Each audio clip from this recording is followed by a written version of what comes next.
republic for which it stands, one nation, under God, indivisible, with liberty and justice for all. Thank you for joining us on Tuesday, June 16th. Commissioners meeting followed by budget. All commissioners are present. I'd like to have a moment of silence in remembrance of Bobby Penton, please.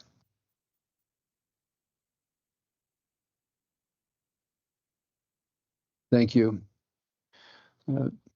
Sure, the commissioners have had the opportunity to go through and go through the agenda. Are there any modifications?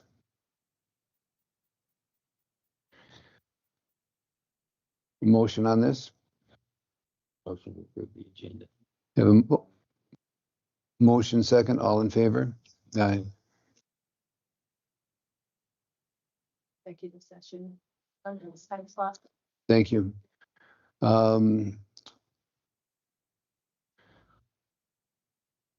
Under Clayton's time, we're going to add an executive session. So with that modification, we'll need to accept that, please. Make an amendment to the agenda of what time is that? An executive session during Clayton's At 10:50. time. Motion on that amendment. Second.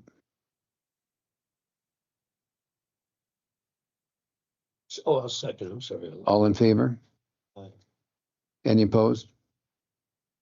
Gone through the prior meeting minutes. Are there any items of discussion or need to be modified? To modify the payroll amount paid last month. We approved $1,327,975.11.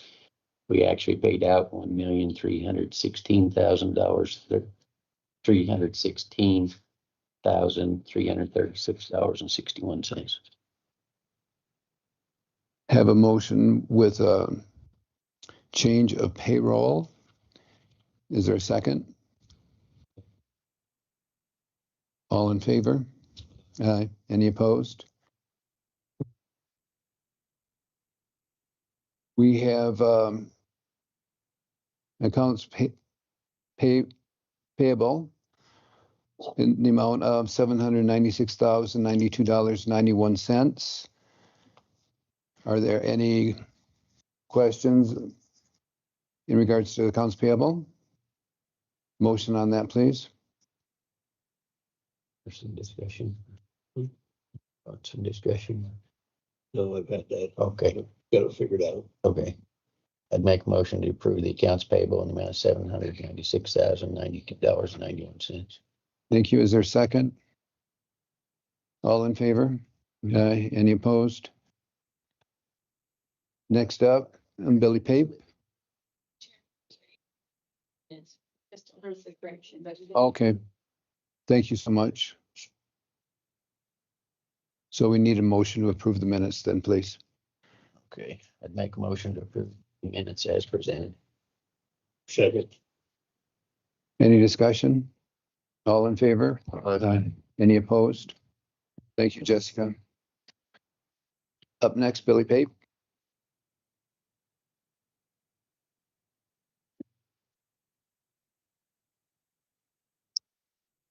Morning. Good morning. You guys got my activity list. Yes, sir. We're just trying to get as much stuff bladed as we can. Cow guards, culverts, repairing waterways, just doing basic maintenance. You guys have any questions? Yes, please. I had a phone call over the weekend from a Billy McAdams. Yeah. Is that a familiar name? Yes. Okay. Great. He has an issue with our cattle guard out there on his property. I guess that you're aware of that. No. He thinks it should be moved closer to the lot line. Oh, probably. I wonder if it's Probably be his barn, wouldn't it? Corner of that barn's pretty close to the lot line, Yeah, isn't it? the corner's actually on the county right away. Yeah, no, I didn't know that. I can look at it. You didn't. Okay, good. Yeah, it's the first I've heard of it. Okay. I'll let him know that you'll be giving him a holler. Yeah, I'll go out. Look. Since, Okay. He'll probably talk about the other one too, just so you know. yeah. I was kind of, might be curious about the ones that, One by the, yeah, wouldn't think that would affect him any. I know, but Okay. We did move it. yeah, That would have been on Christmas piece. yeah. I'll get with it. Yeah, he brought up, yes, Christmas piece and something about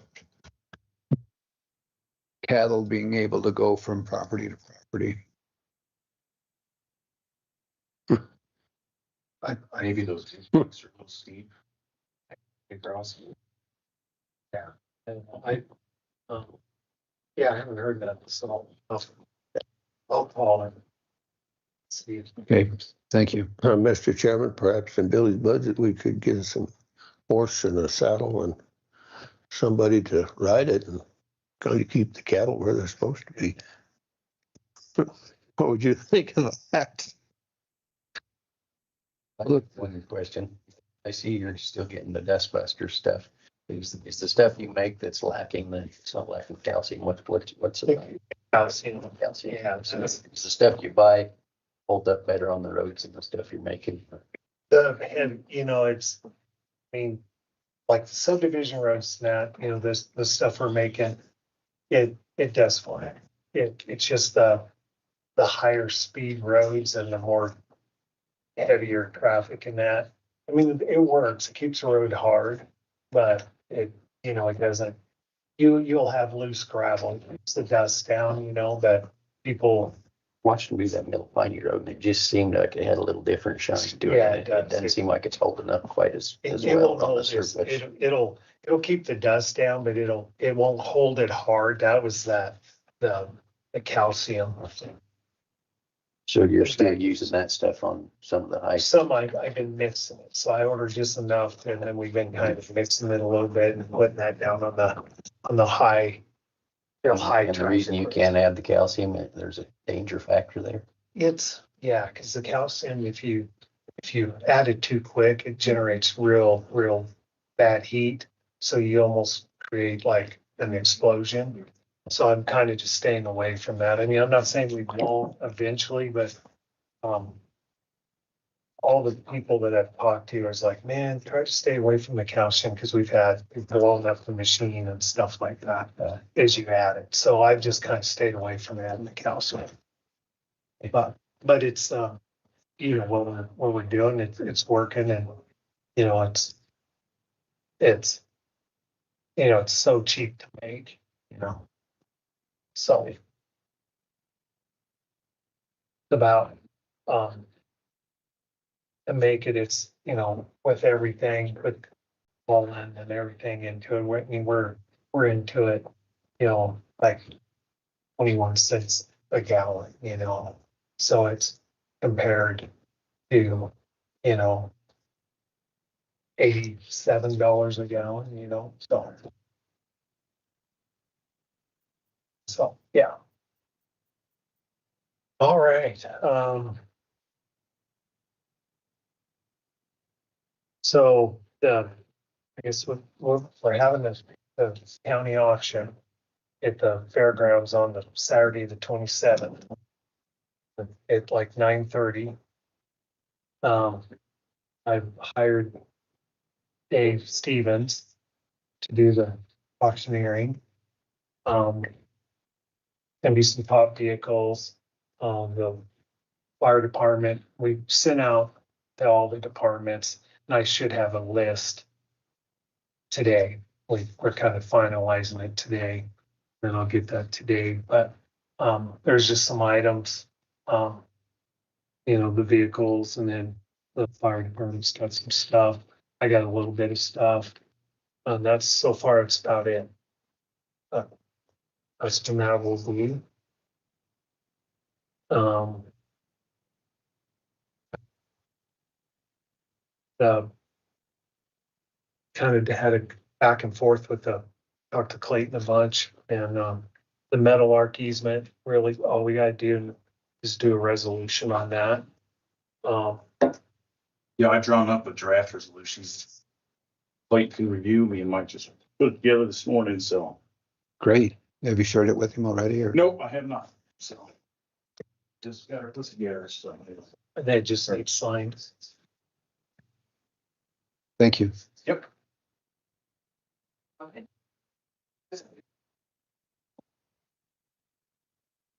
I guess Clayton's looking at that. And we had that. Yeah, I got we had that bid opening for the beard and draw last meeting. Here are the bid tabs. And I spoke with Wiley Construction about the numbers, I will check everything. They had one typo, which reduced their bid $60, but they were good with their numbers and want to move forward with the project, so. I would recommend awarding the Reardon Draw multi-plate replacement project to Wiley Construction in the amount of $307,952. And as you can see, most of the differences are just in the unit cost for hauling the pit run and crush base.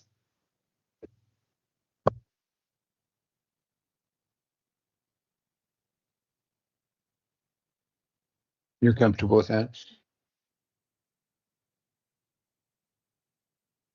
Okay. Looks good. Okay. Yeah, it's going to.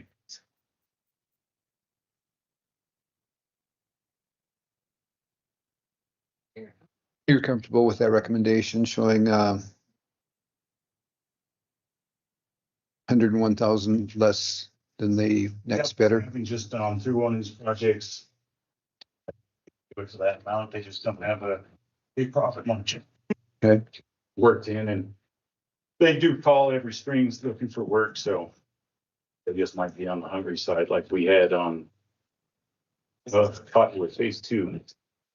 Joe Brothers really gave us a deal on that one as well. Great. And Wiley has been on projects before, they just lost by $1,000. So, Wonderful. It's showing interest. it's fully bonded, so we're in good shape. Yes. Make a motion to approve the Reardon Draw multi-plate replacement project to Wiley Construction in the amount of $307,950. Have a motion for Wiley. Any discussion? All in favor? Any opposed? Motion passed. Okay, we'll get that ball rolling. And the only thing I have other than that is we got the letter from the cattle guards from the Forest Service.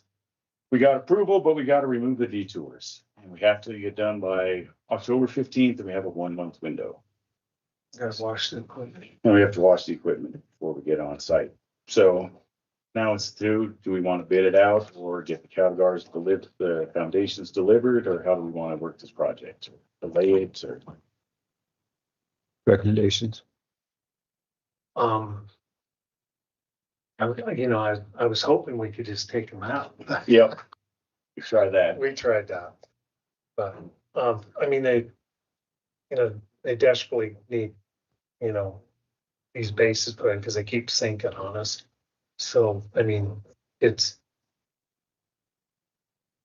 now, especially without, doing the detours and all that stuff. I mean, I recommend we do it. If we did it, it's gonna take, I can't just get on it and stick on it because if something else arises. So if the detours were in, that would be one thing for me, the road and bridge doing it. But the time frame, that kind of scares me if we tried doing it. Yeah, they wanted to know how long it would take, and then said it depends if we precast or pour it in place.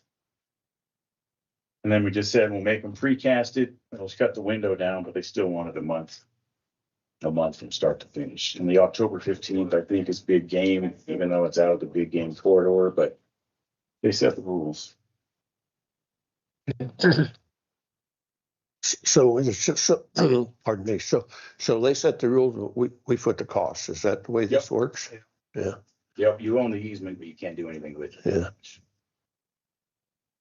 They said, So they're requiring those cattle guards to be replaced.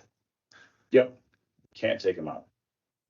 But if we wait, they said we could take the one we already fixed out because Yeah.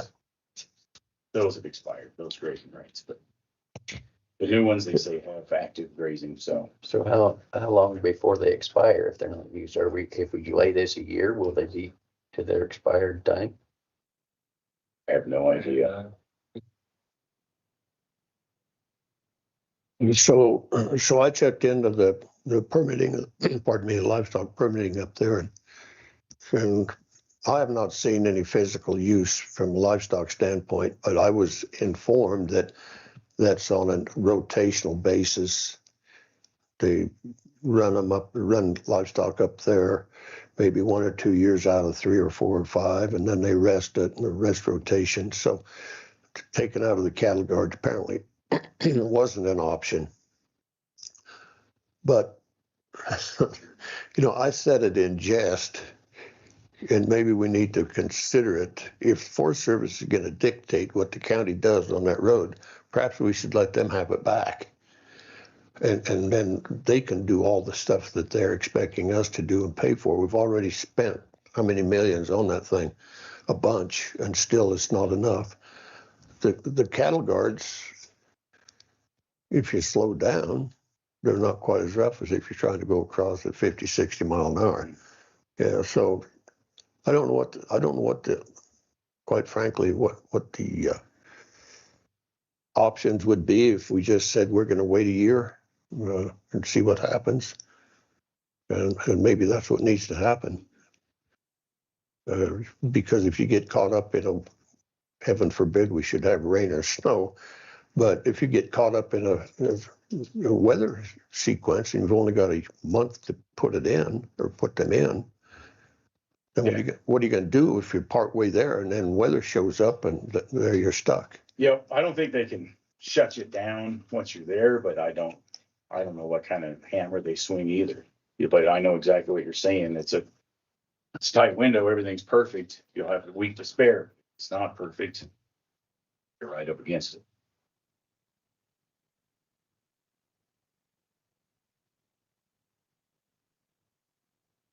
So are you guys recommending to bid it or not?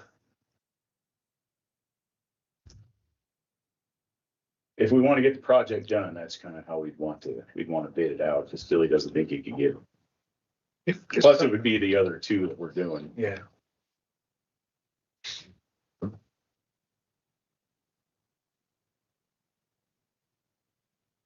So do you pour a foundation under that precast and set it on? No, if they can precast it and you can either pour it in place or precast it and drop it in. And put Put your everything cattle guard on top. We've always given the contract the option to cast it in place or precast it, but in this case I'll have to be precast and get that window.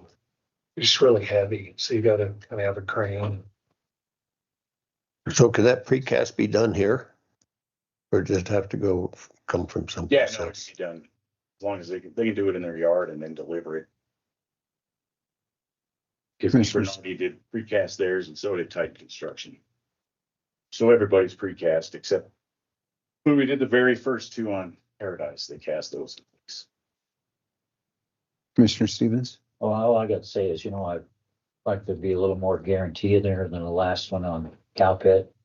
It wasn't done right in the first. Yeah, I'm gonna put a little bit more on my specs regarding over excavation and stuff like that. So Because that's never gonna hold up right. it should now that we fixed it, but I understand your Well, concerns. Some big trucks overloaded Yeah. hitting it, it's not gonna hold up. Anyway, that's one of my concerns. Is there a date when this is to be completed by? These two would have to be done by October 15th Of, this year. The other two on the industrial side in South Tyler, we could get into next spring. We have rolled them into the same project. These two would have to be done by October 15th this year or start next spring after the deer migration's passed. Things would be quite a difference if you just kept them in the same project. Yeah. They obviously separated, I Yep. think, with all the restrictions up there.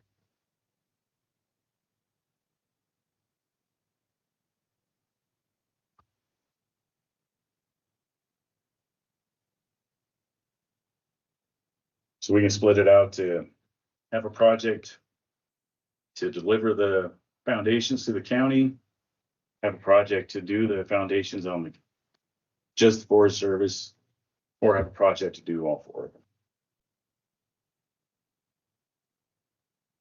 Or wait. Yeah, I think they ought to be separated, 2 and 2. Worst case basis, we need to obtain a quote on the two that need to be done by the 15th, yes. So we should move forward on that.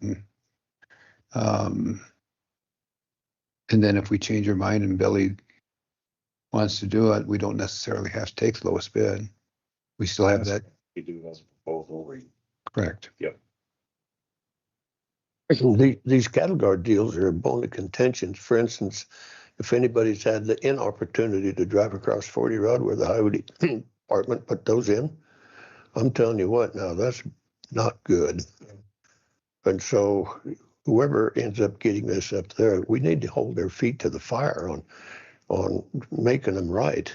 Yeah, especially on this one where there's no detours, it's a one-way shot, you got a limited window.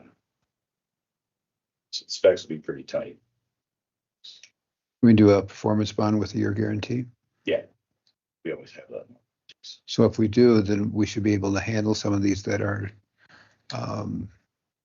under specs or not.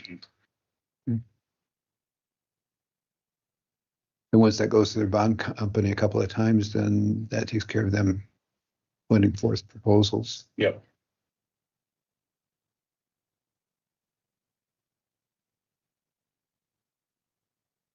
Sam? I'm good with bidding it out. We're writing a proposal. Proposal, good. Yeah, I'm fine. Do we just want to do those two, or do we want to do a separate proposal for the other two? Or do that? Do you think there's a savings if you lump them all together? So there might be when they're forming those precast foundations, you might get a discount there. You might get a discount on mow. It's tough to say. You can offer two different proposals and see how it comes in. We can decide at We that could point in certainly do time. an alternative bid, Correct. compare the two. We could push the other two into the next fiscal year if needed, based on that. That out. I think that's good. Yep. Please. Proceed. I'll get those plans out as quick as I can so we can get. Thank you.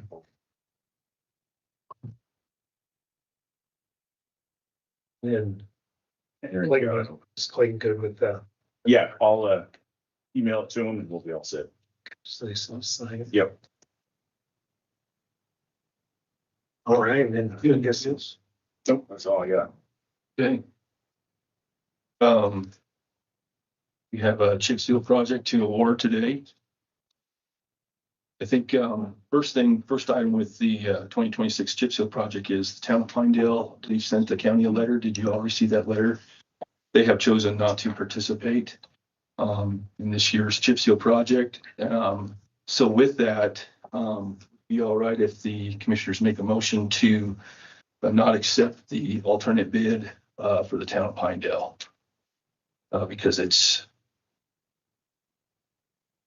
I have a total bid, which is one, it's county, and then two, it's the alternate bid. So I just want to make sure we have on record that we're not accepting the alternate bid for the town of Pinedale. Is there a motion to remove the bid? Make a motion to delete the bid with HK on town of Pinedale's work on the chip seal. Alternate bid schedule. Town of Pinedale. Okay. Make a motion to remove the alternate bid for the town of Pinedale, the amount of $251,284. Is there a second? Second. Any discussion? All in favor? Aye. Aye. Any opposed? Motion passed. Thank you. So that leaves us with the primary bid for the Sublette County roads in the amount of $4,728,385.00. Checked all the numbers, and unfortunately, I don't have a copy for all of you, but I can email you a bid tab if you'd like me to. But all their numbers check out. And I have a notice of award for the clerk to sign on motion to accept the bid. So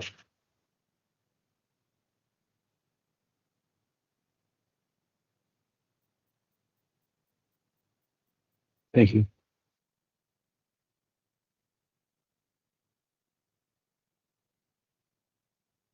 I'd make a motion to approve the contract for chip seal bid between Sublette County and HK in the amount of $4,728,385. Have a motion. Is there a second? Any discussion? All in favor? Aye. Aye. Any opposed? Motion passed. thank you very much. Thank you. Get with Jessica, have her sign this and see with contract documents. Good job. Thank you. All righty. Waste management, everything's. That just goes pretty much same every day, shredding like crazy. Lot of wood coming in, trees, stuff like that. We got that all handled. Golf course, we been laying some sod, got some sod down. Got our drains in, some sprinklers leaking, got them fixed. The restaurant, like we were talking, the steam tables showed up, so this week we should have them wired. And so everything's going right along. Is there good feedback? Excuse me, good feedback on everything? And having good feedback from the restaurant, very good. Well, of course. Yeah, so, Mr. Chairman, I'd like to make a comment. So over the weekend, I was at Piney to the fish fry down there at the Catfish Fish Fry and had an opportunity to visit with some of the folks that use this a lot. And they've been very impressed with the way the course is shaping up, and the restaurant in particular is starting to cater to those folks that actually use it a lot. So Great. it was all very positive discussion from Good job. those folks there. Good job. And then, excuse me. Refresh my memory, please. We had discussed briefly about a water well. Yes. I'm just starting to get some Okay. pricing of that. Good enough. But yeah, I'm still, as of last week, our subwater hasn't come up enough, so I still can't use my well. So we're Very still, limited on irrigation at this point. well, they turned the water on like 2 weeks ago. So hopefully it'll sub up, but that well, so I'm still having to buy water. So to make brine. And so hopefully, I'm hoping, because the water's been on almost a week now, I'm hoping it'll start subbing up and we'll start having some water in our well for at least because normally it runs out, once they shut the water off, then it quits. But So you're talking about the well at your shop, not Yeah. the well at the golf course. no, the wells at the golf course are good. But no, the one at the shop, it's only 70 feet. And it only pumps when there's enough sub. And hopefully I have enough this year. This is the latest. Yeah. I'll get them prices. Great. Thank you. Anything else for Billy? Thank you so much. I'm sorry. Mr. Chairman, just to bring you in the loop, bring this body into the loop, I did get an updated easement document from the U.S. Forest Service. I think Billy has it as well. I'm working through the updated provisions to see what that looks like, and I just got it yesterday afternoon, and I anticipate an updated opinion on that easement for the next meeting. Okay. Just to keep you guys up to speed. Thank you. Yep. Thanks. You got it.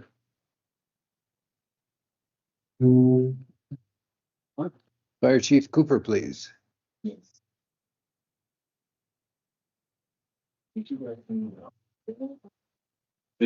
Good morning. Morning, Commissioners.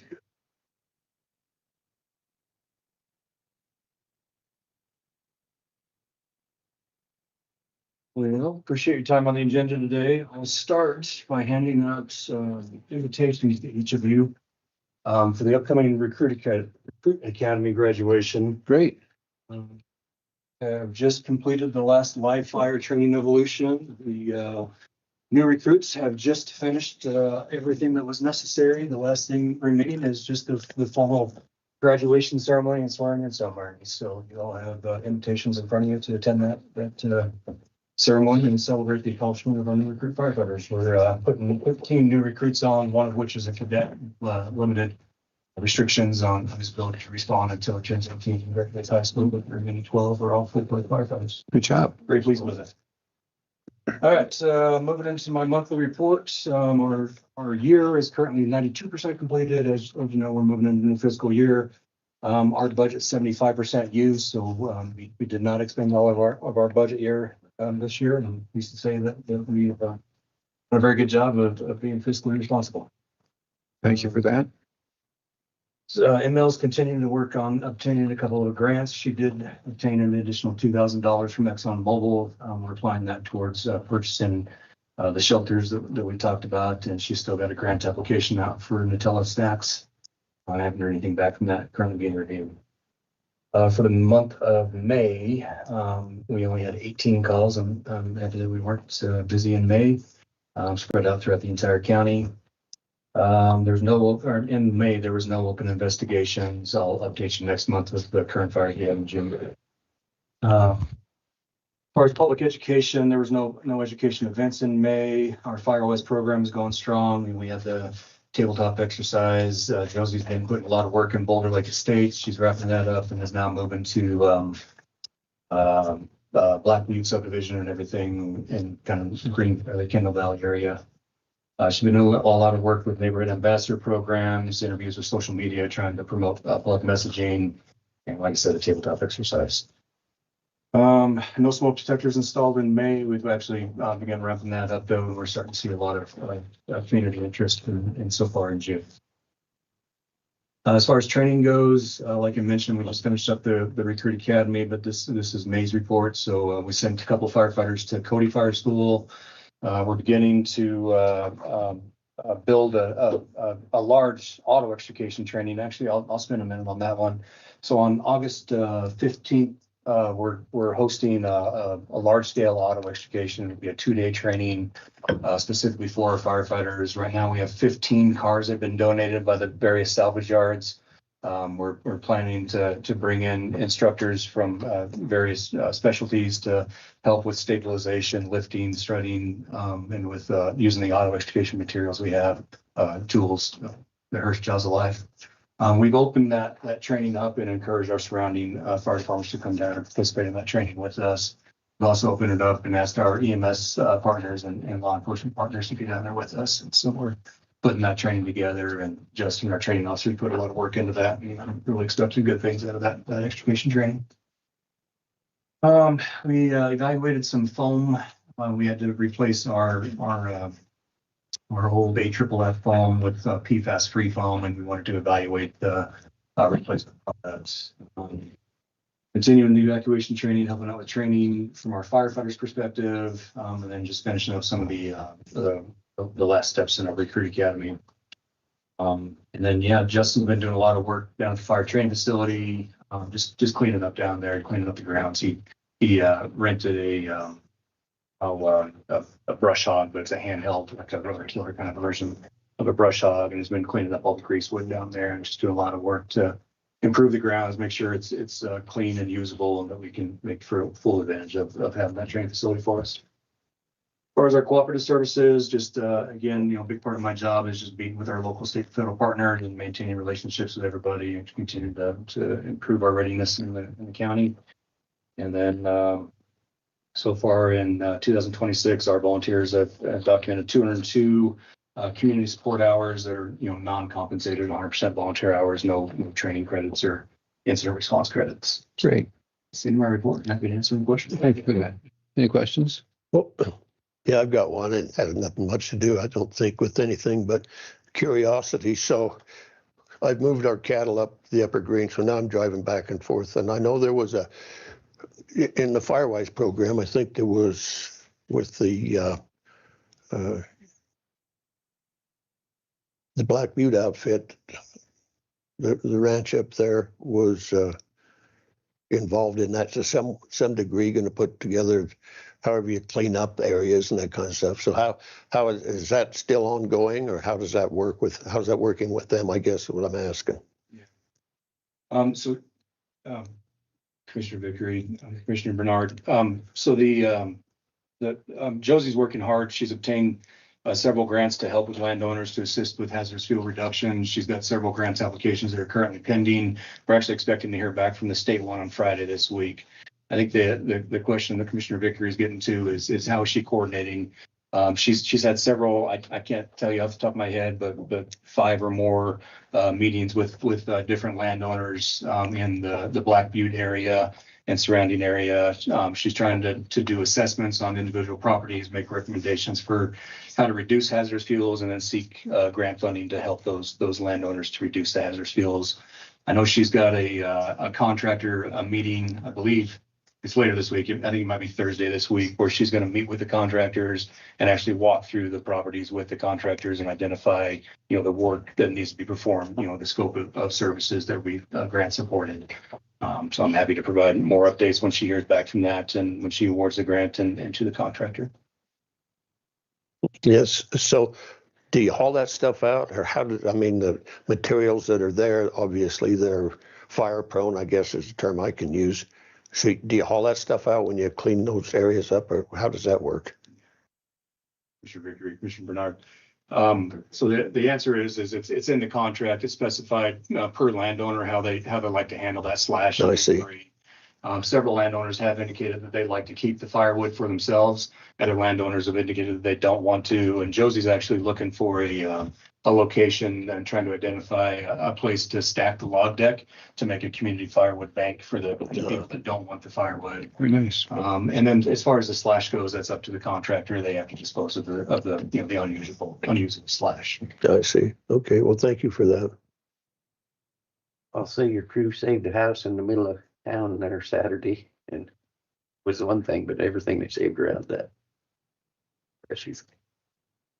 Thank you for that, Commissioner Bradley. And I'm full of pride and joy that our firefighters have performed as well as they had. There's been 3 major fires in the last week alone. There's a major structure fire on Highway 352 there above the Corps Y. The firefighters did an amazing job saving that home as well.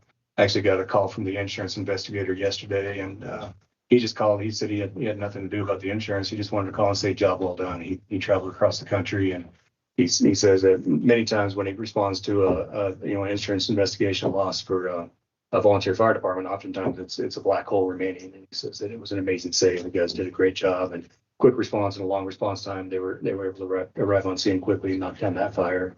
Then the following day we had another fire in Big Piney, exact same.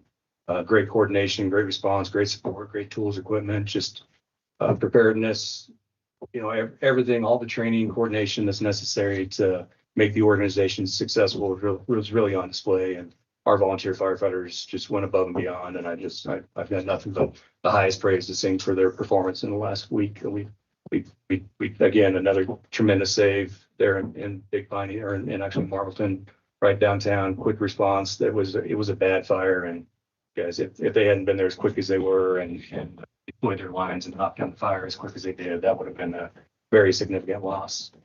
Thankfully, they were able to save it, keep it to the front porch of the property.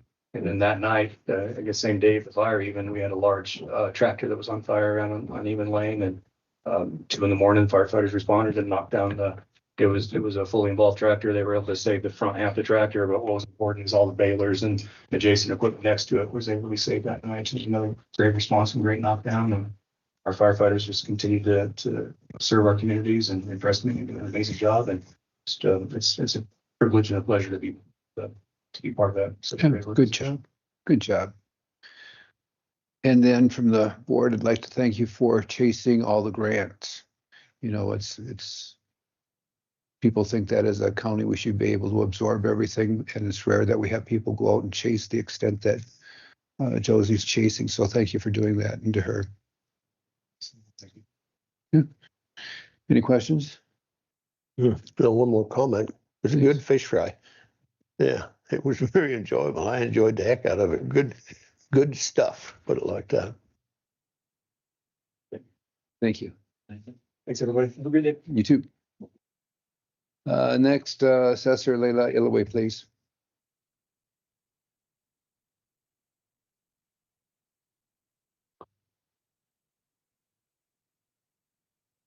Good morning. Step one, LVC is the operating in the amount of $2,840.70. Motion on that, please. Make motion to approve the MOVC as presented. Second. Any discussion? All in favor? Aye. Aye. Opposed? Great, motion passed. Thank you.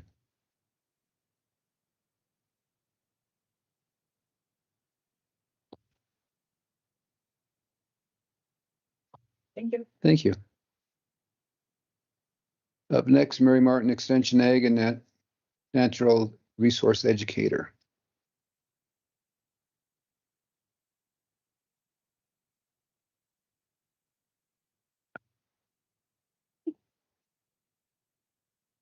Good morning. Commissioners. I'm delighted to be back here again. I think you've been seeing a lot of me, but with really good news today, I want to introduce our new Ag and Natural Resource Educator to you. We are really fortunate to get to entice somebody that has Sublette County knowledge and experience and a lot of years of experience. And so this is Mr. Eric Bailey, who's your new Ag agent. Good morning. Sir, hey, gentlemen. Good morning. Appreciate you guys having. Yeah, thanks for joining us. We have Commissioner Doug Bakery, Matt Bradley, Dan Bernard, Dave Stevens, and Sam White. Pleasure. Our pleasure. Thank you. Well, I guess I'll give you a little history about myself and a little about my background, so my experiences and what I've done. Are you able to hear me, gentlemen? Yeah, Eric. Right on top. Eric, I'm sorry, I forgot to mention Jessica Rice is our county clerk. I've never met Jessica. Oh, okay. Well, anyways, started off in Marine Reserves. While I was attending Montana State, I was in the Marine Reserves. Finished my degree in environmental science at Montana State. Then I went active duty. Spent 6 years flying Blackhawks for the United States Army and finished up and got my master's degree from the University of Idaho in rangeland science and forestry. So I have a pretty good background in all those types of fields, knowledge of environment, et cetera. Then I went to work for the BLM, Bureau of Land Management, for 8 years in natural resources and rangeland management. I just left the position as the rangeland management specialist here in Pinedale and joined the extension office as the ag and natural resources educator. So I'm really excited about it. Really making it in this position. I've already begun working with some ranchers and also other operations in the community, such as Boulder Crest, and then some other startup ranches that are happening in Leopard Range, more hobby ranches at this point. Seeing quite a bit of that these days in the smaller operations starting up. But overall, I look forward to identifying the community needs, starting programs, working with the community, and you gentlemen to better assist the community. Thank you for that. Yeah. Welcome. Thank you, sir. You're welcome. Any questions? Great. Thank you for coming in, introducing, and Thank you. Thank you. And I have one other thing. We have here the 4-H position, those interviews or the applications close the end of this month. But we are launching, my initiative team is launching a summer program for 4-H families called Ready, Set, Thrive. And it's a program where families can work together to have healthier activities and summer events. And if they sign up and do the 3 months of activities, the state parks will give them a free day pass to, Oh, wonderful. to work on building and strengthening their family. So that's something that's happening for the Sublette County 4-H family. Thank you all for your time and your support. You'll probably notice that the hoop house isn't up yet, and I asked why this, where the Jonah employees have volunteered to come and help us with that. But we've been dealing with volunteers, days that they can come off and when the wind doesn't blow. But it is on the schedule when those 3 factors can come together to get the hoop house up. Great. Thank you. Thank you. Feel free to stop by. Appreciate it. Amy Crawford, please, with Wyoming Office of Outdoor Rec and Mountain Man Outdoor Rec Collaboration. Good morning. Thank you so much, commissioners, for allowing me to come and introduce myself. My name is Amy Crawford. I'm with the Wyoming Office of Outdoor Recreation. We are a division of Wyoming State Parks and Cultural Resources, and I'm a Natrona County resident. I appreciate your time today. We have a new group that we're bringing to your area, and we're going to talk about that in a minute. But I wanted to back up a little bit and talk about how our office got started. So in 2017, Governor Matt Mead really realized that people were coming to Wyoming to recreate. And so he started a task force on outdoor recreation. Out of that came a booklet of recommendations. One of those recommendations was, if people are going to come to Wyoming, we want to have an office that can help manage that. So he started our office. His second recommendation was, we really want development and repairs and things that happen to outdoor recreation to be done the Wyoming way, the way communities want it. And so our answer to that recommendation was, let's go out to these communities and let's ask them, and then let's listen to what they have to say. So we started outdoor recreation collaboratives. We have 12 of these now in Wyoming. We just started our 12th actually in Tucson County. That was our 12th. Our 11th actually was here in Sublette County. So I wanted to come in front of you guys today, talk a little bit about what the group is, what we do, what we don't do, and then of course invite you to come and be a part of it. So what we do for these groups, we meet 4 times a year. 2 of them are virtually, 2 of them are in person. So far they've been down at the Wheaton last year. They've been a great partner for us. And what we do is we invite different kinds of community members to come just to talk about outdoor recreation. So we invite different interest groups. So we have hunters, we have anglers, we have equestrian, mountain bikers, motorized, anybody who wants to come who's considered a stakeholder for outdoor recreation. We bring landowners, we bring, really, like I said, anyone who's involved. We also bring together elected officials, we bring agency advisors, really anyone who has something that they'd like to talk about in this group 4 times a year. So we always have a guest presenter at our meetings. We have different people from YDOT has come and had a conversation with us. The University of Wyoming is a good partner. They come and really just have a discussion. This is a really informal group. It does have a charter that's basically our governing document. What that allows people to do is if they sign the charter, they can sign, if they sign the charter, they can vote to offer a letter of support for projects. So if a community member comes to our group with a project, they can discuss it. If there's any gaps that they feel that we can help with, that's my job, is to help connect them with opportunities and resources they need to get projects done. And then we vote as a group whether or not they support that. If the group supports it, we'll write a letter of support on behalf of the state for that particular project. I do have some cards here for you for some connections. My notes really quick here.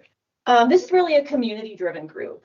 So the state is there to facilitate it, but we do have a local steering committee that really sets the agenda for the group and also helps us recruit, which is a big thing that we do. Your local group is called the Mountain Man Outdoor Recreation Collaborative. It was named by the steering committee. They're also working to design a logo right now, which I'll be happy to share with you guys when it comes when it is finished. See what else I forgot.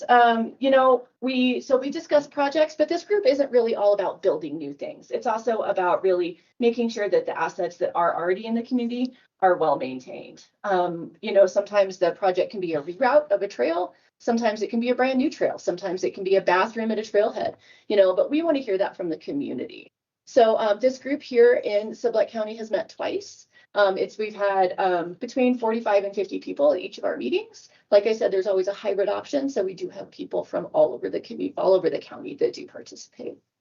So I just wanted to come and introduce myself, let you kind of know what we do. If you would like to come to a meeting, I believe you're all getting the invitations, but if you're not, I will absolutely make sure that you do. Love to have you come. And also, if you ever have any outdoor recreation related questions, please use our office as a resource. We do have a lot of experts in our office that have to do with motorized trails, non-motorized trails, grants, sort of things. How many people are on your committee? So we have a 6-person steering committee in Sublette County. And they are? I was afraid you're going to ask that. I apologize. Well, that's okay. Because we have 12 of these groups, it's very difficult. Of course. No. I'm happy to share that with you. I can share the whole membership list with your clerk if you'd like that. I was just curious. Yeah. So we also have tourism professionals that are on. I know Peter Paulin is on the group. Sandy from Bucky's. Oh, sorry, Buddy. Yes. Bucky's, yes, thank you, is also on the steering committee. And then we have members of the Sublette Trails Association on there. So really, we look for a wide variety of interests. And if we find that we don't have an interest, we work really, really hard to find that interest. Great. So I guess you may not know, is this local group pushing for the new bike trails that they're discussing up here by Fremont Lake? So the group itself isn't pushing for anything. We have had a presentation from the Sublette Trails Association on that particular trail system. We also had members of the Mule Deer group there as well. So we heard both ways. When they get down to they've got their landowner agreements and all those things kind of done, that's when this group can step in and help with kind of the technicalities if that's what they want to do. So far that project is so early that they have a lot of questions to answer before this group can support them. Sure. Any questions? I don't know whether it's a question or comment, so bear with me either way. So I don't know to what extent President Trump moratorium, if he would, on opening up some of the wilderness to more trails. But as a user in Sublette County, I think, I'm just passing this on, I think it would be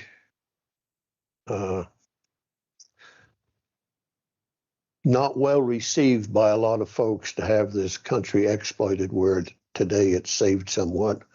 So I think your group or whomever you function with needs to be very, very careful in where you put new trails, because right now Sublette County is kind of, in my opinion, pretty much pristine for backcountry trails. And there's some of this country just doesn't need to be inundated with motorcycles, four-wheelers, side-by-sides, what have you. It's gotten by just fine without that. And I know the pressure is out there to go everywhere with them, but in my opinion, and I'm not speaking for this board, I'm speaking for me. In my opinion, we need to leave some of this as pristine as we can. And once we open all these wilderness, this wilderness country up, then we're going to destroy a lot of what Sublette County is all about, in my opinion. So I think I see you doing some good work, but you need to do it carefully. Yeah, thank you so much for that, Commissioner. I can tell you that that sentiment is very much prevalent in this group. So we've heard that a lot. Okay, well, thank you. Thank you. Thank you for coming to introduce yourself. We appreciate it and hope to see more of you. Thank you.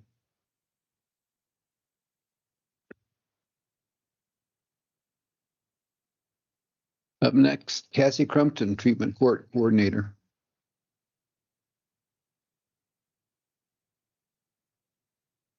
Good morning. Good morning, Chairman and fellow commissioners. Y'all are just moving along, knock on wood. killing it today. It's great. Well, we were until you got here to start this monologue. Let's cut to the chase. Sam was writing me this morning. Gonna give you a coup. I wanted to update the group today. I had people plan to come with me, but scheduling wise, we just got here a little sooner than planned. I wanted to give you an update on some of the most recent Sublette County opiate fund expenditures. May 31st or 29th through 31st, our opioid oversight committee approved training for recovery. It sounds really strange. It's ear acupuncture that started out in Harlem with the heroin epidemic. And then it moved to treatment courts in Miami-Dade County. And they gained an evidence-based following there. Yes, sir, it's really strange. They poke your ear with little needles, and there's science to support that it helps with stress relief, with cravings, with addictions, and management of some of the physical symptoms of withdrawal, things like that. So recently we hosted Sarah Bersack, who is the trainer out of Laramie for the state and on the state board. And we trained up 4 Sublette County residents, and we're building options to host it perpetuity here, finding some way to do that. So to support people with addictions and recovery, but also stress management, tobacco cessation, things like that. Like it fits opioid thing pretty specifically, but it could be used in other ways. So we spent $2,165.59 to get that going, and we're building up community opportunities to keep it going here. And I just wanted to share the success of that. The trainer, Sarah, said that we had over 60 people attend from the public on the training portion. That is the highest that they've had in the state. And they've done these trainings in Laramie, Casper, all over, but Sublette County showed up. And Large age range? yes, sir. Yes, sir. There were a good amount. I believe some people in the audience were present for some of it. I'm not going to call them out, but it was a good cross section of the population and for various reasons. Very nice. I'm really proud of the county for showing up and being a part of it. And I really hope we get some good roots established and make it an ongoing thing for citizens. Good job. Thank you. I am happy to answer any questions about it, and I encourage you to look for opportunities. We're going to find ways to make it available to you guys for participation if you would like. If you can handle 30 minutes of little needles in your ear, it may be worth it. I'm not saying being on the board is stressful at all, but it may be a benefit. I was thinking more like hair growth. Yeah, no kidding. Let's try that one out. Well, please. But I've done it myself. It is quite relaxing. I don't know what it does. I'm not a scientist in that way, but it does help with stress management. Great. Thank you. Any questions?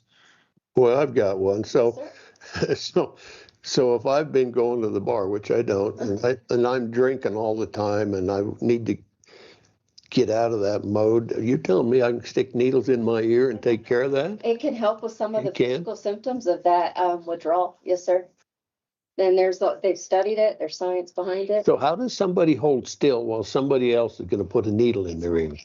I have tattoos, so it's kind of the same. It's only poked once, not over and over for hours. So it's really quick, and then it just sits in your ear and hits that pressure point, and then they pull it out, and you can't even feel it go in. They could probably even do an earring for you, Doc. Oh, Yeah. Yes. Yeah, right. Okay. It's very modern, won't it?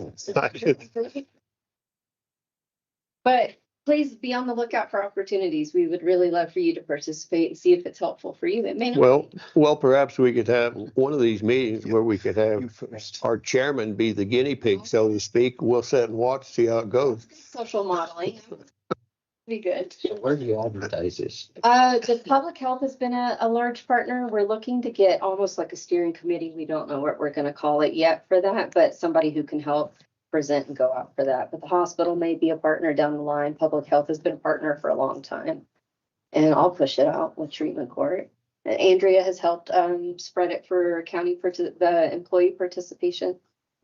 We're just looking to get it going. Sounds like you're interested, Commissioner Brad. I'll let you know. Okay, you let me know. Okay, thank you, gentlemen. Thank you. Good job. Oh, yes. I'm sorry. I would just like to make a comment. We've actually had this in the county. Please come forward. Sorry. You're good. Leslie Hagenstein, I'm a nurse practitioner that worked up in the clinic, and we've had this program here in Sublette County. It's always been on a donation basis. Yes. It's actually very therapeutic. We've done a lot of work with a lot of people coming out of alcohol. It's been under the radar, and once again, I'm excited to see it in Sublette County because it's very hard to explain why it does work. It's research-based, and it actually has really impacted a lot of the people in this community. People who have actually had the opportunity to use the acupressure, the points. I was surprised myself because I was skeptical, but it has been research-based, and it's been here in the county, and especially in Pineville for several years. And so I had no idea. And public health is usually the place. Yeah. People who are in the program, and it's interesting, people from all walks of life in this community have used it, and people who can afford it put a big donation in so they can buy supplies for their acupuncture needles, the alcohol, the cleansing. And then once again, we've also offered a lot of meditation class through that 30 minutes when you're when the needles are actually activated. So I just want you to be aware that it's been here, and it's finally the grassroots are taking off, and I'm excited that you're thank you pushing so it. much. So, and to have other practitioners, but they can give you more research base as well. But it's really a wonderful opportunity for people who can't afford a lot of other therapies. One of the biggest things that I've seen is with anxiety reduction. And if you can reduce the anxiety, you have less opioid use and you have less alcohol use. And that's what I usually, when I'm sending someone into those kind of therapies, it's the anxiety and the underlying can't slow down. And so, and yeah, I just want to make a public comment. Thank you so much. Anyhow, you can talk with- One minute, please. Yes. Didn't we read a wonderful article about you recently? Thank you, but yeah. Just thank That was tremendous. That is so amazing, and congratulations. No, Sublette County kicked me far and wide, and it's pretty sweet to work on everything. Well, thank you for representing us. It's awesome. She's right. Yeah. Thank you. Thank you, gentlemen. Up next, Scott Cheney. Now, there's a dude we could use it acupuncture on. Yeah, for everything. Commissioners, I just came in.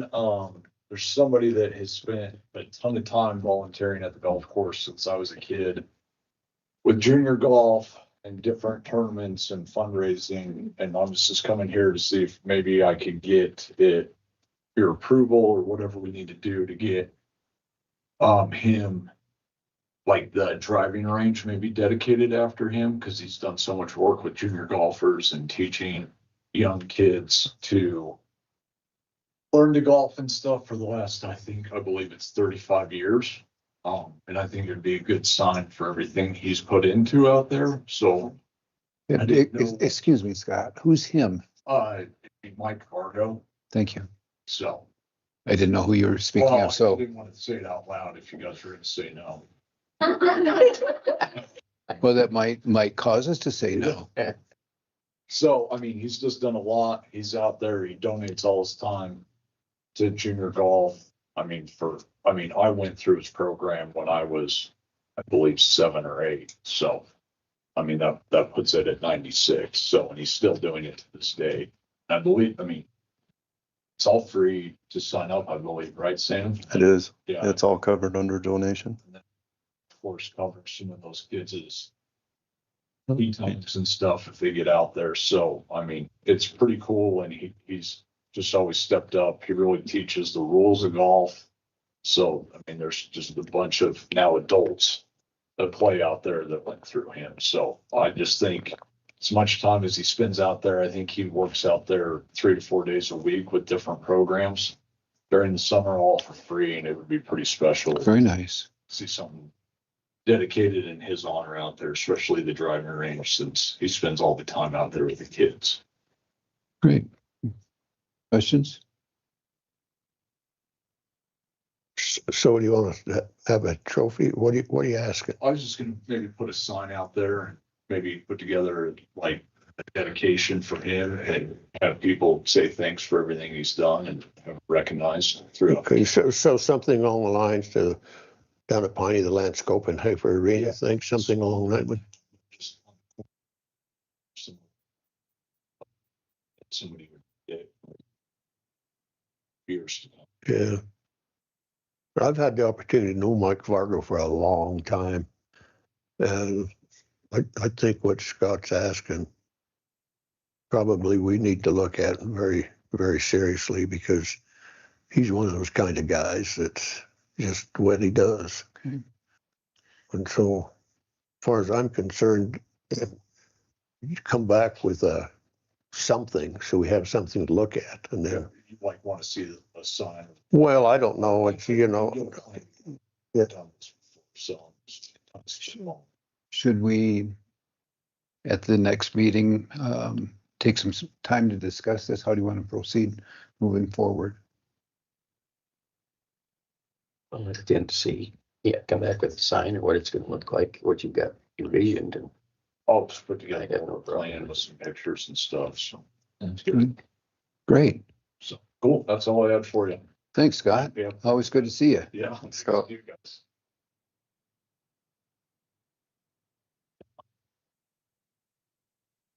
Clayton Malinkovich, County Attorney.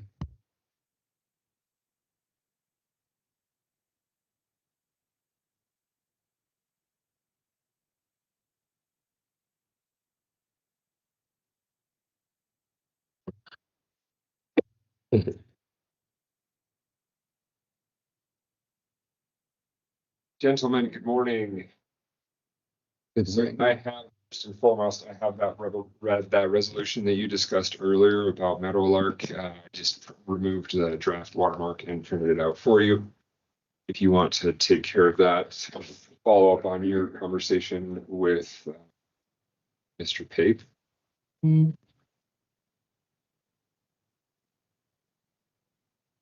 This one that we talked about at the last meeting, yes. This was earlier.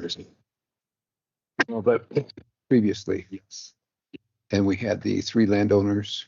Yes, so it's good to go. That's the resolution to adopt it, and then we'll have that recorded.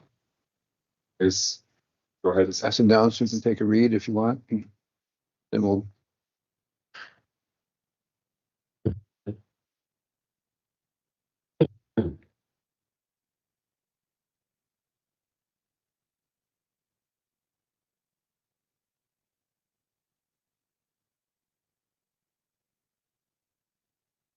Well, he's looking at that. Do you want to discuss another topic? And Sure, we can. Thank I you. was just checking my phone. I tried to text Gaston. He's coming over for part of this meeting. First thing on my list was the lease for Proactive. That has been drafted. As you all saw, I sent that off to those folks. Heard back that they're reviewing it and they will get back to me soon. So just that will likely be another meeting. Next thing up is the Fremont Lake Dam operating agreement. I sent this all to you. I do believe that Ms. Hagenstein is here if you have questions for this, about this. I sent you the original agreement, the amendment, and then this is the second amendment.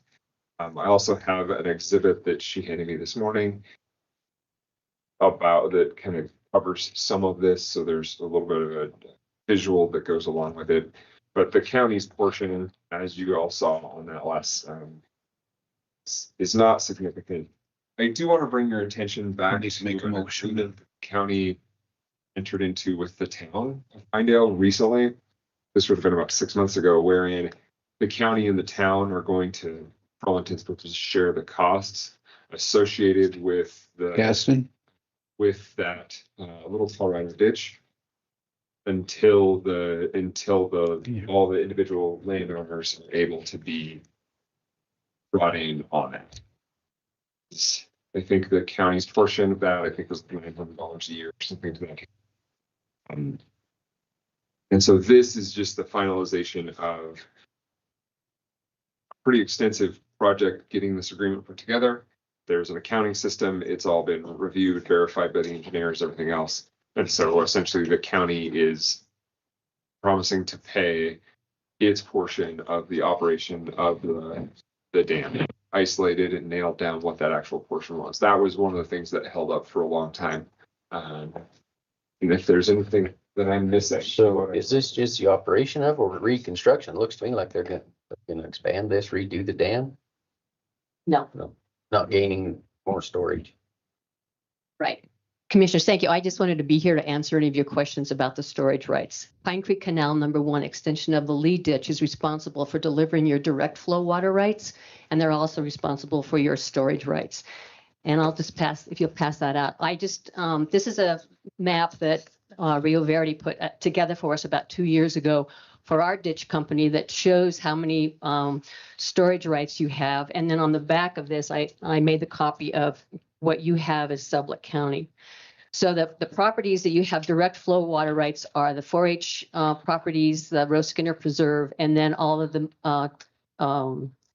land around the road and bridge. There's a ditch that goes right through the east side of your road and bridge property. Your direct flow comes to the road and bridge and to the 4-H property, and then your storage rights are separate from that. And so on the bottom here, you can see that your storage rights actually are 35 acres, which is 120 acre feet of water. So 3 or 4 years ago, the United States Forest Service said that the Highland Ditch Company needed to pay rent on the acreage that the Fremont Lake encompasses. And for years, it was probably $200. Well, they are now requesting that it be fair market value. And so I broke it down from the figures that they gave us 2 years ago. For your acreage would be, let me just pull it up here. It would be around $77 a year for the county to pay for the dam to store your water rights behind the dam. And that was from the last document that came from the U.S. Forest Service. We have yet to have that completed through the Forest Service. We had to go with the Highland Ditch Company, the town of Pinedale, and all individuals who have storage rights behind the dam to agree on how we were going to do this. We started with a reservoir company. Highland Ditch Company said we prefer not to do that. And so the agreements that were sent to you by Clayton are the documents that are finalized. And the Schedule B is the final document that was signed this actually 2 weeks ago, I believe. So the final signatures will be up to you. You are the storage right users. And so we sent you all of the historic information and the latest schedule so that you know where we are. So that the bottom line is the county has storage rights behind the dam, and we have to pay the Forest Service for the lease on that land behind the dam. And so that's what you'd be paying for as the storage right. Now, what you do with your storage rights, that's another complete question. Your direct flow, we know where it goes, but the storage rights can be leased to the town, to the Game and Fish, to whomever, but storage rights are different than direct flow. But we now have an accounting system that will be monitored and controlled by the Highland Ditch Company. So if you lease your storage rights out, you don't lose your direct flow? You can lease your storage rights, but yeah, all of your direct flow is attached to the land. So yeah, on your ranch, those storage rights are attached to the land. However, decades ago, Mr. Maytag applied for storage rights behind the dam, and those eventually have come to you. And once again, on the map, you can see that the Rose Skinner Preserve is where your storage rights were applied. Well, they were applied for through the Maytag branch before it became Questar, before it became Pure West, and then it became Rose Skinner Preserve. And so those storage rights are still attached to that property, but they can be leased. You could lease your storage rights to me so I could put more water on my fields. You could lease it to you could lease it to the town if you wanted to. I understand it being attached to the land, but if you lease your storage rights to the town, then they would get the water storage flow. Yes, that's correct. That's correct. Yeah. Or you could lease it to the golf club or the golf course. You could take your storage from there, put it through the Little Colorado versus putting it, and we are your primary conveyance on record right now is the Lee Ditch, but you could take your storage rights and shift it over to the golf course. You can't do your direct flow that way, but your storage you can, yes. So you have a ditch rider that serves as your personal water commissioner of that ditch, or?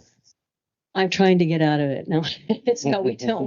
We do have a ditch rider. He's brand new. Bob Clarion used to be our ditch rider, but actually the person that would control this and the Fremont Lake users, this document for storage goes through the Highland. And so it's the Highland you would call Brandon Overdorf and say, we want to take our storage and put it down the Little Colorado. He'd have to deal with the Little Colorado ditch rider, and then they could give that to let's say the golf course. But your storage that you control your storage, but the person who's going to be responsible for that would be Highland Ditch Company. I looked at this and thought they were at storage. No more storage. But I mean, that's just under our ditch, our total acres with storage is like 770 acres that have storage. And so every ditch company will have storage behind the dam. But the document that you were forwarded electronically is specific to the storage that would be conveyed through the Lee ditch if you called for your storage.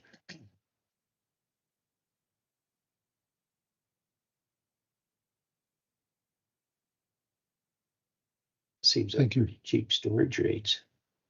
When you break it down, I mean, The value of that water. the issue is it's like $17,000 a year, but that's town and all of the users of water that comes out of Fremont Lake. But yes, it has to be fair market value. Yeah, and that's the piece that's interesting on that, and then kind of started this conversation, and please correct me where I'm wrong. But the reality is that the permit holder, prior to that update from the US Forest Service in terms of storage with the fair market value piece, the permit was minimal and they were just carrying it and it wasn't even a discussion. And then once that fair market value increased, that's when the discussion came up of, hey, we actually need to split up what the cost of 17,000 is amongst all these.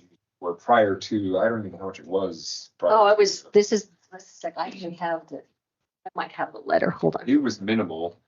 And then, so realistically, when we're looking at the Royal We, as a county of how this modification from the Forest Service has affected folks at the Fremont water users, given the slopes around the lake, the actual coverage to the fair market value is minimal to the acre feet, whereas folks that are storing at New Fork, for example, because of the slope, that cost associated with operating that dam and the storage rights there increase significantly more than that of Fremont Lake. So it's fair market value of the land that's submerged, not the water. That is correct.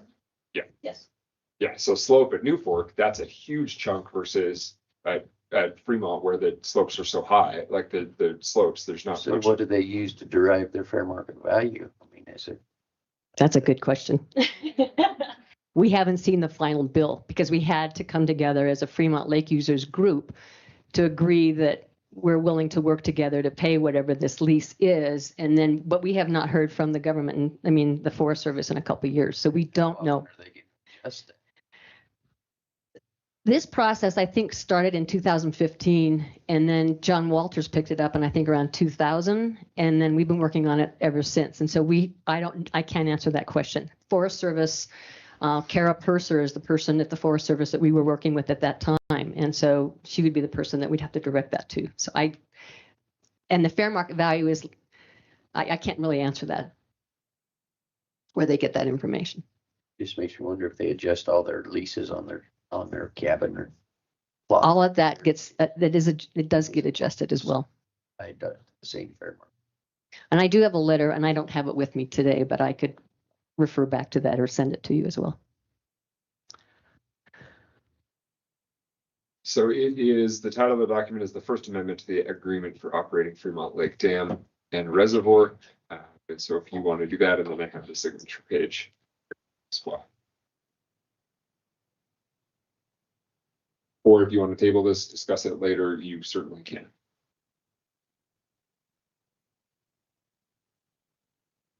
Ready for a motion? Yep.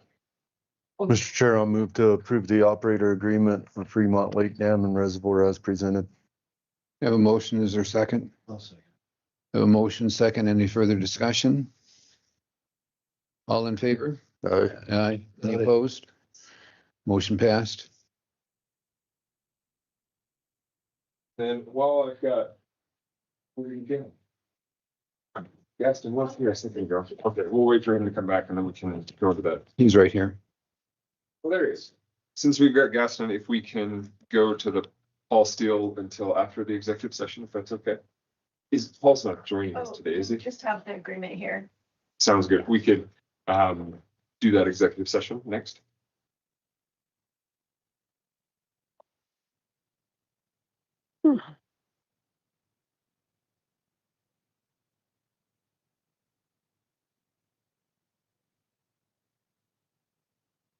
Making sure there wasn't some other place to sign. Gotcha.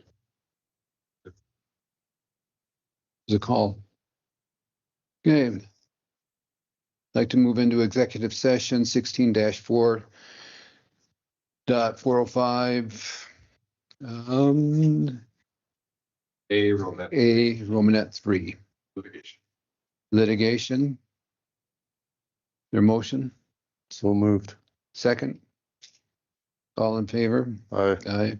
We're now in the executive session. Regular section, there's no action taken in executive session. Okay, thank you all for that. And now we'll move on to the Lee O'Reilly engagement letter. This is the same standard letter that we get every year. I have reviewed it. It's simply hiring Lee O'Reilly and Company to perform our audit.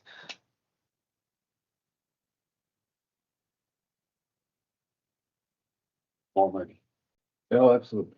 What's that? more money. Usually things get more expensive. I'd make a motion to approve the contract between Lee O'Reilly and Company in the county, Sublette County for annual audit. Motion, is there a second? I'll second. All in favor? Oh, Aye. excuse me. Any discussion? No discussion, all in favor? Aye. Opposed? Motion passed. Okay, and gentlemen, that is all I have unless anybody has any questions for me. Good. Oh, you guys didn't do that yet. Sorry, you walked around. Is it resolution number 8? I don't know that they're, I can go grab one. I'd make motion to approve the following resolution to approve county, making Meadowlark Lane County Road extension for 23-34.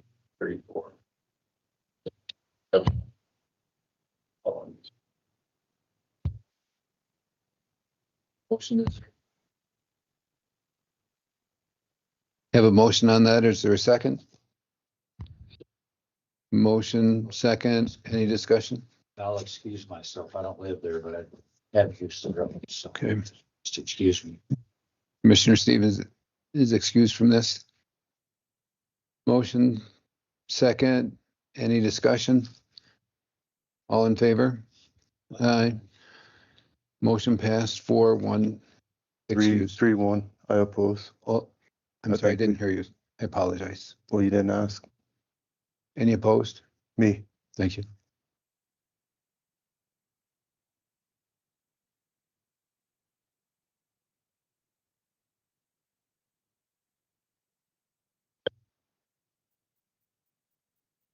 all right, unless anybody has any questions, that's all I have.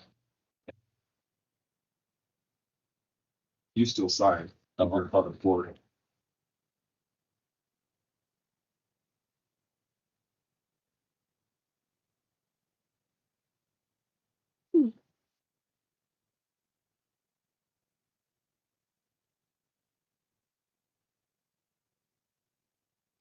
Thank you. Thank you. Thank you. Thank you. Up next, Leila Illaway, please.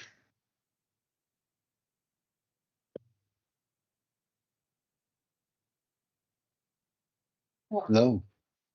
So basically, I'm just checking back with you on the aerial photography decision. Thank you. Any discussion on what we had discussed? We'll see it happen. Okay, quick recap for record, please. So the county will be flown, full county flight will happen in the spring of 27. And then in 2029 and 2031, they will fly just the improved areas again. Okay, and the cost is per year? And how much? $370 for a 6-year period. And first two It's- periods are due? Depending on each year. There's no interest. That's the set price for all 6 years. Great. So if they did just the one flight, did they break that down as what that would It cost? would be around 600,000.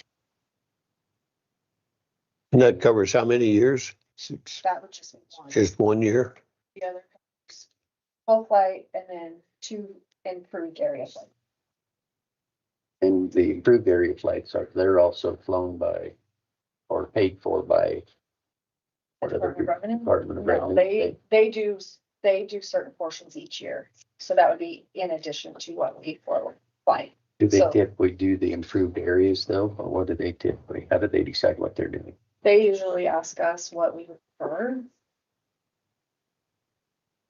But it wouldn't be that full amount. It would just be. So these are all in addition to what they do. So it actually is cheaper. So we're not getting a double flight. I mean, we both No, benefit no. and you can spread the. The full flight would not include what the Department of Revenue is paying for. And they do theirs every 2 years, their portions for each county. Well, so how do you know? Do you know ahead of time what the Department of Revenue is going to do then? So that this deal wouldn't overlap, so to speak. No, I think in his presentation, he showed their portion, then what we would fly as a county. It didn't include that.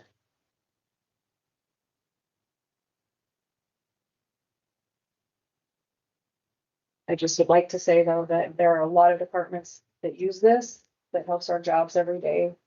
The taxpayers use it all the time.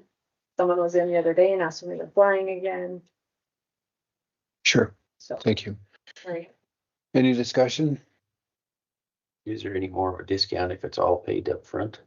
I don't believe so. Like, there's no interest or anything on this. They're just breaking it out. If that's what you want to do, you can pay it all. I think that could move to budget discussion this afternoon. It appears there's a wiggle room there. Isn't that under the GI? I got it presented as 71, correct? So if you multiply that by 6, I guess you get your full. Right. Wasn't that the presentation they gave us first and we said break it out yearly? So with inflation and everything, you're not paying anything more. Great question. Thank you. So what happens after the 6 years? Got to start all over again? So that's where this comes in, unless you give them notice within 120 days at the end of this, it will automatically renew. And they'll automatically send the vouchers in.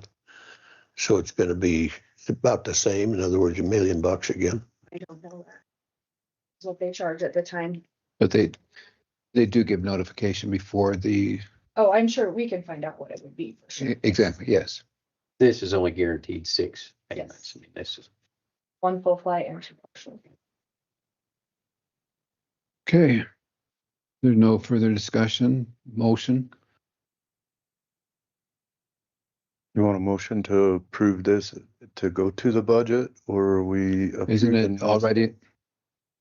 Chairman, sure, wait. I had flagged with a highlight all the things that the board wanted to discuss today, and that was one of them. With the 173.70 each year, so it's just the 173.70 for fiscal year 27. Is it included as a line item in anyone's budget? GIS. Okay. Yes, I thought so. So at this point, we don't need a motion. No, we As just, long as it's in the budget already. Yep, we're good then. Thank you, Commissioner White. I think it was probably more just to let Layla know if it Yes or not. I'm for it. Just the new gallery back here, but I thought there was a contract that we needed to talk about. I have the you mean you looked at the contract, you said it was fine. I can sign the contract. Anybody can sign. Okay. I just know that was part of the conversation last time. I don't know if that's. It was the 120 days, but got it. Okay, all right, I will back to Peanut. Mr. Stevens. Okay, let me ask again. So your concern all along has been putting people in the field of harm, so to speak, when you go from your office, yeah. Casey is still here or Haley's coming in for her office. She won't be it. Yes, for my office, people don't want us on their property and we get threats. And the less we have to go, the better. Well, by now you should know where those threats are coming from. Take one of the sheriff deputies with you. There are new people moving here every day and we don't know who they are. I have a new one now that just 2 weeks ago that I have to add to our list. I thought one of the items that we did discuss was that we would be able to utilize the service in lieu of going to the property physically. At least for a period of time. Correct. Yes, absolutely. Okay, so you have more time to consider it, but I think we have 4 affirmatives at this point in time. We'll address it during the regular budget. Nice. Fair enough. Thank you. Emily, I'm confused. I have a meeting request form from you, but you're not on the agenda? For the 7th. On the agenda. Oh, Emily. 11:30. Oh, are you talking about Emmy? She's not. No, Emily. Oh, Emily. she's on there for right now. That's why I called her up. I was like, we're ready. Under 11:30. Oh, there you are. You're hidden over. I'm hidden. You're combined with Layla. I took it as. All right, good morning, commissioners. Good morning. So, I'm coming to you today. Remember back in July, the museum board was short funds from last year, due in part to the deferred taxes that we had. So we went ahead and paid them in full. So we gave them $20,000 from our general fund. We are now at the end of the year. I've posted everything that we've received through the last day of May. And we have a balance on their account for the museum of $56,910.19. So I'm coming to you to ask you if you'd like me to transfer that $20,000 that we took out of the general fund back to the general fund before we close the year. And that would still leave them 37. with a balance of $36,000 to remit in their first payment. How we discussed it at that time. Yeah, I believe so, but I wanted to just reconfirm before we moved on. You never know from year to year how things are gonna pan out till the end, so. Okay. Mr. Chairman. Yeah, Emily, didn't we make the library whole too? Did they have I think Did the theirs- museum was the only one. was the museum the only one we made whole? But I'll Right, double I think they use their reserves I to. thought the library in the airport have got some big fine airport. I'll double check the airport, but it's only to see what their balance budgets are. I just don't know what they have for money, but I know for sure the museum, 20,000 against the general fund. So, I'm in favor of moving it back to the general fund myself. yeah. And then what I'll do is I'll take a look at, Commissioner Vickery. I'm okay. the Thanks. airport and the library and see, I don't believe we did that for those two, but I'll double check. Cause I want to make sure. And then if we do have those funds, I'll let you know probably here in just a little while. Great. So you guys can take a look at that as well. Mhm. If you want to see this report, I'm happy to leave it for you to look through. This is just all the funds we've moved in and all the funds that moved out of that museum board, general ledger. Okay. We're good. Thank you. Okay, thank you. I may or may not see you again.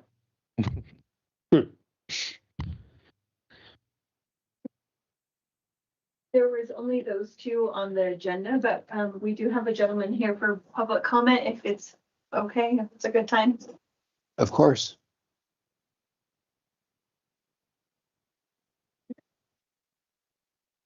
Good morning. Chairman Bernard, commissioners, thank you. My name is Bill Ames, and I'm here representing the Wyoming Mule Deer Alliance. And I've got some handouts here. And this is in regards to the proposed bike trail up Skyline Drive. We had a booth at the Wyoming Range Hunting and Fishing Show this weekend, and back, sorry to duplicate what we told you over the weekend, but the Wyoming Mule Deer Conservation, our alliance, we're nonprofit. We don't have dues. We don't raise money. We're intentionally staying out of the financial thing because that's just where things get messy, but, we're an advocate for mule deer hunters and wildlife. The first 3 pages are just comments we have on what we believe is reasons not to put the proposed bike trail where it is.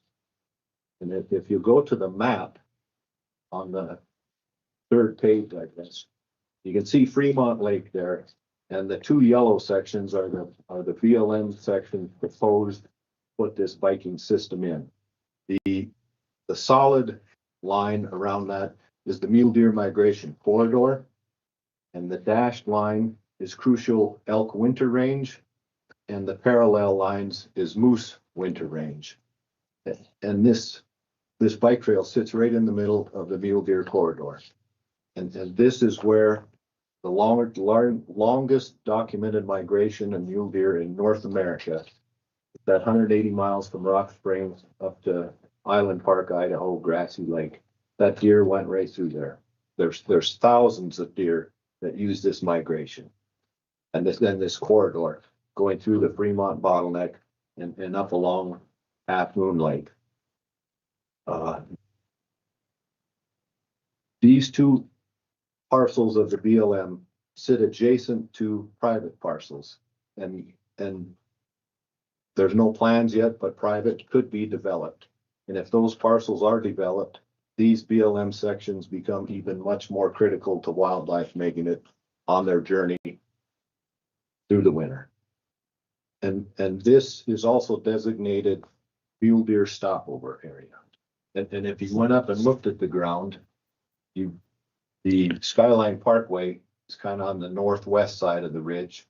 And then there's a lot of ground over on the other side of the ridge. It's southern exposure. It's great. Just so crucial for deer habitat. The sun hits it, melts off the snow, sagebrush and bitter brush is accessible for the deer to eat in the wintertime. We don't understand why there's such a demand for biking in Sublette County.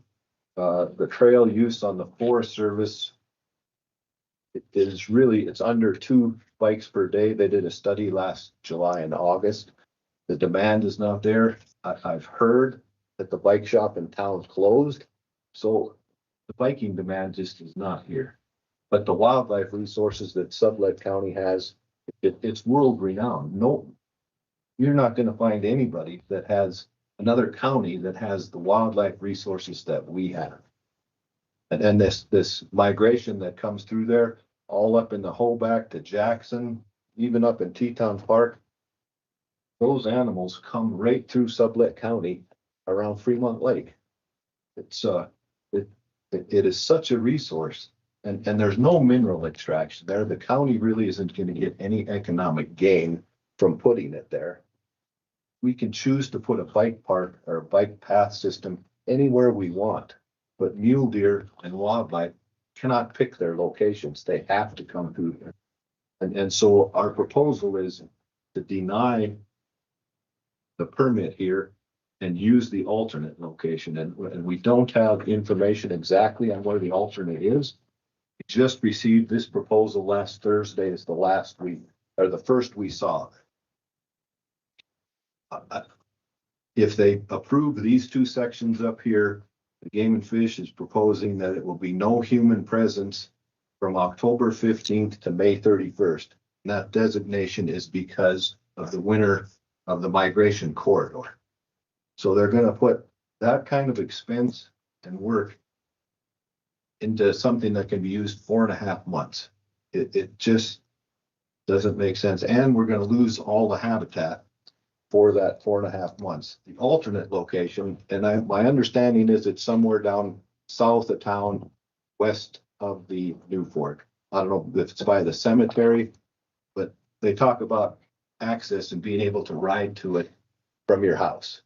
Well, youth, I believe, in my opinion, are much more likely to use it south of town. It's not such an uphill grade for them to get to it. And it won't have such a long seasonal closure. I can't say it won't have any seasonal closure south of town, but I don't believe it will be as long. It's not a migration corridor if I think it's where they're intending it. So for the money they're gonna spend on it, it will have many more days available to use. And it's also much more accessible to the youth of the community to ride their bikes from home and take advantage of it. The final page in here is what came out of their proposal. And all the lines in those two BLM areas, that's what they're proposing for trails to be built within that. It's 18 miles of trails that they want to build within the BLM sections up there along Skyline Drive. And I just think the community, my feelings is when I go skiing in the winter, up there cross country or downhill, I leave town, I look forward to seeing wildlife. I appreciate this county so much being an undeveloped land. It's just good for the soul to drive up there and see things as close as what nature intended them to be. Again, and another thing with wildlife, the year we're having, the desert is in just horrible condition. There's going to be no groceries for the animals out there this year, and this is long term. But these sites up there, higher elevation, so they get a little bit more moisture. It's just very critical that deer have these. And I guess what I'm asking the commission at the very best is if you could formulate a letter and send it to the BLM, kind of opposing this location and asking for an alternate location. The second best would be individual letters if you can't do it. But the least thing I'd like you to do is please, if this passes, please don't fund this. Don't use county money to get rid of mule deer migration. That is no economic benefit to this county whatsoever. So I'll end my spiel there and I thank you for your time. It's appreciated. And we can build a bike path anywhere. Why do we have to build it right in the migration corridor? So thank you. Thank you. Any comments, questions from attendees? Any questions from those online?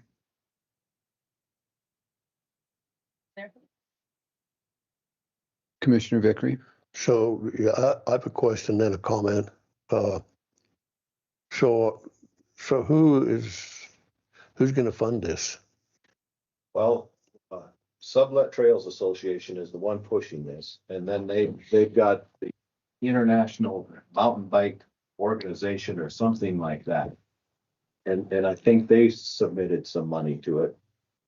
I don't know who's going to fund it for sure. We have sent comment letters to the state travel and there's another one trying to get them to please not fund it if it's located in this winter corridor. But I can't tell you where the funding is coming. Bill, when's the comment period over? Do you know? I do not know. BLM is kind of, rules have changed over there, management has changed, so they're kind of looking for direction. Nobody really has clear-cut answers. So the other day at your booth, there was a BLM man there, and I don't know if he was with your booth or if he was just hanging around there to get people's. There's a game and fish person, not a BLM. Oh, yes, there was a BLM person. And he's in the range portion of the project, and this is geared towards the recreation side of it. And I believe this all started with the field manager who since retired, but he kind of had a meeting with the Sublette Trails Association and kind of led them to believe that he could pass this through with just a signature, that he didn't need to go to public comment. And he told me that directly. I mean, so that isn't hearsay. And I was shocked at that. I mean, how could you just do away with winter range in the corridor with no public input? And it turns out he was right. He has the authority to do that with some changes that have taken place. But since that time, and since we were able to find out that this happened, we went to him and asked him about it, and so now we're in the public comment period. So we did get that far, but I just can't see any reason why a bike trail needs to be built in that location when people can choose to ride bikes anywhere. Those mule deer that come through here on a 180-mile trek, I mean, that's just insane. And they come right through there. I think the county needs to protect our wildlife habitat, especially with what the county has lost, or what mule deer and wildlife has lost with the mesa and the anacline, and now we got blue spruce over there in Big Piney, and we can't turn those projects down. We make a lot of money out of that, and those are things that really are justified to wildlife. But a bike system, really? So that's just my feelings, and that's the Wyoming Mule Deer Alliance feelings also. So I've got one more question. I'm not familiar with that area, but there's a high fence that the Game and Fish put in on the other side of the lake, around Soda Lake. Yes. Does that force more game through that corridor? Yep. Everything from New Fork Lake all the way down to the outlet of Fremont Lake. There's no place for those deer to go other than come across that bottleneck on the southwest side of Fremont Lake. They're just forced there. And all those outfitters in the Hoback and the Jackson area, most of those deer come on that bottleneck. I mean, that's their livelihood. So, like I say, what I'm asking for is if the commission as a group could send a letter to the BLM or comment to the BLM or send individual letters. I know the commissioners wait. You do have weight with the BLM. They do listen to elected officials. And the Alliance, we're not against a bike trail system. We understand there's probably people that want to use it, but man, there's got to be a better location than that. You know if the Forest Service has weighed in on this? Yes, they tried to get trails with the Forest Service, and the Forest Service just said no. And my opinion is if they could build it up the road from Half Moon Lake onto the forest, it has far less wildlife impact. But the Trail Service, the Forest Service has so many trails they can't maintain now. They really don't want any more trails to deal with. Has there been any input by Game and Fish? There has been input when they talked about seasonal closures. And the Game and Fish, they can make comments and they would like to see the trail someplace other than the proposed location here. Okay. Would we like to bring this up at the next meeting to discuss and give us time for research, and perhaps Janess can find out when the comment period is closing on this, and then we have a better idea of what's transpiring. Is that acceptable? Yeah, that's acceptable. I would like to make a comment. Commissioner Stevens, Commissioner White. Yes, we'll take that, and please schedule it for our next session. But I'm getting to your questions. I wasn't finished. Oh, I'm sorry. That's okay. May I make a comment now, sir? You're going over time, but go ahead.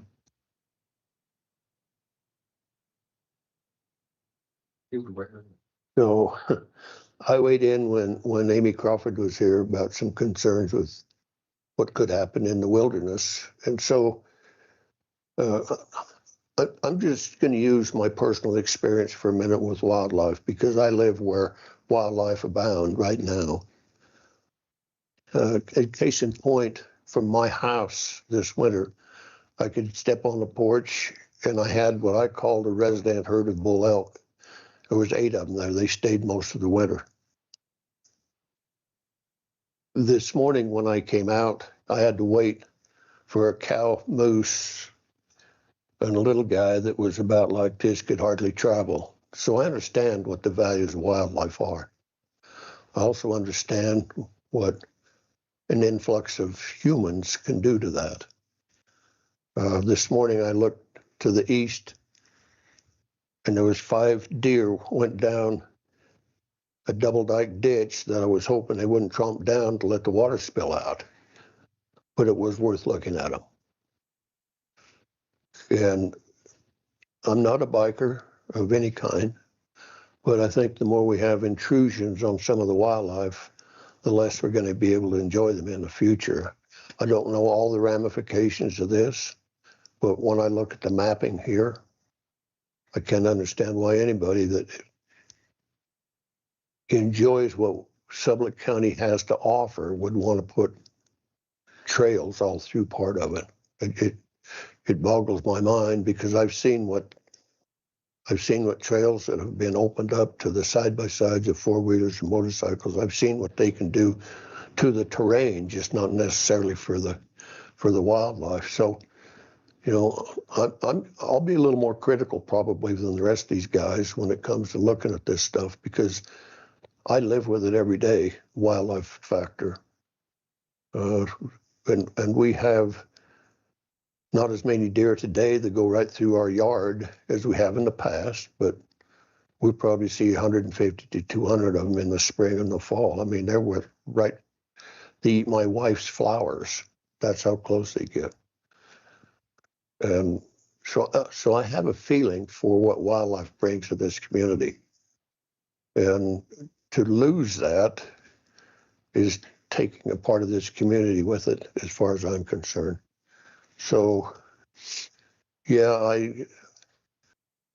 when I look at this, and I've heard of this proposal before, and I have to agree with Mr. Ames, there's got to be a better place for a bike path than what there is. You know, and I also see some of these bike paths that very seldom get used.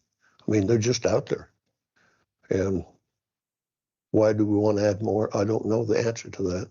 I'm sure there is one, but they're going to have to certainly convince me they need more when they don't use the ones that are in existence. So that's my take. Thank you, sir. I appreciate that. Well, I appreciate it. Thanks for your input. Mr. Chairman, one more request for the follow-up meeting. I see Sublette Trails Association has a $15,000 request for trail clearing through our rec board. Could we get a detailed line item, what they're planning on doing with that money for this follow-up meeting? Would you be kind of, yes. Thank you. Thank you. But it's not coming through us, only the rec board.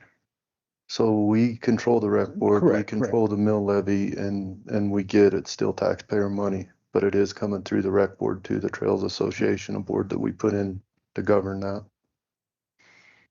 Yes. Okay, we should have it on the next meeting if you care to attend, Mr. Ames. That'll be the meeting in 2 weeks. I think it's 3 weeks. July 7th. July 7th. Okay. Thank you for your time. Well, thanks for bringing it up. Yeah, thank you for your comments and your information. Appreciate it. Wildlife is Sublette County. Thank you. Yes, it is. Thank you so much.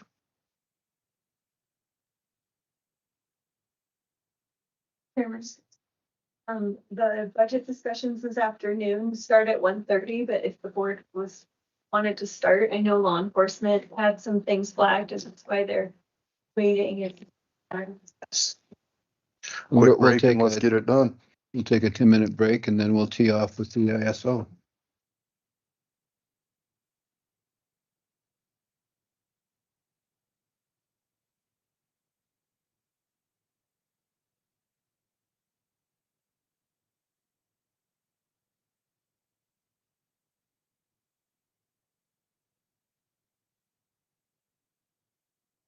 Thank you, Emily. So I'm back, and you are correct, Commissioner Bradley. We did do that for the airport and the library, and they do have the funds to reimburse the general fund if you approve.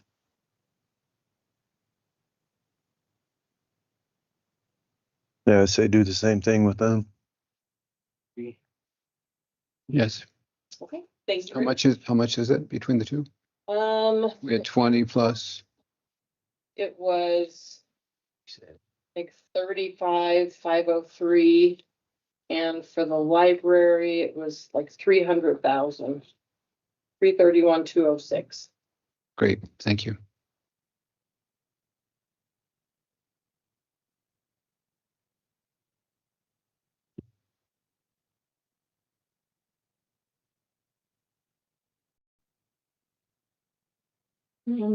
So I highlighted all the items that the board wanted to revisit to make decisions today. I had one question. When is our goal to stay at 12 meals? I'll stay at 12 meals. I think so. I think we I can do. do that. We may not decide we need to get a bunch of things. Earmark. Yeah, I can stay at 12. Commissioner Vickery, Yeah, I'm fine with that. good. Did we want to start with law enforcement since they're all here? You are on deck, so however you want to call it. There. I think the big items for law enforcement were, oops, goodness. The vehicles. And then a couple of salary lines that were highlighted. So I guess I'd have one more question for you. I'll in and have this in our mind, but as a budget is presented today. Got the money to fund without dipping reserves. So I had to make, Provided the yes. estimate comes back. The answer is yes. I had to do an adjustment to one of our general accounts, so I'll talk to you guys about that when we get there. So that bumped us right over the 12 mil. But I figured we could probably make some adjustments today. I'll go back to our summary if you want. My mind, these adjustments, I mean, we're gonna start right here with the possible adjustments. Right. You know, Right. Yep. Yes. But that's based on your estimation. Yeah. The one that the number that we don't know yet. Yes.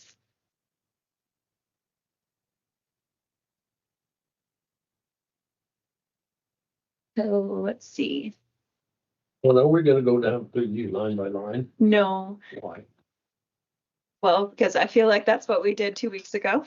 That was the point. Numbers here that we can look at and discuss them. So I just sent an email out to the departments that had things that were flagged in them that the board wanted to discuss today. And for law enforcement, like I said, it was just the vehicles and then some salaries.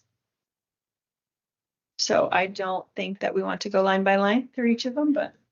Well, I'd like to bring some of these up because when I'm looking here at lieutenant's salary jumped from 81 to 100,000 department request, and that's what 13% increase, and we kind of stuck around at considerably less than that. I think those things need to be discussed. Yeah, so those are the line items that have been highlighted as a flag. Okay, so we're going two different directions. You were going to answer in regards to the conversation with Commissioner Bradley, where we're at in that regard, and then we'll come to Commissioner Vickery's questions at that point. Yeah, I got the answer. I think you got the answer. Okay. So I don't know how you wanted to go about it. Do you want to have Sheriff Lear and Shannon come up here? Or did you just want to? Is there a necessity? I think we're going through and identifying what we're doing at this point in time, and explanations were given with due respect last time, unless there's The commissioners received an email from the sheriff's office with the information that Commissioner White had asked for about the salaries and the members of the sheriff's office that were retiring within the next year. affirmative. Oh. Coupled with the vehicle mileage.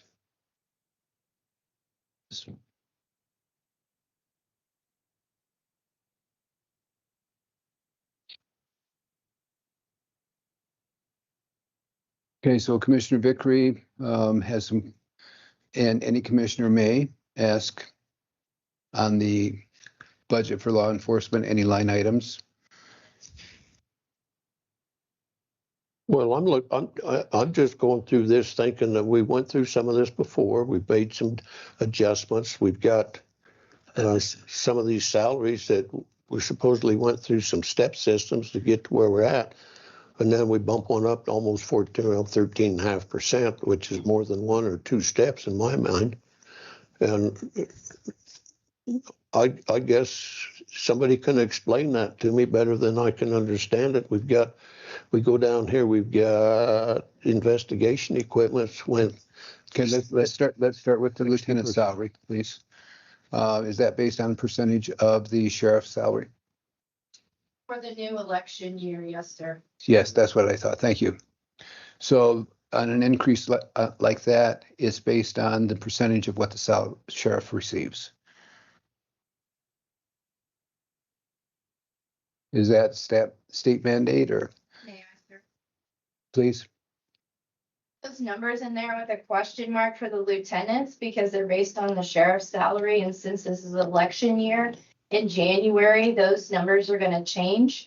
And so if we have the original number in the budget, July 1, we're not going to have enough funds in the payroll when January 1 comes and the sheriff and the lieutenants have a pay increase. So I don't know if you want to increase it now or leave it as is. And then we talk about it in January when the new elected begin. Commissioner Vickery? Well, I just looked at, there's some department heads that aren't making 100,000. They've got a lot more responsibility than a sheriff or a lieutenant at 100,000. Okay, so, And so if Sheriff Flair, is the lieutenant's salary based on a percentage of the sheriff's salary? Per statute, it is, yes. So, Straight positions. Captain, we don't have captains, we have lieutenants. Yeah. It is not a mandated, it must be a certain percent. okay, thank you. That answers your question. So the 13%, Casey, you believe is okay? More, yes, I still feel it's subpar for what other lieutenants or captains make around the state, but to give them. But we're not talking about around the state. We're talking about here. And if folks need to go somewhere around the state, then they need to go. We're just talking about Sublette County. Yes. And you're making more than our patrol lieutenant who has more liability and more.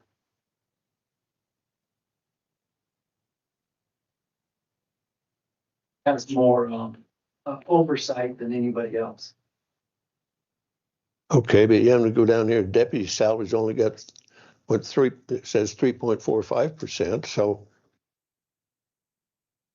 and that number's okay too, then. Yes. Bump them up that little. Okay.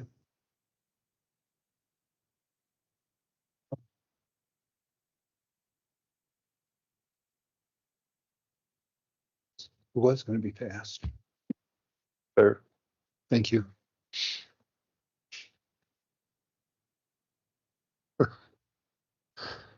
I just wanted him to come up so he didn't have to call over or talk Well, over. but he'd get closer to me and whack me from there. So, Should we just go down this? How do we want to do this? So Commissioner Vickery, there's only two other line items on the law enforcement. And that's the IT person salary and the new vehicle purchases. Okay, so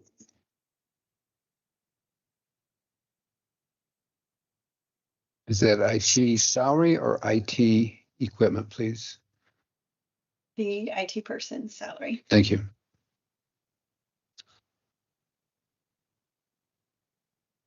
So I've got to ask a question while Mr. Lear is sitting here, if you don't mind, Mr. Chairman. Please. Okay.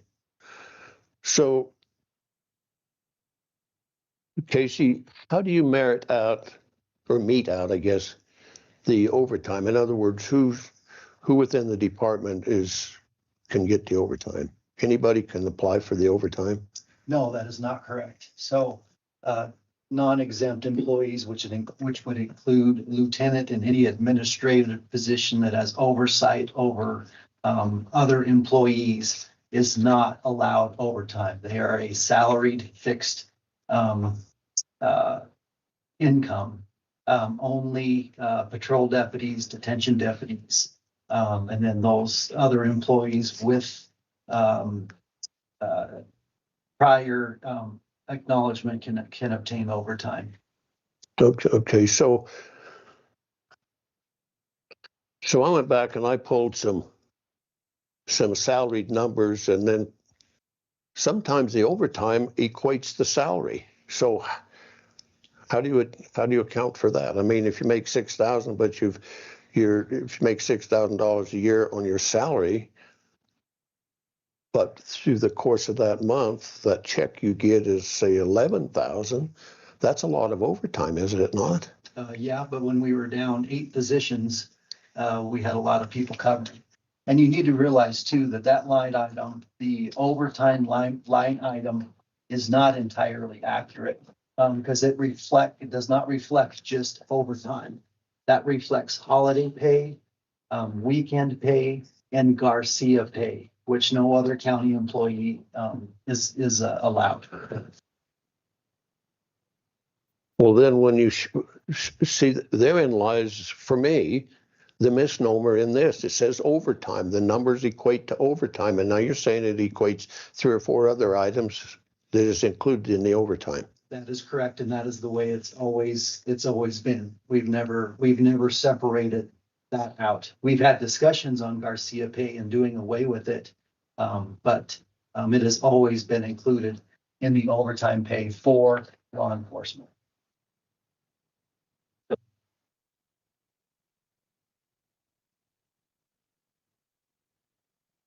Okay, well, I understand some of the reasoning behind overtime. Don't get me wrong there, but $500,000 seems to me like upwards of $500,000 is a lot of overtime to add to a salaried individual that's making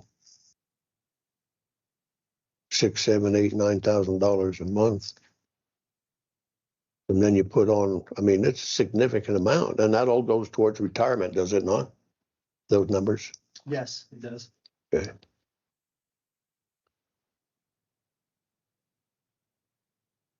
Hey, I'm not getting much comment from the rest of my commissioners. They must think it's okay, so I guess I'll have to go along with that. But I think that. Well, what I did was I opened the floor for your questions. Okay. If you'd like to have a discussion on per line items. Well, I think we should have a discussion on those. Just see where everybody stands. Good enough. Yeah, I'd like to see them break down 3 categories, exactly Sure. what. Understand what I'm I do. talking about. Overtime versus holiday versus, absolutely. How many deputies are you short now? And you're still getting, this month, there was 3 or 4 that had huge overtime. Yep, so we're four positions short within the whole department. And is that funding budgeted if you were to hire them this year or? It is, yeah, those 4 positions are included in the budget.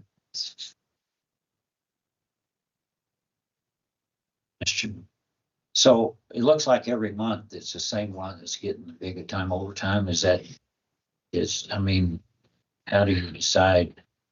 It's whoever wants it, we try to divvy it up, but there are deputies that have families and they work their schedule and they don't want to work overtime. One, because they can't, they either have daycare or other responsibilities. But yes, to your point, there does seem to be those few deputies that are willing to do the overtime and apply for the overtime, but we try to spread that out as equally as we can.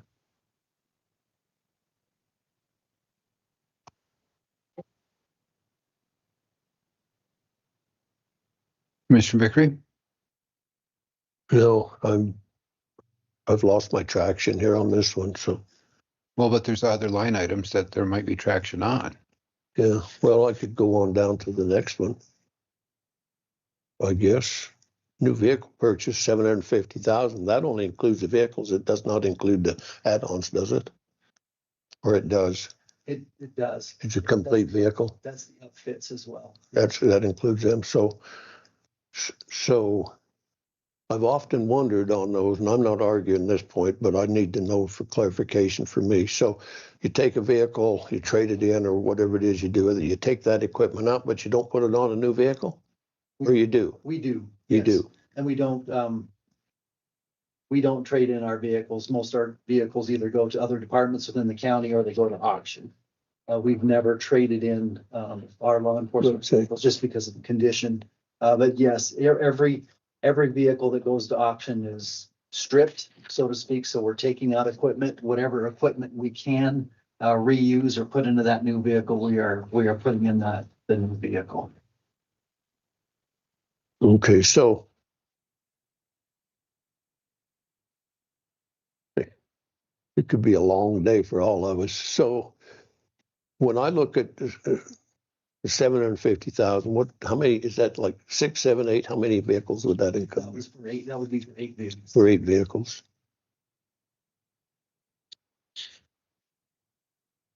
Okay, so my thought process tells me, right or wrong, that we are going to have a new sheriff because you've decided you're not going to run again. So we're going to have a new sheriff. I think, in my mind at least, that new sheriff coming in should be the one that says whether he or she, whoever it is, needs all those vehicles. Makes sense to me. The guy coming in would be the one to make that call on that one. That's just my thought. I could live with a couple, but I certainly can't with 8. So that's me there. I got something to say. Please. Okay. And I know you're thinking, you haven't got any for the last couple of years and you're way behind. I know that's thinking going on with different departments, but I'm not in favor of that many at one time. I'm just not, can't do it. I mean, might compromise some, but I'm not going to go for 8 at this present time. So. Okay. Commissioner Bradley? I'd go for a compromise. Years past, you indicated you were doing 3 and 4 until if we could get back to doing 4 this year, that'd be content. Commissioner White? Hey, Casey, if we did 4 in your mind, what would next year look like? Because you asked 6 last year, right? And so 8 this year. So 4, would it be, you'd need 8 again as I look through this fleet. I see you're driving a 19-year-old vehicle with 198,000 miles on it right now. In your mind, what would that put us like at next year? So I think a budget's going to be a little tighter next year. Boy, yeah, I think it's going to be similar to this year. I think whoever the new sheriff is going to ask for more than just 4, whether that's 6 or 8. Again, I agree with Commissioner Vickery that it will be up to the next sheriff. However, looking at fleet vehicles and how they work and how we're timing them out earlier than what we have been in the past, I'm thinking at the minimum of 6 to 8 they will request next year just to keep the fleet in good status. Sure. I mean, the cars we're making nowadays are made to run a lot longer, right? No, we're finding that the opposite of that. We're replacing transmissions and engines before they hit 80,000 miles. But I think the quality has gone down in the vehicles, whether you contribute that to COVID or manufacturing outside of the USA. I'm not sure. We are going through vehicles sooner than what we've done in the past. We could get 120 to 150 miles out of a patrol vehicle. Now we're lucky if we can get 80.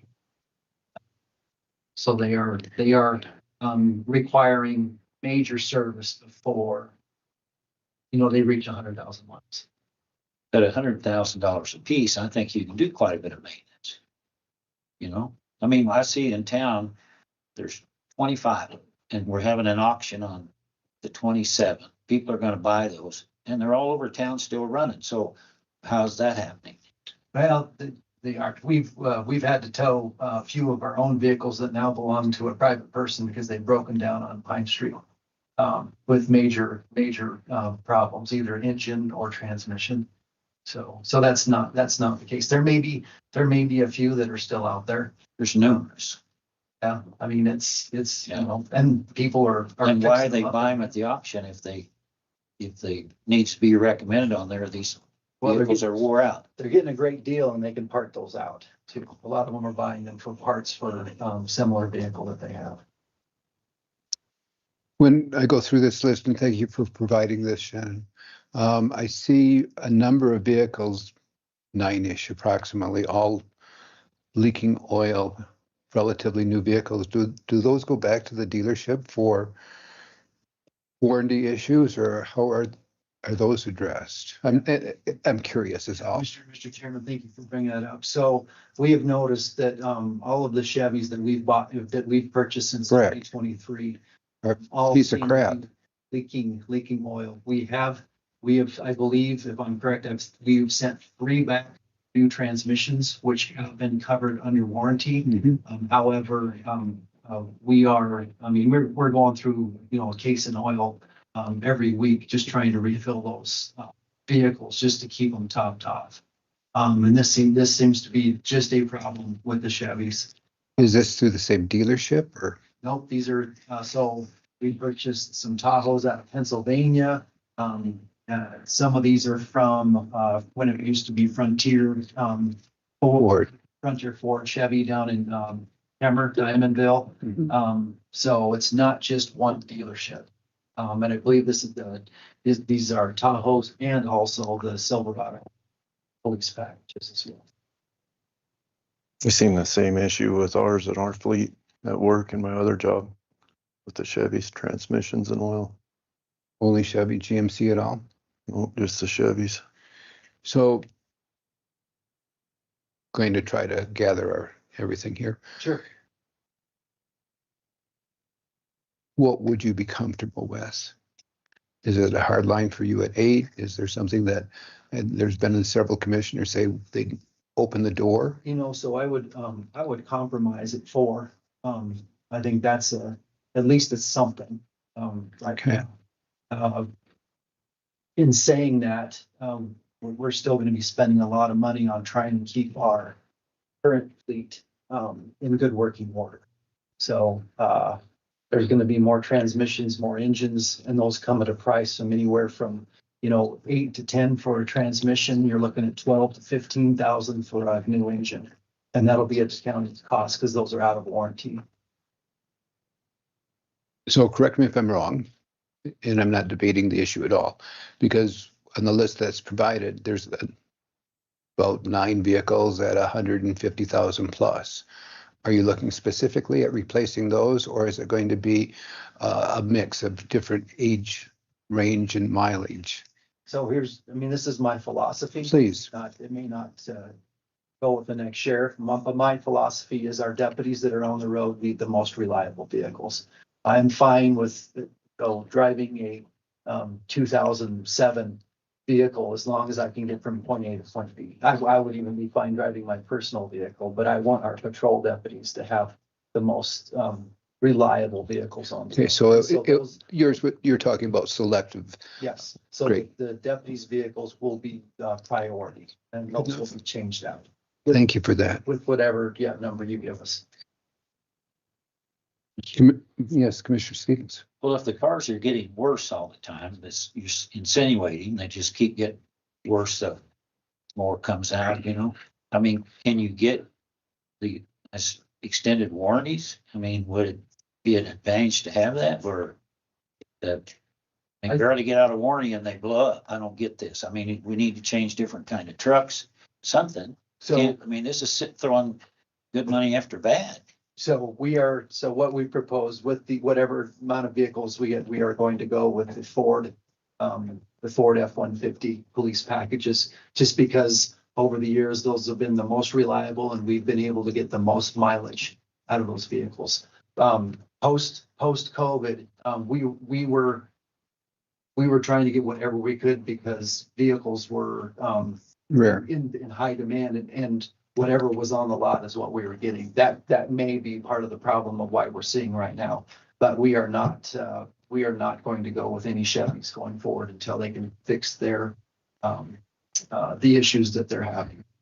So thank you for that explanation. When you purchase a new vehicle that comes in, will you be able to, we use the terminology, transfer the equipment over, outfit it with the radios, light bars, etc.? And can you come up with a local decal company and we can do everything in county for that? Or will we be shopping all of that out? Because it was kind of answered, but kind of not. Sure. I'm sorry. So we've been researching. So the upfitter that we've been using for years is out of Fort Collins, simply Yes. because there hasn't been one in the state of Wyoming for quite some time. We looked at Montana, Salt Lake City, Utah, and we found a company called the Dana out of Montana. They just built a shop in Idaho Falls. And so that is who we reached out to. We're willing to get the Ford F-150s and do all the upfitting in Idaho Falls, as well as any fixes that we need, would be willing to come over and do those here in county versus having to take a vehicle all the way back down to Fort Collins, Colorado. So a lot closer. Would they come over here and do it? Well, they will save time and money. That's part of the Sure. agreement that we've spoke with them about and doing so. Thank you. Please. So could you get me a copy of your specifications, what you want on a truck, police type truck? Can you get that for me? Yes. I'd like to see one. Okay. Yeah, I'll send you the. I mean, make me a hard copy. Yep. Yeah. I'd like to see one, and what do you think's different on one that's a police package than Than a regular vehicle off the lot. The biggest thing is the harness, the wiring. So they have instead of a center console, it comes with just a huge wiring harness with female or male connectors at the end. And that way it's plug and play for all the equipment, because they know that vehicle is going to be, running light bars, cameras, sirens, all this extra equipment. Their alternators are heavier duty, just to recharge the battery, so you're not running out of juice all the time. That's the major difference between a police package and just a regular vehicle off the lot. So is that wiring harness, and instead of having to cut wires, patch in, slice in, you can just direct connect the equipment's up down. So you're not chasing gremlins all the time. but still I get a copy of basically what you're. Okay, yep, I will get you that. I can get you that today. We do have a decal company in town if that saves money. So we have used them in the past. So I'm trying to keep everything local as possible, Sheriff Lair is, but if it doesn't work, it doesn't work. There's no. Commissioner Victory. It looked like you were bridling on a question there, so I thought I'd let it out. I'm about out of questions. I'm not going to change my attitude on the new vehicles. I think two's plenty to start now, and then we have to make an adjustment as we go forward after, after new sheriff takes over. So be it. But in the meantime, okay, two for me is other line items. Yeah, and this is just curiosity. Like on the investigation equipment, it took quite a jump. So what did you have to add to that, Casey, to make that? So in investigations equipment, we added, there's another investigations line item. The supplies. Supplies. Yeah, we decreased supplies, and in order for transparency, because we are taking some equipment out of supplies, we just adjusted that into equipment. So when we purchase that, it's more transparent that this is actually equipment versus supplies. Okay, fair enough. Yeah, thank you for that. I don't know. Whenever you see a big jump, it makes you ask the question. Like patrol equipment's 36%. So Clayton, did you have a question, statement? Was there something you were waiting to add here? Oh, I was just going to chime in on one thing, but it's not difficult.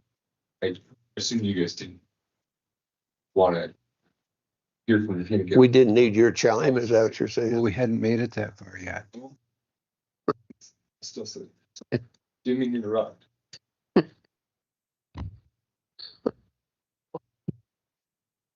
Anyway,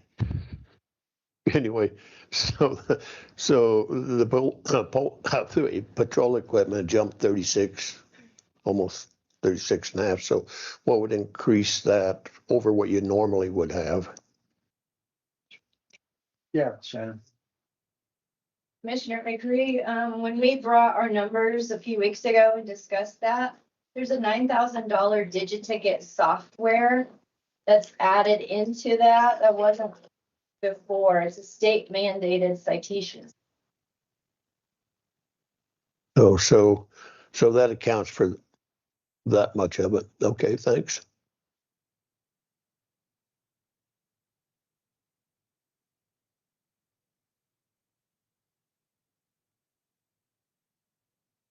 You have something? You know, the one down there at the bottom, I don't understand at all. So do you have more canines on patrol? Because that jumped big time. Canine should have decreased. Well, that's not what it shows here. It shows an increase. Animal Wasn't she talking 66%. So that's, time to full time or something? sorry, Mr. Chairman. Please. Yeah, Commissioner Vickery and Commissioner Stevens, you're correct. Yeah, so the animal control was taking the part-time position to a full-time position. So the canine in itself, we reduced because that was Oh, that was a okay. new dog and training for the dog and the dog handler. And so that reduced, but no, the canine animal control is our county animal control officer. Okay, so the 78,000 is his salary basically. Is that what it was? Yes, moving from part-time to a full-time position. Okay, fair enough.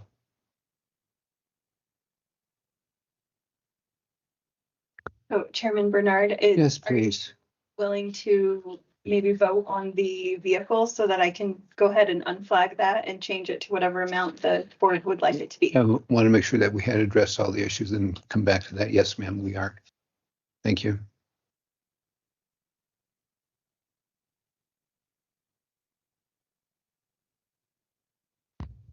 I did want to chime in on vehicles. That's why I came up here. So whenever you feel as Please. Mr. Chairman, and I'm not trying to speak for step on Sheriff Lair's toes. My office has a somewhat unique view into the operations and everything else at the sheriff's office. And I just kind of wanted to just chime in briefly with some anecdotal things to consider when you're thinking about vehicles. I recognize that there's a variety of mechanical issues that can come up, so on and so forth. Just last week, we had a young man try and bail on being pulled over. This doesn't happen all the time, but it does happen. It is absolutely crucial from my view, from the law enforcement perspective in this community, that deputies have the ability to rely on the vehicles that they have. If they have somebody pulled over and that person decides to bolt, and you've got a vehicle that's teetering or it's in the realm and something goes south, we have a significant problem. The other piece to think about with vehicles generally is that I know we've talked about the Governmental Claims Act multiple times. You guys don't quite have it memorized, but I read it quite often. One of the biggest gaping places of liability for a governmental entity is the negligent operation of motor vehicles. It's crucial that the motor vehicles that are being operated by your employees are sufficiently maintained and taken care of and operate. That's just something to keep in mind on that. So I recognize that vehicles are expensive, but in my view, into the operations of the sheriff's office, and yes, I'm just viewing generally the criminal aspect, whereas the sheriff's office does a variety of community protection things that I don't see, but the things that come across my desk, if there are concerns with vehicles, they compound significant safety issues for this community. So just 2 cents on that. And I hear the idea that you can let the next sheriff make that decision, and you can. But if that next sheriff doesn't have it in their budget to then make that decision, sure as hell gets a lot harder. So those are my 2 cents from the peanut gallery, and just from my view on that. If you guys have any questions, I just wanted to chime in briefly on that. Okay, so Mr. Chairman, And thank you for bringing that up. Appreciate it. Yes, Commissioner Bickering. Not telling you guys how to do your job, just wanted to make sure that. yes, you are, but that's okay. We appreciate that. You guys, the more information you have, the better. So I'm just. If that's, and I was thinking the same thing. So that's what I was going to say.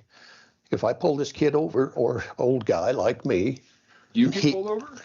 I didn't get pulled over for driving too slow. You knew that, yeah. Unbelievable. I got pulled over, and everybody in the courthouse knew it the next day too, by the way. Was it because you were going too slow? I was going too slow, yeah. Because the weather was bad, and I know that if I go too slow, I can stop quicker if I go too fast. Anyway, so I pull this kid over, and he bolts. And I go get into my vehicle. I get on my radio and I say, hey, some old dude's coming down the road. He just bolted. Throw a roadblock down there somewhere. The old proverbial Motorola overdrive, or in Sublette. No, it's brand new, expensive overdrive. It's Harris. Okay, well, enough said about that. I hear your point, and I just kind of want to point out one of the things that is in my view, and of course I'm not going to speak for Sheriff Lair, and he just leaned forward, and I know he's got more to say on this than I do. Just a thing to keep in mind. In those circumstances, we have sheriff's deputies that are over an hour from town when these things happen. You've got 4 or 5 deputies covering the entirety of Sublette County. And in the anecdotal situation that occurred most recently, this was a deputy that was damn near in Lincoln County. And you've got a young man that bolts. Assistance is not close by. And I can give you some information about the Wyoming Highway Patrol. They're not around to lend assistance either. So you've got a sheriff what's that? Sheriff. Well, but at the end of the day, like, this is a very rural community. And so it is crucial that those vehicles are operable. And I think the thing to keep in mind is that, yeah, if somebody bolts, that vehicle's being driven a little bit differently than Doug Vickery's Ford F-250. That is being romped on. Those vehicles are being operated in those circumstances where they're driven pretty hard. We don't have time to get into this. I could throw another thing. Okay, great. Just move on. Let's move on. Thank you for that information. Let's go forward. Stepping out at this point in time, I think my personal opinion is the sheriff's department cannot be undervalued for what they do. It's a key component to keeping our community safe, and especially our teenagers and young ones. It doesn't matter to me if we are 20% overstaffed. It's the presence of having the deputies out that keeps crime from occurring. And that's statistically proven. Last year, we didn't approve any vehicles for understandable reasons. It was my first time going through, and as I look at this and where we're at with money coming in, you're asking for 8, and I would go with 6 in my position. And so everyone has fully disclosed their hand. Did you tell a number? I didn't write down what number you said. I can go with 6. Oh, 6. Yeah. I recognize everything. Yes, it is fiscally responsible for what you said. But when we look at vehicles with 170,000 miles on it, 8 or 9 of them, and then we look at another 8 or 9 with leaking oil, we have a potential problem if that all poops the bed at the same time. Yeah, okay. I've rested my case. I understand. I'm not going to go into it again because I can, but I won't. But you shared with me, and I sat here very tolerantly listening to you, and I'm sharing my opinion. Thank you for listening. So at this point in time, obviously, we have a spread from 2 to 6. Is that correct? It sounds like it. Okay. Yeah. I'm open to a move forward at this point in time, whatever the board would like to do. What was your answer, Stan? 6. 6. Yours was 4. Yours initially was 4. We go 4, 5, or 6, or 2. or 2. I haven't made it there. I had to get to 10 before I started at the beginning. I didn't want you to forget me. He cast you off. But all the other line items on the sheriff's budget are fine. Is that correct, Commissioner Stevens? I think so. Bradley? Vickery? Thank you. Okay.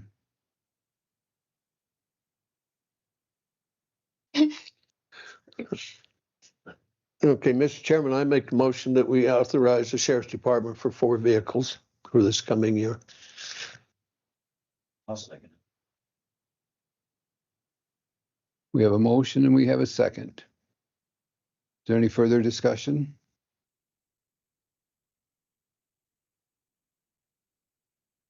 All in favor?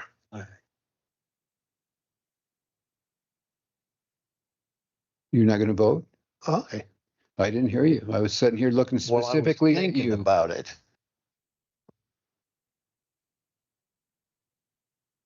Opposed?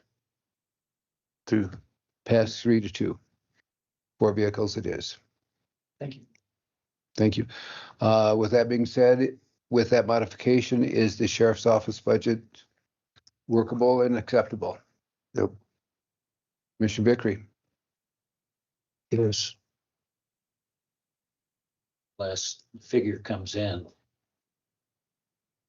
Yeah, we have. The figure comes in that doesn't jive. Everybody may have to take that. Okay.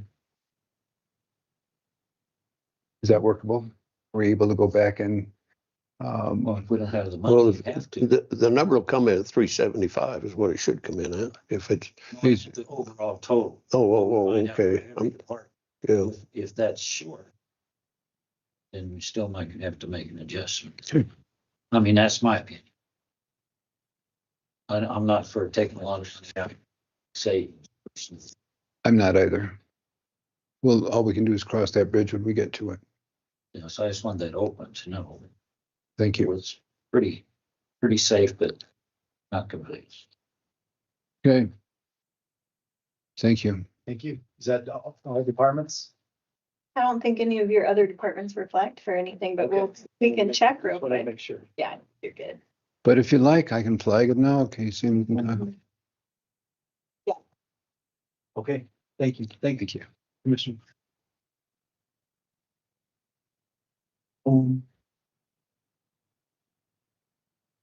Then you had Emmy with the rec board, I think. Are you ready for it? She's here.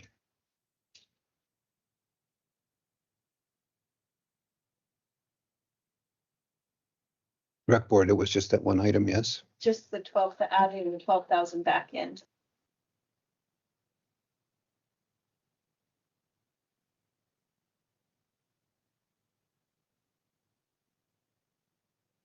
This is 80. Hello, Emmy. So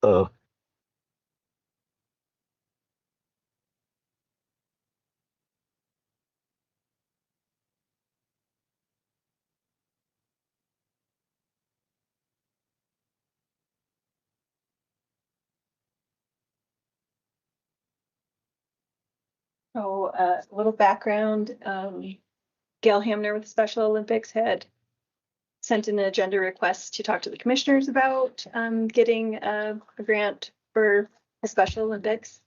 And when she came on June 2nd, the board directed her to go to the rec board. I put them in contact the next day, and Gail ended up going to their board meeting that Wednesday night, and their board approved the Special Olympics taking the spot that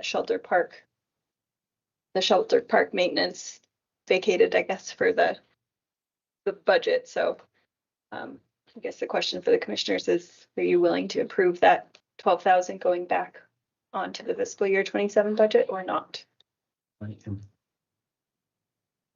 Good. Good down. Please, Commissioner Stevens has a question. Because earlier in the day, we discussed on that trails. And planning and zoning, what that was gonna be used for, so is this something we'd like all more information before we go forward? I think it's been requested. They're gonna be on the meeting on the 7th.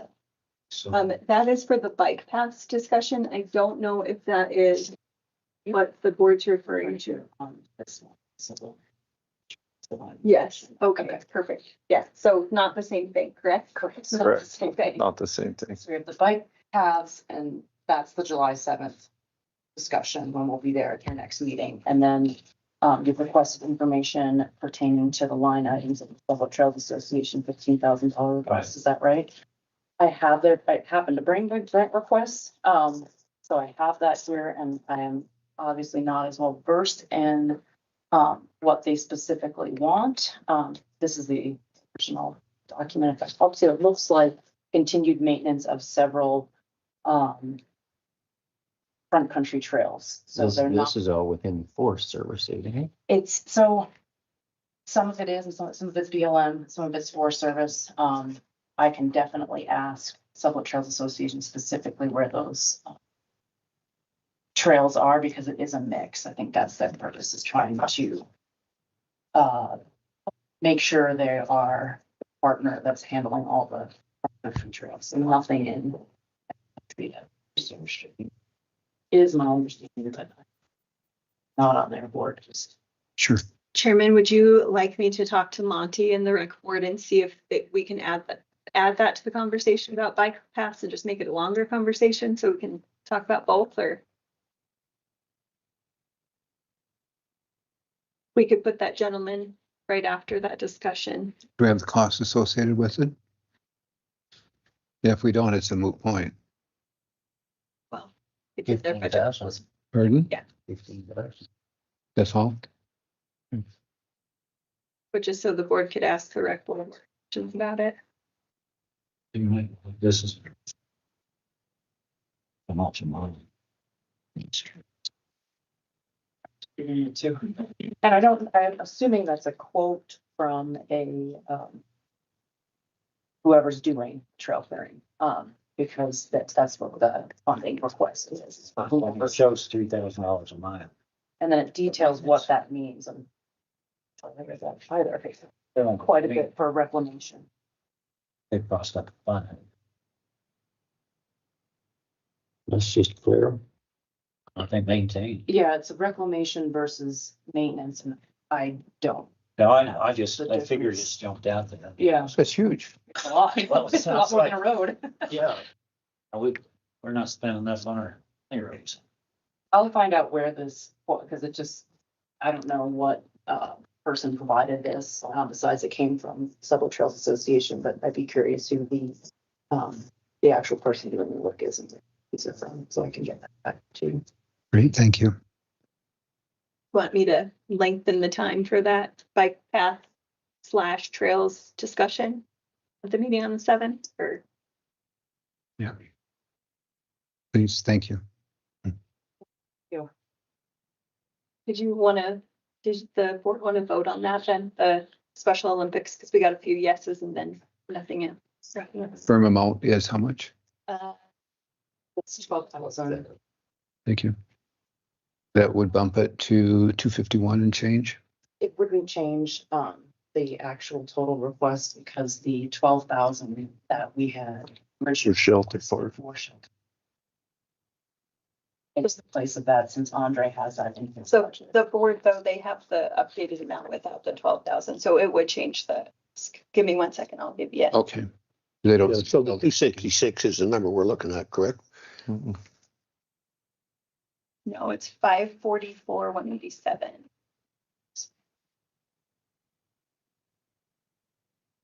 Without the. Oh, I see. I was only paid one. Well, That's a benefit, isn't it? That's without the 12. I'm looking here, it says total request 266 on 86. Well, I know what the rest of it over here is, yeah, but the request, the actual request is 266. Actual grant request. Yeah. 556, 187. Is there total budget, but okay, go ahead.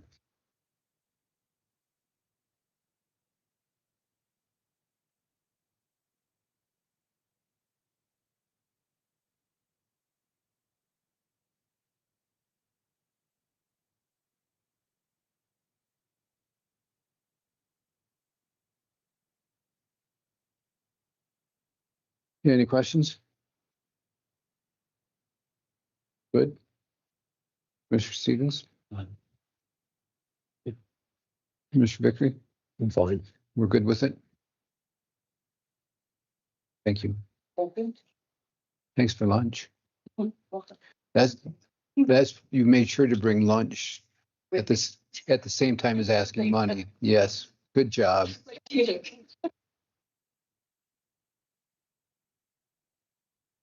Good. So gentlemen, would you like to break for lunch now or continue? Do both. Okay, But these are here waiting. They want to eat lunch or they want to get through theirs. Crystal is here on behalf of the visitor center. Have something like. We just never had the. she only works right here. It's not a hardship for her to work, come and go. Float your boat, I don't care. Shannon, Yes, sir. is there something that we need to address for you immediately, or can you come back? Okay. Sam, do you want to have lunch at the same time as go over? Preference here for that, so we can get out of here quicker. Do you want to eat and go over at the same time without throwing food? I don't care. What are we eating? It might make a difference how. Okay, we just broke for lunch.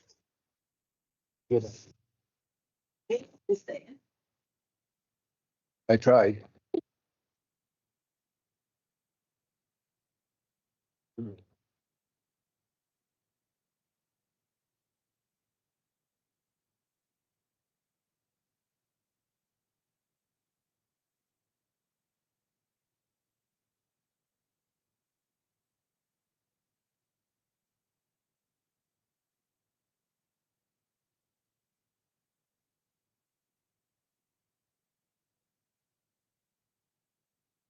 Lunch, and are we doing planning and zoning first, or are we going to move on to a budget item and then come back to planning and zoning?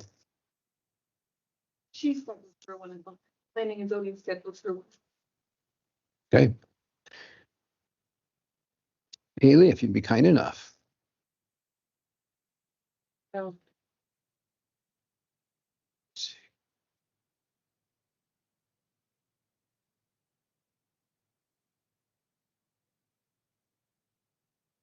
All right, good afternoon. Today I wanted to share with you some follow-up information from our following the planning and zoning and the county commissioner workshop that we had a few weeks ago. We developed a committee which included Commissioner Bernard and Bradley, and then planning and zoning commissioners Holly Roberts and Chris Lisenik. And together we worked on how to figure out the next steps with a request for information, request for proposal, request for qualifications, just going through the variety of options. And to update the comp plan and our regulations, I went to the WyoPass conference the following day after a workshop, and there was a really good presentation about RFPs and RFQs. And the individual who did that presentation, I reached out to him and had a follow-up call with him and shared with him a little bit about our project. And Chris Lisenik was in that conversation with him as well.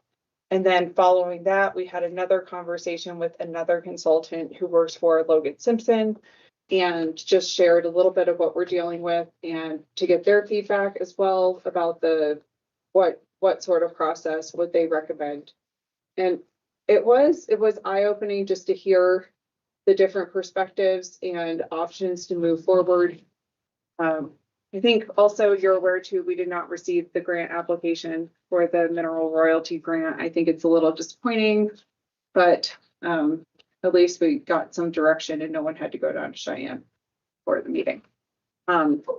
But our thought is that we proceed with a request for qualifications, and rather than us saying what the scope of work is and giving a really detailed scope of work, we more identify what the issue is and where we currently are with things.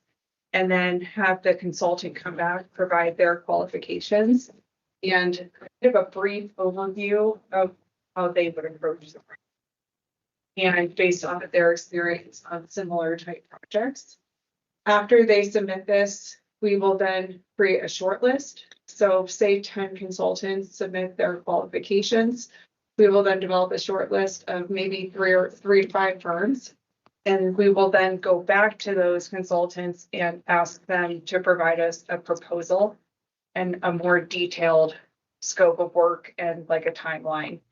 And we can provide them more information also at that point of what the scope of work will be and really just ask them to give us the cost at that point. So in the beginning, when we do request for qualifications, there will be no cost. We will not be asking for any associated costs to do the project.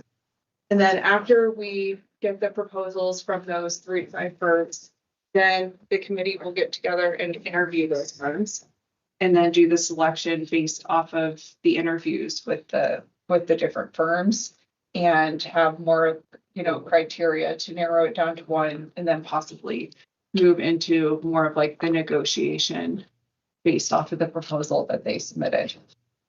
So this is just the draft of what the RFQ would look like. And our goal from the timeline, there's a timeline provided on page 6 of this. And if we are able to move forward with this timeline, it's anticipated this consultant selection would take place on Tuesday, September 1st.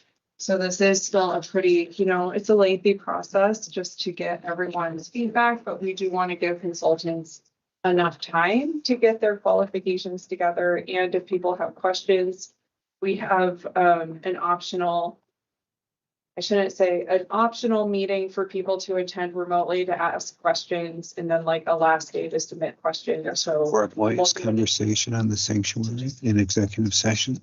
We want that one. Hey, Lynn. Your mic's still on. Thank you. I'm good. I love that idea of an RFQ.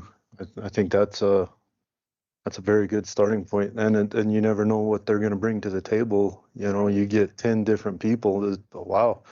I really like that. I like that. I like that approach. Yeah. Instead of us trying to tell them what they do best, tell us what you can do for us. Right now, our list of consulting firms, the list is almost 30 that we can send this out to. And through the American Planners Association, the Wyoming Planners Association, there's a few different organizations that we can post this on their websites for free. So we can do that immediately and get that online. And we'll put it on our website. And I think it wouldn't hurt to put it in the newspaper, or I can also maybe get with Janess and figure out some other options to get this out there and just make sure we're following our policies correctly for the outreach side of things. So.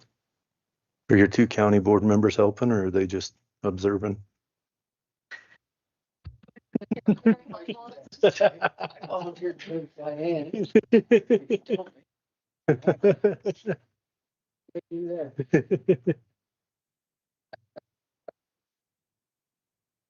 that. Sorry, gentlemen.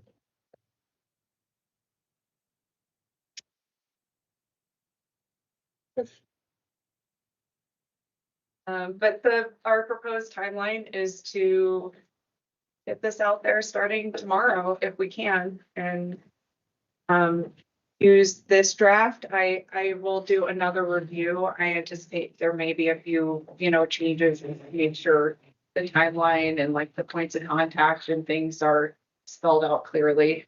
But this is generally what we're proposing. So what would you anticipate the overall timeline whenever you actually have somebody you're going to present saying, hey, this is where we take this, so to speak? When would you have that where you can present it to this commission? Approximately. So on page 6 of this RFQ is a tentative schedule. And the statement of qualifications, we are proposing that they will be due on Monday, July 13th. And from there, we will then develop the short list and reach out to everyone on the short list. They will then have to get us a detailed proposal by Monday, August 10th. And then the following week, our committee will conduct interviews with the people, with the consultants on that list. And then we will do the selection on Tuesday, September 1st, and that would be at the commissioner meeting. So. Then the goal after you get somebody in place is 18 months, correct? And we did include on here an 18th. I do personally feel like from some of our conversations, 18 months is fairly aggressive. But I think that's, we can hear from the consultants and get some of their feedback on that too. It's better to provide the timeline than to not have anything at all. So.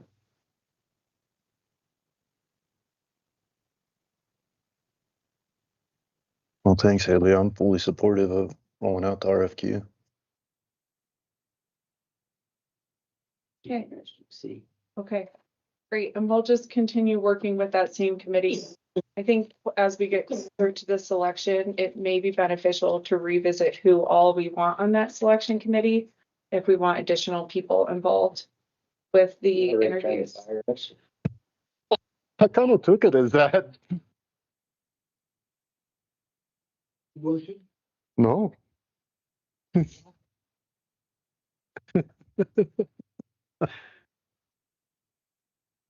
We wanted to include anybody else. I think that's just something to keep in mind as we start to move forward with the selection process. Really, the selection process won't start until I'd say after mid-July. So we have a little bit of time. Well, I think that's an important question for the board to identify if you wanted a commissioner on the selection committee. Because ultimately it comes back to us, and maybe it should be other people besides the commissioners. For consideration later. And I can share that with the planning and zoning board as well, get some of their thoughts. One. Planning and zoning board has to be involved.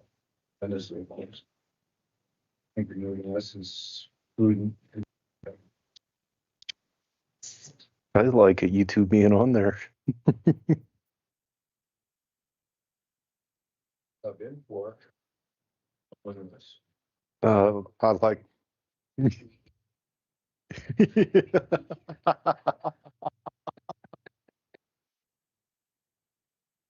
Thanks, Mac. I agree. Can't fill either one of your shoes. You guys just go for it. Sorry, Haley. All that I have for this agenda item. If there are any comments about the RFQ or any decisions need to be made about moving forward with this. Good, we're moving forward. Okay. You talk, you won't know approximate price until after it's been placed. Correct. We will. 300,000 in there for that being. Correct. We are not even providing any sort of cost point with this. And if we choose to, once we take it to that proposal stage, if we want to tell them what our budget is, we can do that, or we can just see what they have to say. Stuff in there that. I'd say don't share what our budget line item is. Let them, if it's, and if they do the research to find it on their own, good on them. It's right there. Correct. Great. Yeah. Was that it for everything for you? Okay, I'd like to request a motion to move into executive session 16-4-405. A subsection I, please, for litigation. So moved. Second. A motion second. Any discussion? Great. All in favor? Aye. Opposed?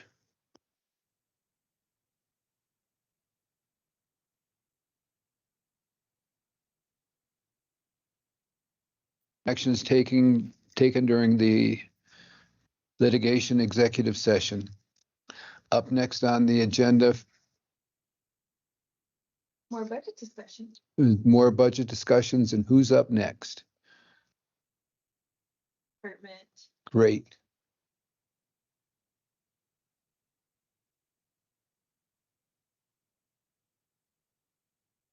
You know, if you want to come up to the table with me, please.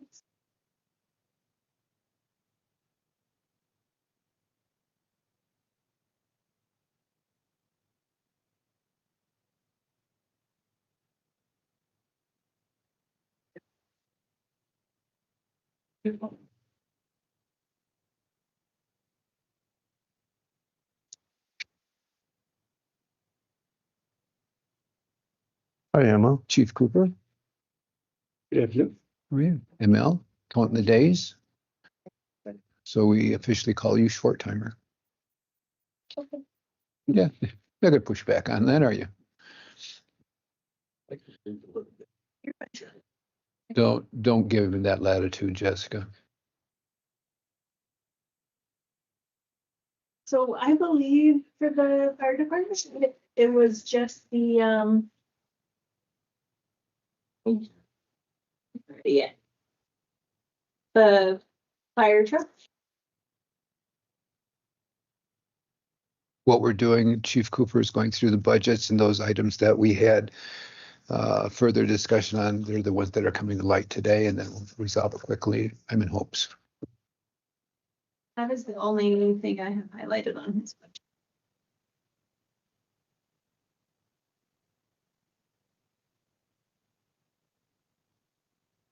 So with that being said, that would be under the apparatus purchase, I believe, correct? In the amount of $773,000. That's for a tender and a command vehicle, Ford or Chevy. Both it is. Well, yeah, we've had problems with Chevy, so that was a serious question with the SO. So If the commission has guidance, I'm willing to accept your guidance, but after we write the proposal and solicit bids. well, when we went through the equipment list for the SO, all of the Chevys that they have all have oil leaks, and they're within 2 years old, 3 years old. So I don't think we want to go down that rabbit hole again. Okay, so on the tender and the man vehicle, you have an existing tender over in Marbleton, correct? An old one that you're going to get rid of, and that's going to go where? So previous years, I've spoken with Billy at Road and Bridge, and he says that he has use for it. He can use it for road construction projects. It's fits his model and his fleet for the vehicles that he uses. So he thinks he can get some more use out of this thing. It's a low mileage vehicle. It's old. It's 30 years old. It's still got low mileage. Get some more use out of it. Great. On the tender, in the course of exploring this, and I'm just tossing this out to cut right down to the chase, Commissioner Rice came. Oh, sorry, I thought you were the sixth one here. Came up with a restricted fund within the reserve accounts. Is that correct? It's an existing account for the fire department. But it's restricted, yes. And that has no bet. We can move that out of the general restricted into the current with no adverse impact on the budget. Budget transfer that I'm going to do at the first meeting in July, it would have that 147,439 going into the fire department reserve, and then in fiscal year 27, when they're ready to pay for it, it would drop back out at a budget transfer. Would that also include the command vehicle? Yes. If we elected to purchase these two vehicles, they could come out of that restricted. No, so the 773 that's highlighted there, that is the command vehicle and the apparatus, excluding the 147,000. For the payment on the one that's coming. But if we elected to purchase these two new vehicles, they could come out of that restricted fund that has 3.9. So what you're saying is, put that line item to 0 and then elect to take it out of their fire reserve at a budget transfer later. Correct. That is not what I talked about with the fire department, but if that's what the board chooses to do. Well, by doing that, we have no dollar effect on anything except for that restricted account. Would that be effectual? Account has to go to only fire purchases. And it qualifies for any of their equipment? I believe so. I should. Okay. Well, with Clayton and make sure. Very good. You want to come up here for just a second? You were listening. Come on. I will come. So the board was asking whether if we put this fire apparatus to 0. I told them I'm moving this 147,000 of the budget transfer into the fire depreciation reserve account, but they want to know if we can just put this at 0 and pull the whole 920,000 out of it when we elect to buy the fire truck. Out of the fire depreciation reserve account? Yeah, That's instead of budgeting for it. I don't see why you wouldn't be able to use that reserve for it. Is that the intended purpose? And how much is in that reserve account? I'm not sharing the screen with you.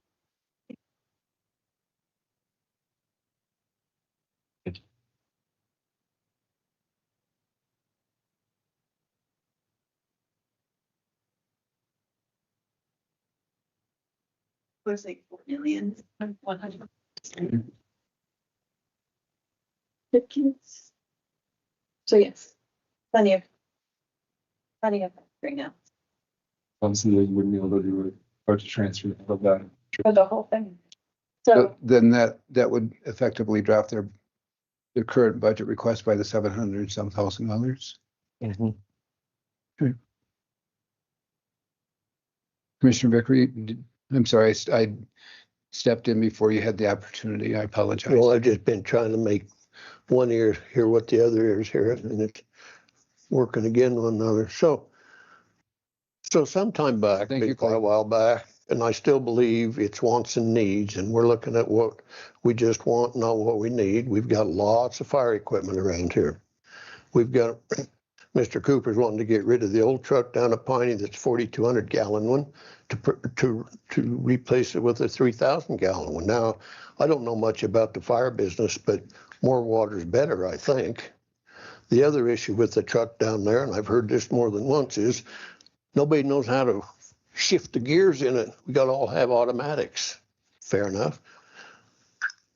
But those shouldn't be the reasons that we're just going to spend another $500,000 on something we really don't need. What do we need another command vehicle for? They just run up and down the road for the most part, highway miles. They're not out beating up and down the brush and the bad roads and everything. Occasionally, yes, if they got to have a call. I just don't understand why it's okay, because we can shift it from one account to the other, to go ahead and spend taxpayers' funding for something we really don't need. It just boggles my mind, and I can see it's going to happen. I don't understand it. I just got an email. We went through this last time, and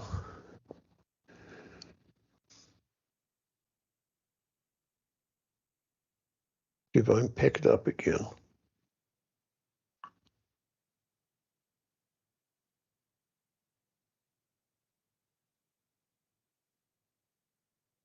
A 3,000 gallon tender from that, I can't remember the name of now, that organization in Washington that has this area for, under their contract, assuming it's their contract, to sell fire equipment. And I can't pull it up. Anyway, they just sent me an email for $391,000. That's a lot of money, but it's not 700,000. And so I think what we need to do is if you guys are wanting to get it, which I assume at least 3 of you are, then let's get some bids on this thing. Let's go out here and see what these things are really worth. Because it would appear to me from 300 and some thousand to 700,000 is quite a little stretch. Let's find out what they are. Maybe the one that I'm talking about doesn't have the motor in it. I don't know. My guess is it does. But let's send some bids out. That's what we've been requesting or requiring on everything else about, what, 75, 80,000. Let's have some bids and see where we're at. If they come in like that and you want to go ahead and spend it, fine. I think that's a very valid suggestion, and I think you hit the nail on the head. That's also the purpose of a procurement system. So you've justified that also in my mind. So we'll take this line item and say, put a condition on it, get bids. Expecting never. Please, Commissioner. So on the command vehicle, is that an added vehicle or are you taking one away? We'll trade in. There's an existing vehicle. It's a Dodge pickup that we'll trade in and replace. It'll go to Battalion 4 and older. So this is one not drove all the time, it's just special. Saying. Well, all 6 stations have a command vehicle that the duty officer uses when he's on call, but then the firefighters use it to get back and forth to trainings and, you know, they carpool up and drive down to the training facility and then respond to emergency incidents when we need additional manpower. So I just wondered what you're justifying. What's the Dodge? Like What year? Year and Yeah. miles? What?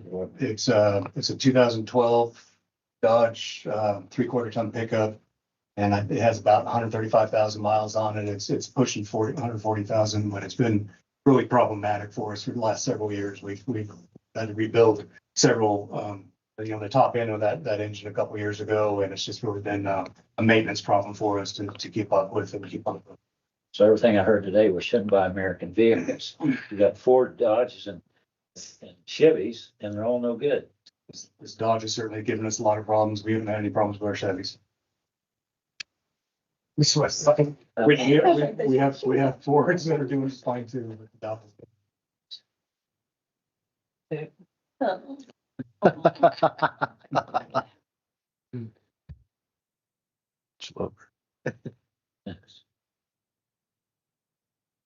Is that the only line item that we need to discuss in regards to the fire department? Commissioner White, what would you like to do? I'm good with funding it out of the reserve account For both items. for both items. Commissioner Stevens. Yeah, I agree. I mean, I'm not saying completely agree to do it. I'm saying if we do go that route, that's how we should do it and get a bid. Bid to be approved by commissioners? Yeah. Accepted. But I'm not saying I'm for or against. You understand that? I understand. That's how the procedure I feel it should do. We prefer funding them out of the reserve. With a bid? Approving the bid, yeah, no, but approving it, commissioners, Sure. great. Well, I'm not in favor of it to begin because I don't think we need it. But, you know, if you guys want to go do it that way, fine. But I'm not going to sit here and theoretically spend because I know where it's going to come back at. It's going to come back in that $600,000 to $700,000 range. And I'm not in favor of doing that. Look around. We don't even have room to put them all in. I down there at Piney the other day, I counted 9 red vehicles parked around there. That's just at Marbleton. I don't know how many we've got total, but it's a bunch. And good. I'm glad we've got them. I'm not saying we don't. And you hope you never have to use them. But I'll tell you when you have to use them, you've got a lot to use. It's what I do know. You take some of those vehicles. I looked at the $1 million truck parked out down there. Beautiful vehicle. But it's $1 million fire truck that we hope doesn't get used, just parked there. And that's what happens with these things, is they don't get used. So we don't need a surplus of them. Water tender, I understand the validity of water tender, but we've got Road and Bridge, got a half a dozen. They're called water trucks, not water tenders. They can be put into service if it needs to be. I mean, it just, I guess I look at it here again. I'm going to say the wants and needs. As I grew up, there was a lot of stuff I wanted. but very little that I needed until I got to the point where I could actually pay for it myself. And I still want a lot of stuff, but I just don't need it right now. So I'm not going to put myself, and I don't think we should put the county in a position of buying stuff that's not needed. Now, that's my take on it. I'll go, that's all on this one. I appreciate that. Thank you. Okay, any other items? Not for that, is there, would the board mind voting? Yeah. Pardon me? What's your opinion? I already gave it. What was it? I missed it. We're going to take my proposal was we have restricted reserves that have been set aside. And where did those reserve monies come from? Correct. And we pulled that as an expense item off the budget. And we've reduced the budget by $700,000. I think. So I'm curious why we never tried just adding it to full. Because it was going to go to the Boulder Fire. well, what's interesting though, and I think hopefully I can answer this, and if I'm wrong, let me know.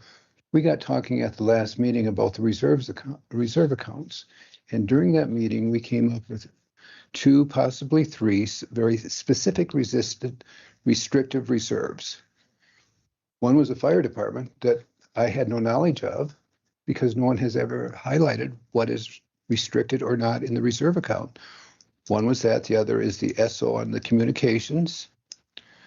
And Travel and tourism, yeah, lodging tax. yeah, so those items have come in from different sources, and they're identified specifically for our different departments. So where does the fire department funds come from in the restricted account, restricted reserve? So jump into it again. Please. So prior to Clayton, when was it, 21? Prior to 21, we operated under the assumption that we bill out 1 mill levy to all the residents minus the 3 municipalities here.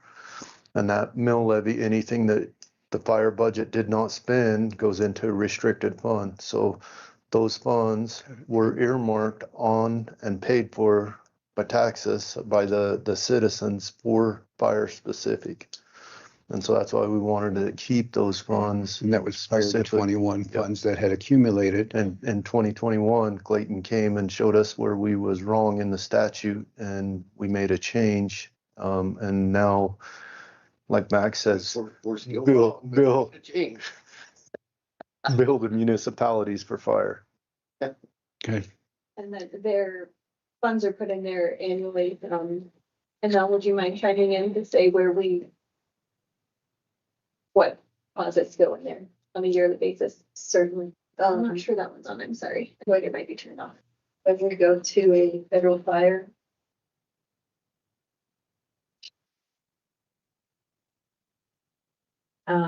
And the firefighters come back with their paperwork. I put together a billing invoice and I send it to the state.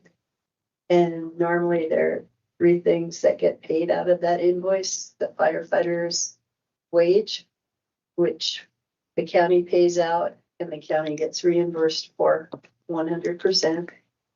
The firefighter's expense, same, county pays for it and gets reimbursed 100%. And then what is left over is what the trucks make while being on the fire, and that portion of it goes into the fire reserve. Okay, thank you. Thank you for that. Yeah, great explanation. Don't get me wrong. If it's needed, that's fine. It's not needed. Just because it's sitting there doesn't make it right to just spend it. I'm just letting you know where it has come from. So there's a full disclosure on that. Yeah, well, that's fine. I mean, I know that it's going to be at some point in time you're going to approve it, and that's fine. But I'm not going to because it's not needed, in my opinion. Oh, of course. And I appreciate that. Please. So wasn't there a chance though we could get sued for those funds that was taken? There was a chance, yes. Still can't. Still can. And better question for Clayton. I mean, one of the oil companies has got a finger in it. Oil companies have a big finger in it, being as they're 80 to 90% of the revenue that gets put into that from the mill levy. It's our money, but it's not. Remember that. Get sued, we gotta dig it up somewhere to cover it. And it's, Clayton, did you say something? What? he interrupted me. Yeah, he did, didn't he? That was kind of rude.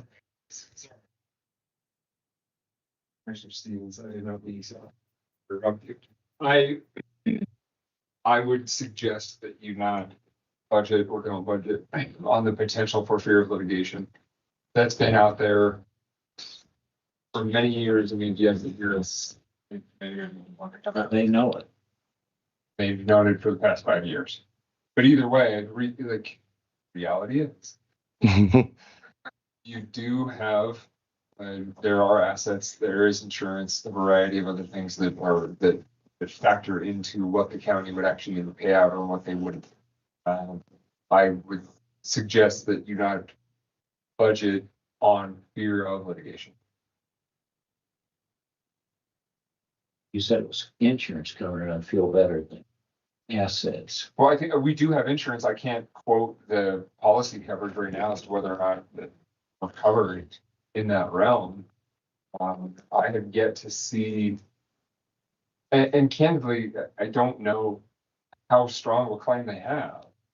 They potentially do, but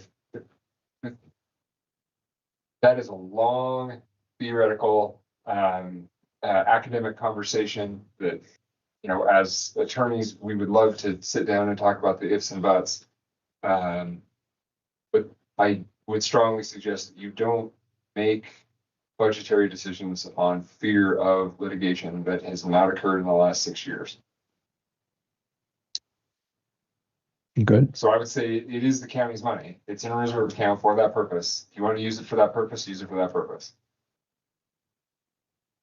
But you guys ultimately decide.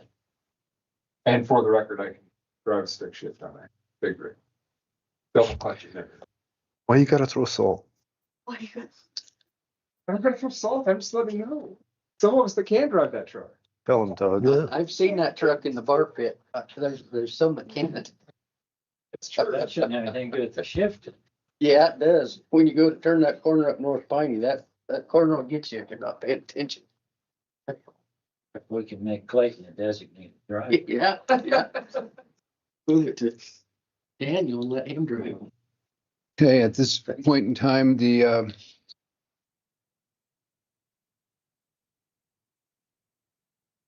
current budget request is for 2.111.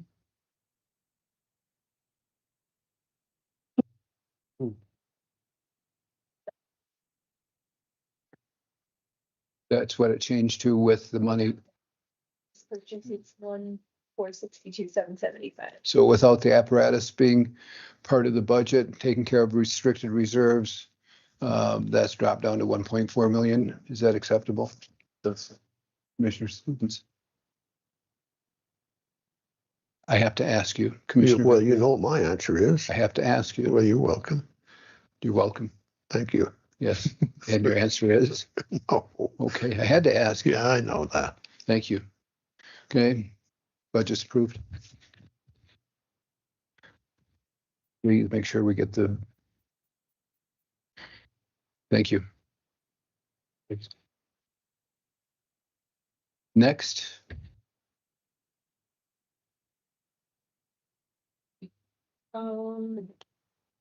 Craig's here and we had the,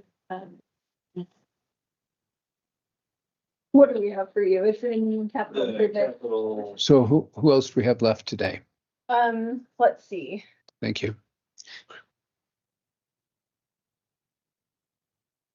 Layla's sticking around because she wants a vote on the GIS. Would the board be willing to vote on the GIS that you forward to one, just kind of said. Correct.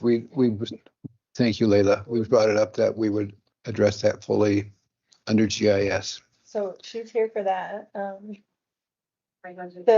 She has the 70,000 in the new vehicle reserve.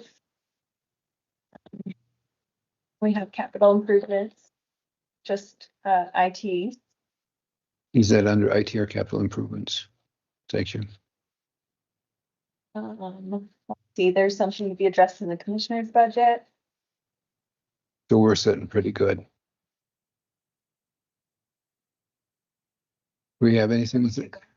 Visitor center, the officer program needs proof. So we've got a bit to go. Okay, so thank you for that. For IT,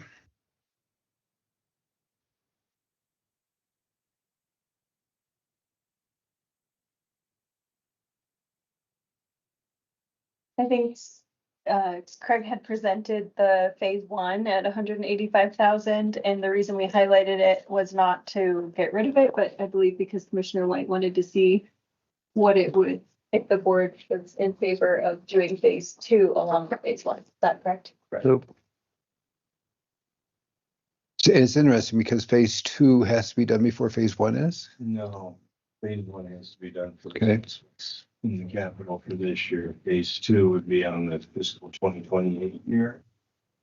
The reason I didn't do it all in one was because of the pricing for the servers and equipment. It kind of skyrocketed through the roof in the last few months. So kind of look at those two projects with the hope that next year prices are down. I mean, the prices went up over $100,000 in the last few months on the phase two portion. Big thing with it is if we do phase one, you have to do phase two, otherwise there's no difference in doing phase one. My question was, if we do both phases in 1 year, do we get any kind of discount up front rather than paying whatever to get them back out here and the equipment a year later? I don't really see much of a discount doing it all in one. It's going to be hopefully the discount is the prices of storage and RAM goes down between here and there, from year to year. It makes our job a lot easier. So, that was the original. Trying to be responsible also. It was where they decided to divide it into. So phase two, the cost of it was, you didn't split it. Yeah. I believe I had phase two at 285,000. I would anticipate it with February prices from this year, that would have been more at 150. Or excuse me, more about 180,000. But none of us have a crystal ball to know what we have next year. So that's the risk we get is I think it should go down, but for all I know, it may be up even more. So. So the phase one would be included in the 739,670. Are you looking at information technologies budget? I believe I am. It's separate, it's in capital improvements. Okay, so it would be plus. Okay.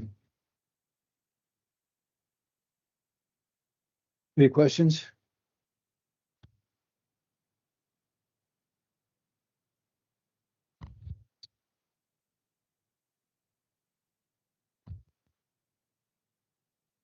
Commissioner Bradley? They leave it as is, phase one. Okay. Commissioner Vickery?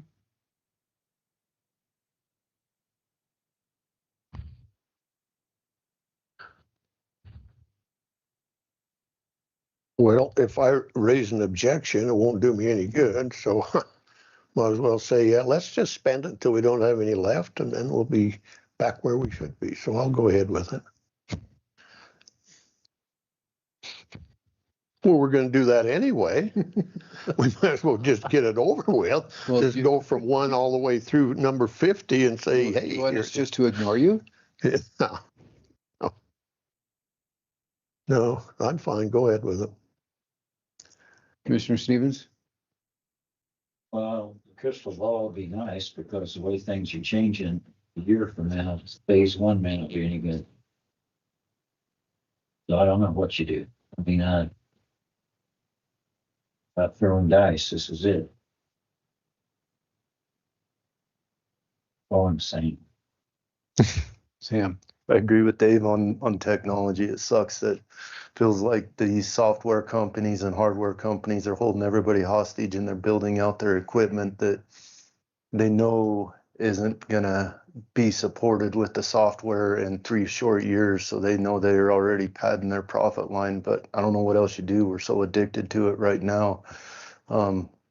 It's one of those things that, yeah, I wish there was an answer, but I don't know what that answer is. Well, I think Sam just said it right.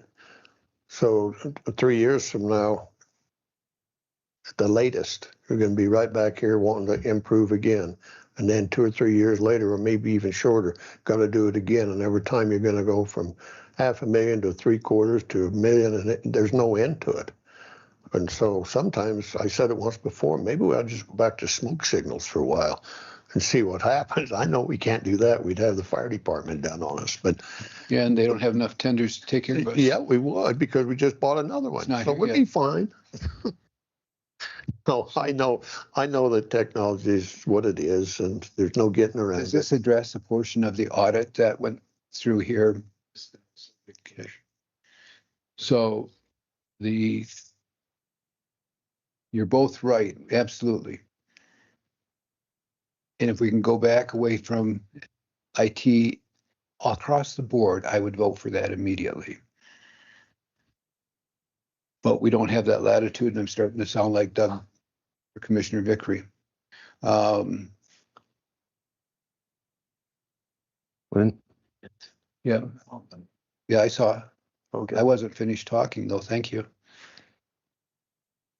But at the same time, we have the audit that we have to bring current.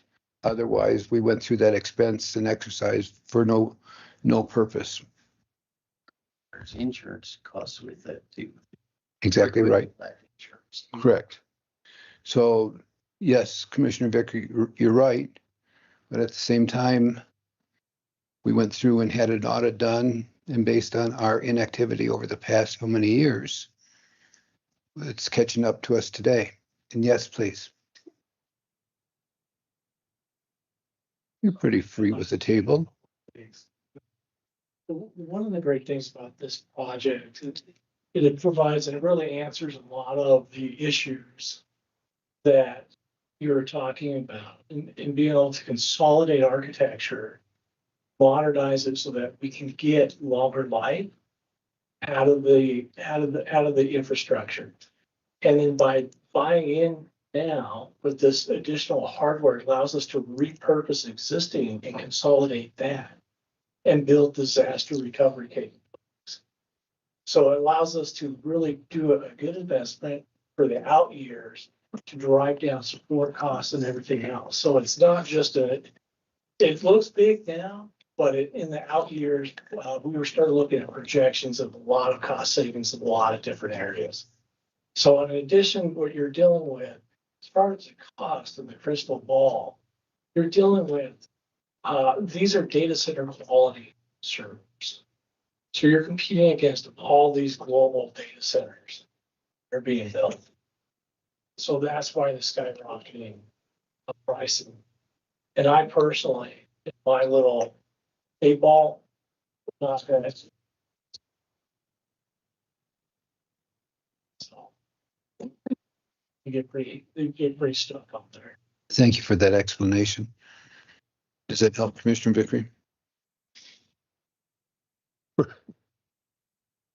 Don't know. I've got one little short comment. We're going to end up putting on $1 million into this IT stuff. And but between the two entities, it's almost that. And which is fine. I don't object to that. Heck, if you can keep one of those guys from hot rodding and getting away from the sheriff's guy, that's okay, Clayton.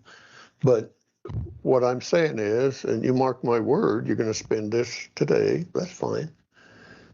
And almost day after tomorrow, you're going to say, geez, you know what? We forgot, or they did this. Sam's right. These people are not stupid.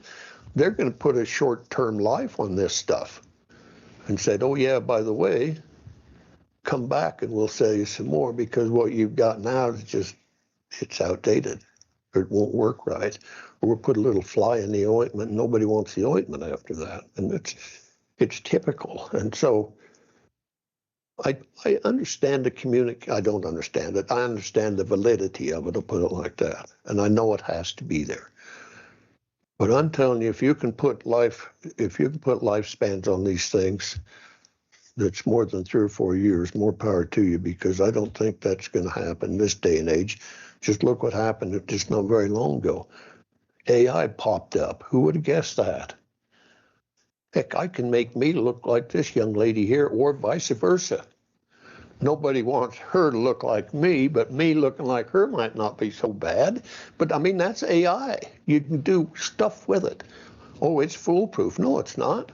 As soon as AI comes out here, AI number 2 comes out and gets AI number 1. I mean, that's just how the world works today. There's always somebody a little bit smarter to get this stuff. So, but anyway, I'm okay with it. I'm just giving you my spiel because I can see that I've watched the future change maybe too many years, and it's sometimes not for the best. I thank you for that. I heard an okay from Commissioner Vickery. Okay. Check phase one. Phase 1 only.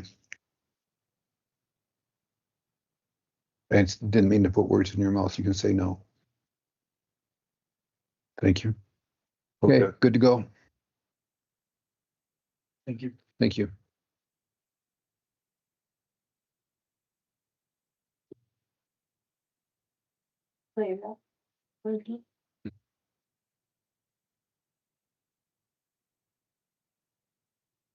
Do you want to go to the assessor's budget? First, we'll talk about the new vehicle reserve.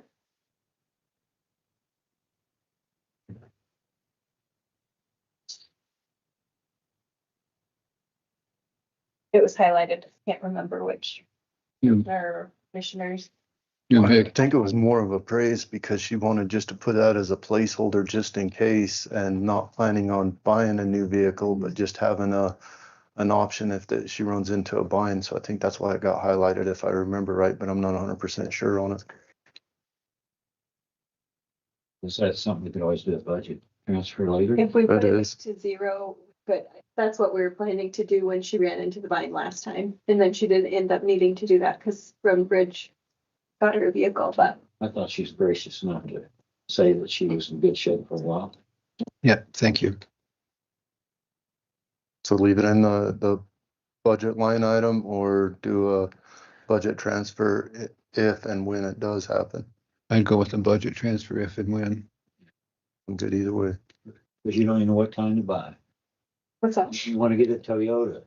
I was just thinking about that. Well, try something. Yeah, try some un-American because it sounds like American is no good at all. Are you okay with the 70 being taken out of the budget? Yes? Yeah. Are you okay with it out? You're okay. We're in good shape. 70's out and we'll drop your budget and GIS. That's more for your. I thought we were getting off pretty easy there. Okay, so this is a 6-year contract on the mapping of 171,250 per year for 6 years. 170 through 70. That was the old. Thank you. 173. Thank you. Commissioner White?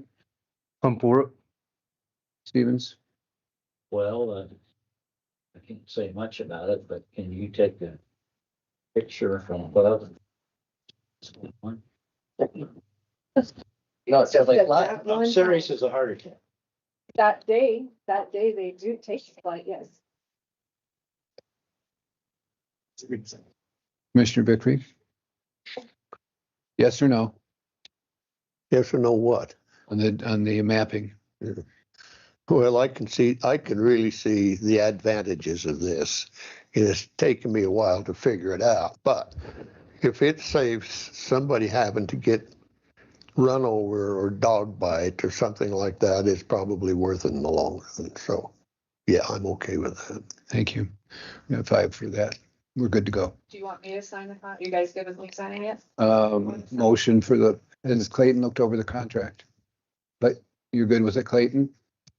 Mr. Chairman, I move that we authorize Layla to sign a contract entering us into a 6-year term for flights in Sublette County. Great Second motion. that.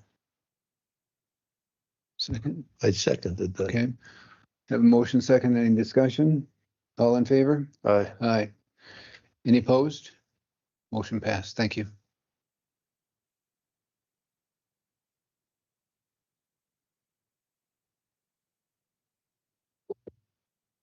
Okay, probably, let's go to, I don't think Andre's here, but maintenance had the one vehicle. Just one? Just the one vehicle One. that you said his employee Nate needed. Sold. So evidently Nate is taking Nickerson's. What was he driving? Nate is driving a vehicle. Well, I understand that. Andre said, Employee replaced one. One passed away and she took that position. So I'm not for it. Okay. all I remember from the conversation is Andre said the vehicle that Nate is driving is vehicle then.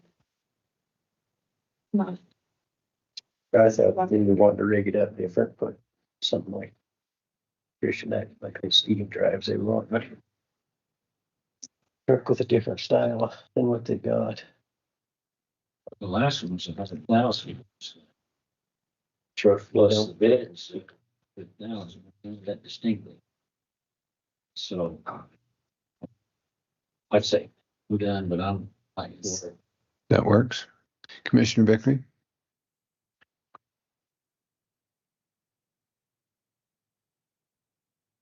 You know, I know it's not fair, but when I drive by that maintenance building up there, there's a row of vehicles and trailers. Over there. And so, let's use what we got there. They're just driving around town for the most part. Once in a while, a big party. I think they can get by just fine without it. That's me. Okay, we have 3 against it, so we'll remove that from the budget. Doug, Dave and Doug. Yeah, I was like, where's the third one? Because you didn't say anything, you didn't say anything. I said the same thing.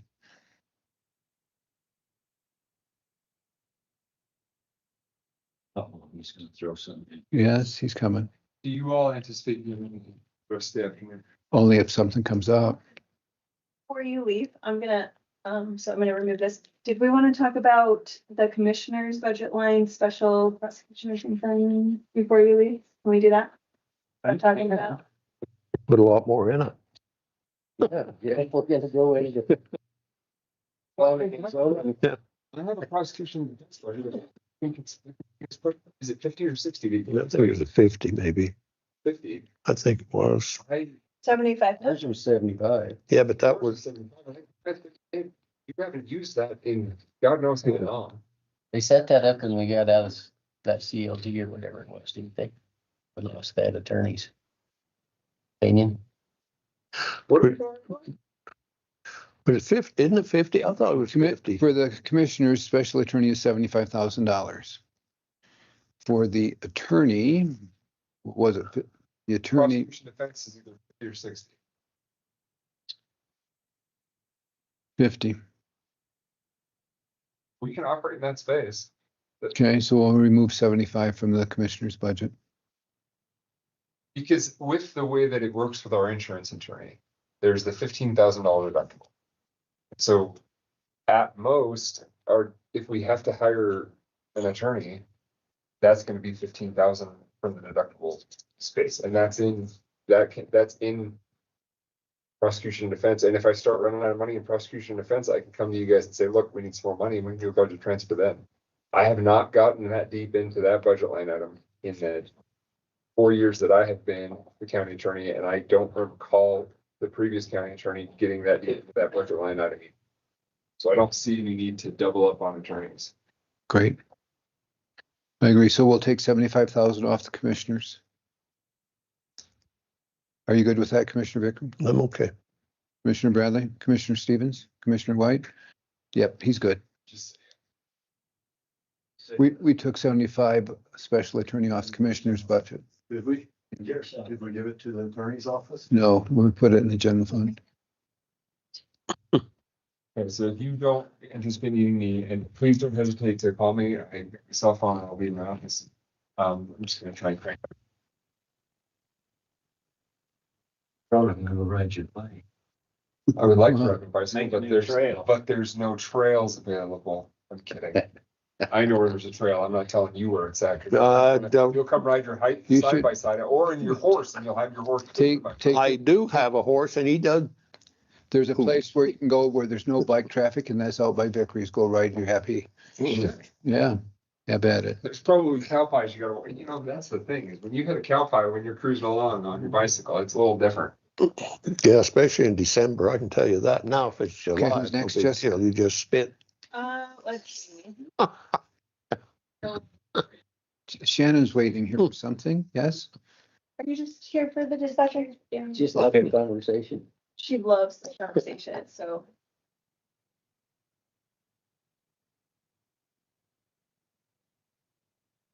So probably the two things, the one for road and bridge and then one for waste management. So road and bridge had a motor grader for 543,672. That was highlighted. And so we'll start with that one. Did we take the loader out? on Day one. That's, the loader is, so the 88,000 that is included in that 631 is the leases he already has. Right. And the difference is the motor grader. The loader is for waste management.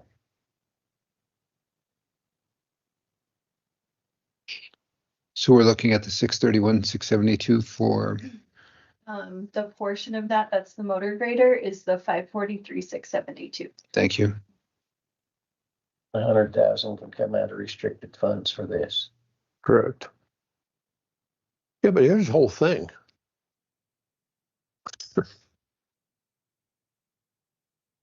Billy doesn't request them. The request came from the clerk's office to put it in there so that the commissioners could take it out if they wanted to.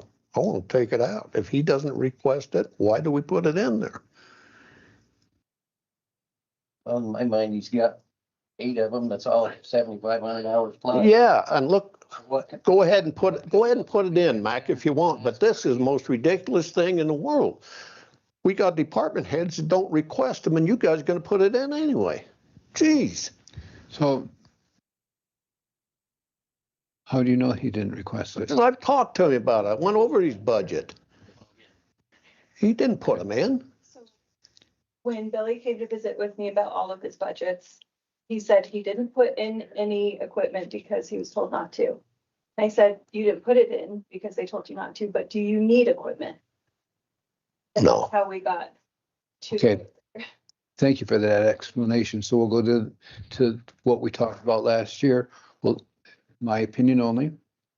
We'll take it out of the budget. If he comes up with a shortfall or needs it during the year, we'll certainly put it in. That's exactly our agreement last year. Is that not correct? Yeah, budget transfers are there for a reason. I was just agreeing with you. You're welcome. Commissioner White? I'm for using that fund and getting one to replace one of the older ones that we have right now.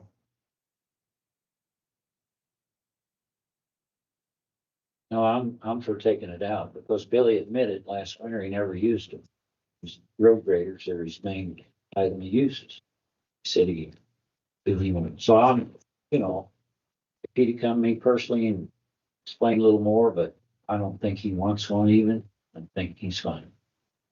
Okay, poll of the board was 3-2 against. So remove the 543, 672.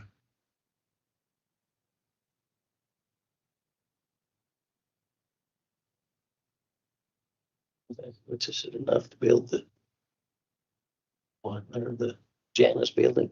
Need it. We're getting close. That puts us at 2.1 million if the numbers are right. But we really didn't have it. We don't know we have it yet. Well, right, yeah, if the numbers That's are what right. I mean, we're Yeah, spending here before, I can't do that in my house. well, unless you could rewrite the budget process, you could state, how else do you do it? Okay, who's up next? Jess, Gotta get through it before you know. you're good.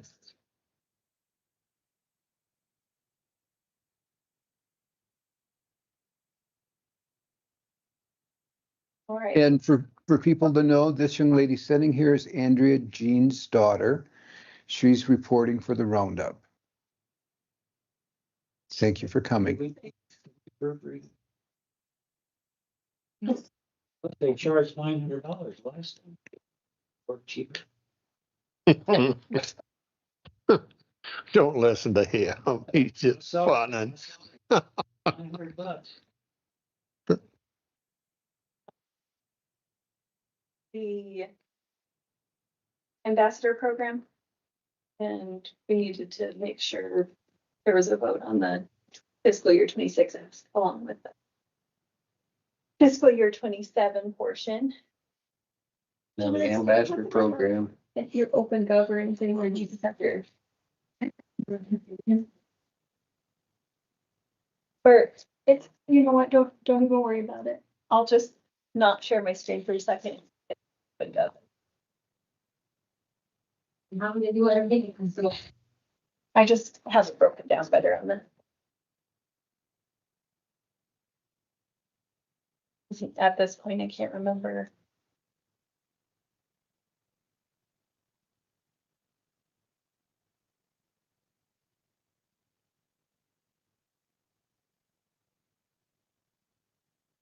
Usually it's too cold in here, so it's too hot in here. So I have to turn down the thermostat. What? With this feisty personality. Tell someone's got to put his microphone on. Not yet, we haven't got that far yet. Okay, so the visitor center, that ambassador program, what they were asking for fiscal year 27.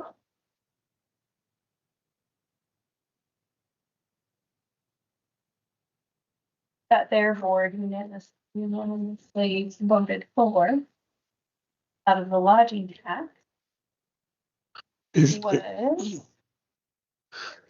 43,422. And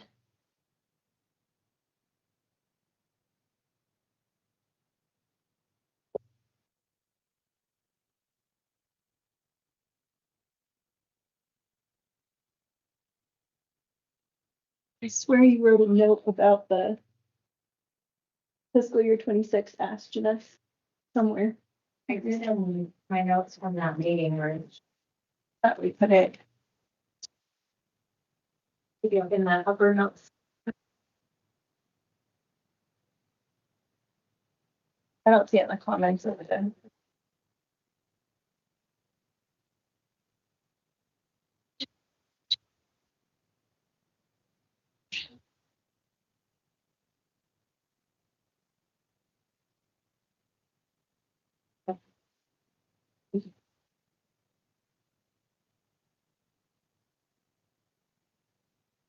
Nice very. But I'm pretty sure. Would you mind checking, making sure it was 14,000? 14,343. Big. What was it? 14. 343.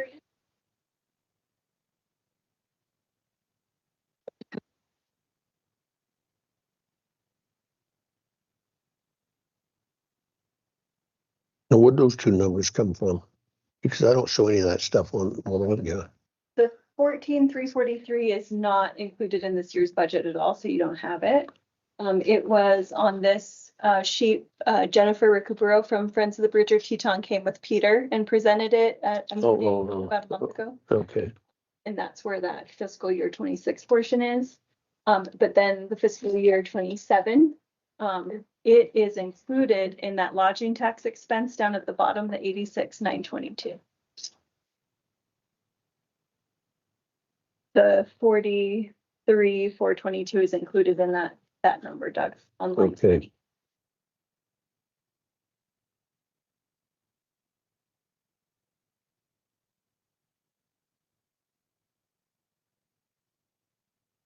Several things. For the line that was flagged, Our total for visitor center. Gross. their whole budget, 186,209.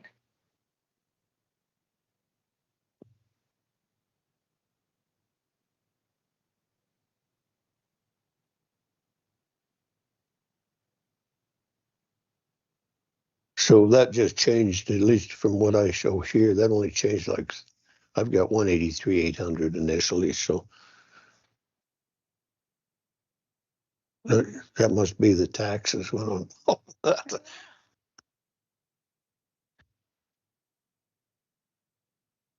Oh, yeah. Yeah, Doug, it was all the department head salary. When I originally printed your workbooks, it didn't have any of those changes in it yet. Oh, okay, okay. Well, for some reason on this, I'm showing that we were playing with the number of $66,937. What is?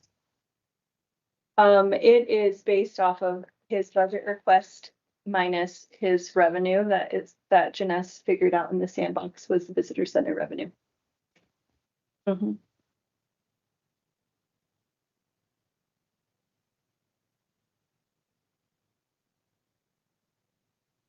You have any questions?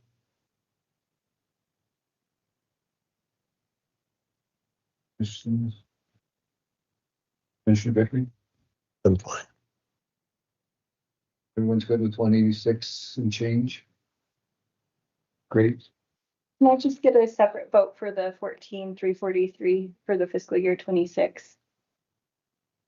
Just a vote. That's Friends of Teton.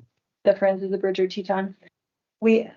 I requested a vote that day and said that it affected the cash carry forward, so you wanted to talk about it today. Is that okay? Yeah, so Mr. Chairman, knowing that we appointed, we have representation on that board and this is appropriate use of the lodging tax funds. I move that we support the Visitor Centers Board in supporting the Bridger Teton this year with their budget request. Second. Second, any discussion? All in favor? Aye. Aye. Yes. No opposed. All right. Thank you so much. Thank you. All right. So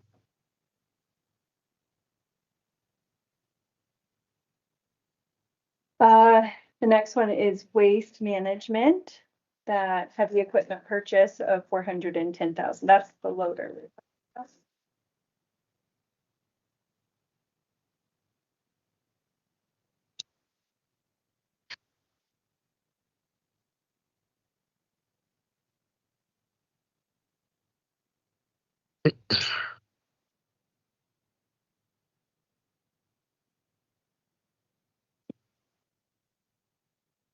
I move to remove the loader for this year's budget.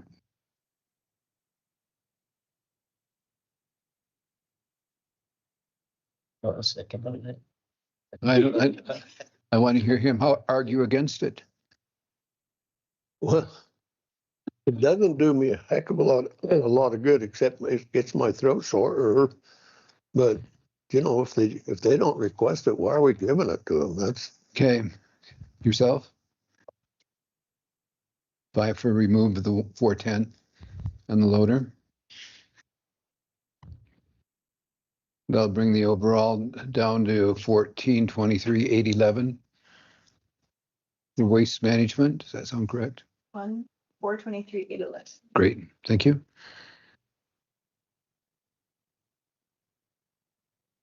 Let's see. I had to do an adjustment on FICA insurance and retirement. I don't know why, when Andrew and I met, we thought we were gonna be good at 8 million. We got our final numbers for expenditures and what we were bringing in for profit loss, and noticed that we were not going to be, where we're not gonna have coverage at 8 million, so I had to bump that up to No, where are you at now? general account. General account. Gotcha. Got her shit. Not quite, with all the other cuts you're doing. Oh, I had it would be 2.5 today. I went back to 0.5. Sorry about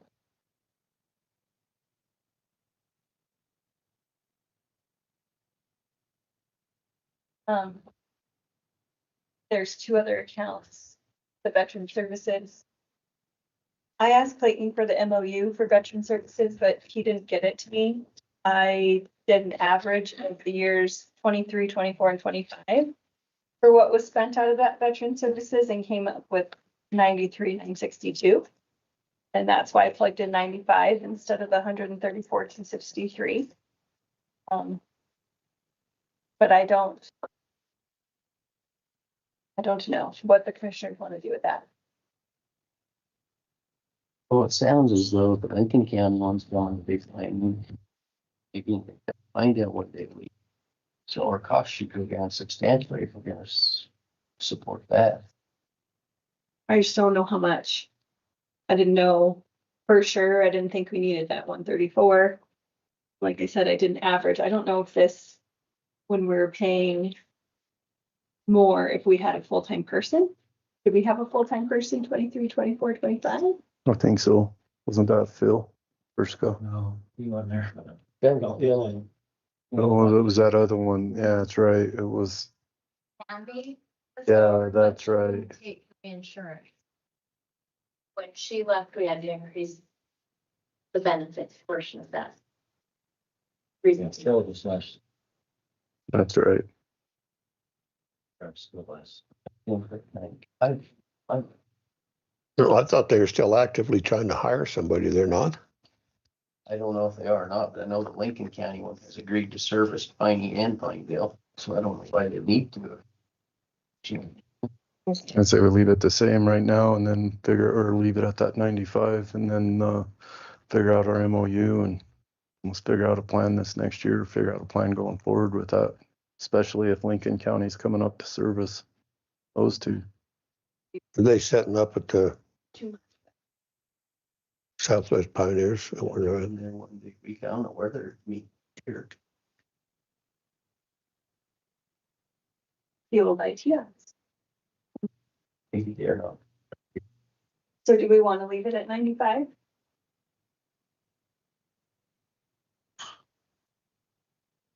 Jim, buy for it. Commissioner Vickery? Yeah, I'm fine. Thank you. I had the comprehensive plan highlighted, but I think it's covered at this time. So that needs a change.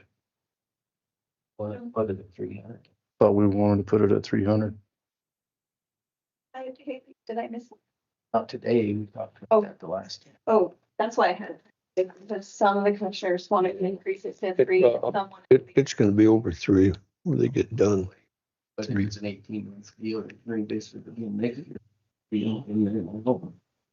I'm good with putting 300 in that line item. Good. Yes. 5-4. Now what is your number going down to? Yeah, we're in the hole. Buildings.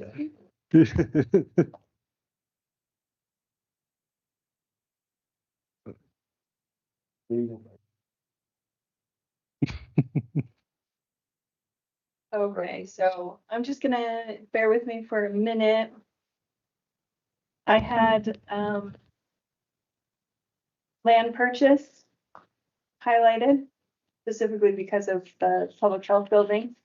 And in revenue, I had land sale highlighted. Board want to talk about that? Feel like Mac does. Yeah. Where are we? Say. General. Excuse me. I had this highlighted. I think we've got enough land, I somewhere. Yep. Okay, so I will In my- unhighlight that. That's my opinion. Land purchase. Excuse me.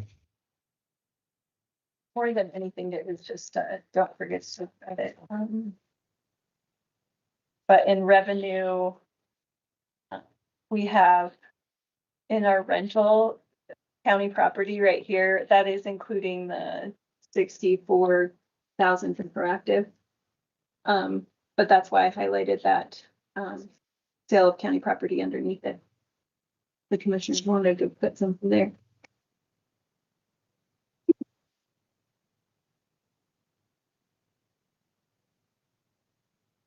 No, I don't think there's any guarantee of any sales. I don't think we can put anything in.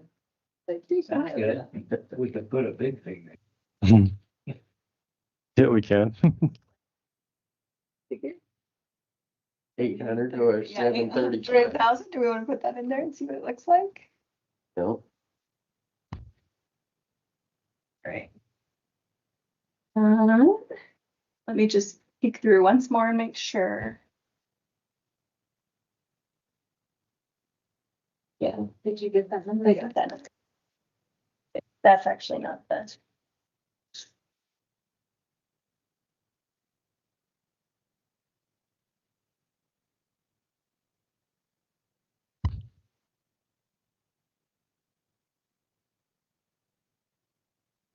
Okay.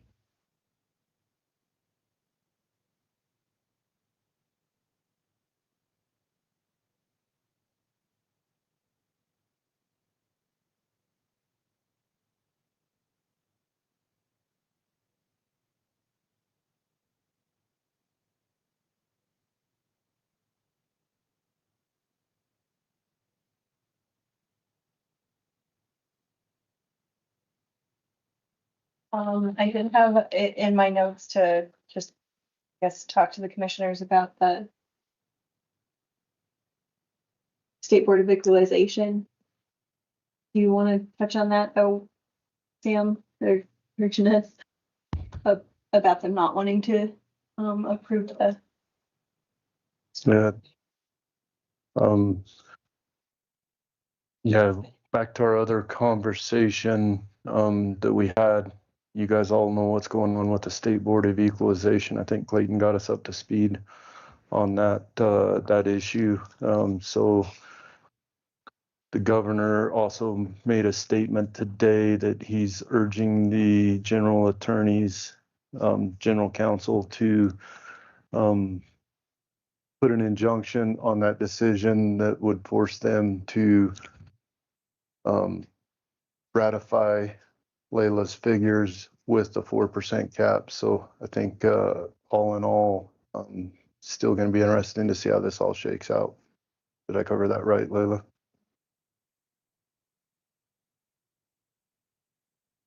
But they haven't certified any counties or did some counties do. So They certified my industrial, commercial, and vacant residential. They did not certify my, and the residential improved land and residences. anything that was eligible for the 4% cap. So my 4% cap was 157,060,743. So they didn't certify that amount. So what approximately is left? My minerals are certified and the rest of the certification makes it 1,880,992. 525. So it's just that little bit off, right? Basically $2 billion certification for my valuation. Which is about a 9% lower than what we was first anticipating. But if the governor's order, will be back to where we was thinking at that 2.4, right? Per mill levy. So we'll see. I had mine yesterday. Abstract hearings. See what happens with this order from the governor. If it requires a certificate. And like I said, it was very interesting how the State Board of Equalization took it on themselves to deem something unconstitutional and put the assessors all across the state in a very bad position by making them, you know, they first said, hey, we're not gonna evaluate. Well, they haven't sent their order out. They said they're gonna send an order out that says that you will remove the 4% cap that was put in place by a legislator, or we're not gonna approve your number that you give us. So now the assessors are like, wait a minute, you're telling me that you want me to go against statute on either side. So it's kind of like a chess game going on right now, where the assessors are the ones put in the middle of it.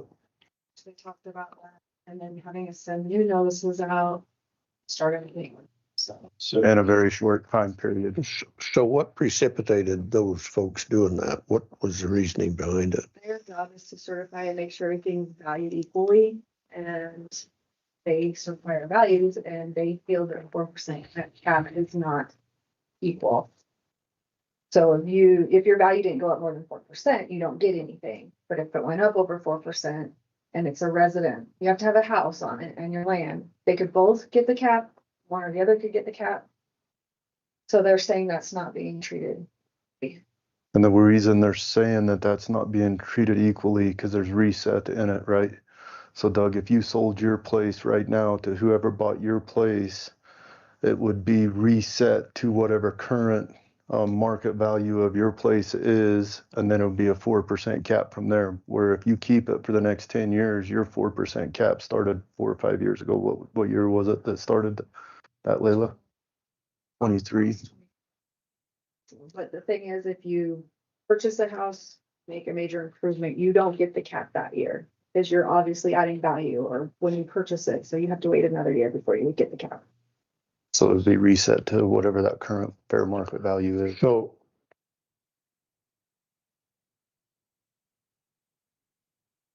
somebody comes in here. I mean, the big parcels is big concern to me as a landowner, as a rancher, so to speak. These guys that come in, they are around, we're having it happen right now, come in and they just say, whatever you want, I'm going to give you. So if I'm next door, then that impacts me It's a valid. because of the value. Is that not correct? It does if it's a valid sale. Yeah. It's figured way differently than. I guess on production, but you do have a portion that you house. Used to acre and your house. After anything. Okay, so let me ask, being how we still got a little while. So talking about production, let's say I've got 200 acres that produces X, whatever X is. Guy comes along and buys it. I sell it to him. He doesn't care about the production. He says, I'm going to take it. You put a price on it. So that's what that's where the value should be established in my mind, because we're seeing this ag ground being bought by people. They turn right around and then if they ask for their ag exemptions, the value is astronomical because of what they've paid. My concern all along has been, or my contention is, if you pay for something, that establishes the value, not what's next door to you. That's not the statute. That's not. I know it's not, but that's how it should be. If I pay too much for something out here, that's the established value, not the next door guy that his value was half of what it was or what I just paid. I mean, that's where, in my mind, that's where the inequities are. Because once they surround me, and they do, the big outfits, I'm stuck in the middle now because that surrounding value has escalated and I fall into that same trap. Even though I may have given $5 an acre, they're giving $5,000 an acre, my value goes up, not because of me, but because of them. Where's the inequities there? All over the place, it looks to me like. I don't know, that to me, that's just, anyway, that's neither here nor there, okay. Fremont County changed theirs on production. They went to a different route. Thanks. They have the same thing, we all Well, 20 you might- counties have to value the same. There, something's different. There's different categories for ag land. 5 different There's categories. different categories, depends on if it's, rangeland, irrigated land, and we break out acreage based on that. And then you have a certain portion that your house and residential buildings sit on that are fair market value, that land. It's a minimum 1 acre depending on how many. So everybody has to value the same. But I'm not sure. Curious. Did you watch their abstract by any chance? Not Framework, they haven't had theirs yet. I watched Commerce today. It was all the same. Everybody's the same, even with this. I wanted to watch it after that press release, but Nothing changed. Interesting. I'll keep you posted. Thank you. Let us know how we can help. You know, Clayton's working with other attorneys. I'll stop with- Be interesting. So, yeah, if you take that focus, so get up, you get started again on. Right, and all of these are out in August and have a 30-day period in there. So And they're not gonna allow out the order until the 7th of July, they say. that's what they said. First, the second, and then the 8th.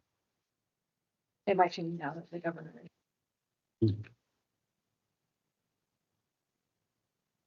I guess there's just a brand new article on Cowboy State Daily that I just.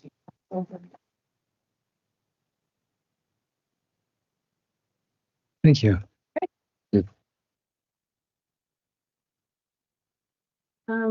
Besides the reserve account, so that's it. We're done? No, we're not. We have the NGOs. Well, they were not flagged, but let's go. Yes. They're under entities.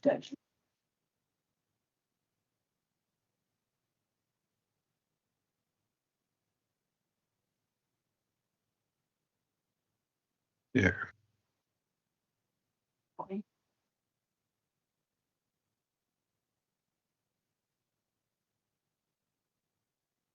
Are there any of the NGOs anyone wants to discuss specifically? Specifically? I'm just a no for all of them. I'd like to go back, I can't find it in here, and look at the, Sublette Pioneers, huh? I'd like to look at the Sublette Pioneers, wherever it's at. All I have is do you want me to pull it up on OpenGov to pull up their budget? Well, just so I can see, yeah, I just want to see the specific line items. Yeah, That one where my cursor is Big Piney, and the one below it is, right. No, I've got those. I'd like to, can you break the senior citizens in Big Piney into their specific line items? I can just pull up their budget online on OpenGov. That, Okay. Yeah, that's probably gonna get it. which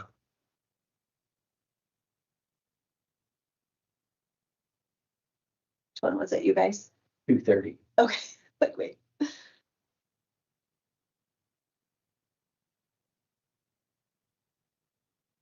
Okay, what do you want to look at? I want to see what their administrator is, where it's at in dollars.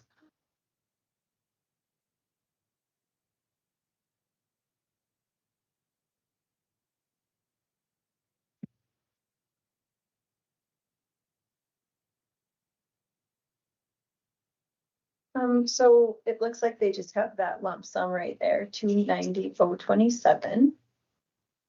But it says payroll and benefits. And it doesn't have it broken down, so. They don't have that one. That is not specific. It should be, shouldn't it? Well, Their administrator. they just have one lump. 290. That's not broke down. That's not broke down. Not into what they provided. Huh. I'll just keep looking, let me go back up to their letter and see if there's anything said about it. I know they would want to give a raise. I was gonna say, I do recall, I don't think it's in their letter, but saying something about a cost of living for employees. Well, I was looking at it. And if we didn't do it, maybe we did, it cost a bump up of Carrie James because she does an superb job down there. And I don't know whether that's been addressed for a while. Do you? Their board, they usually say that.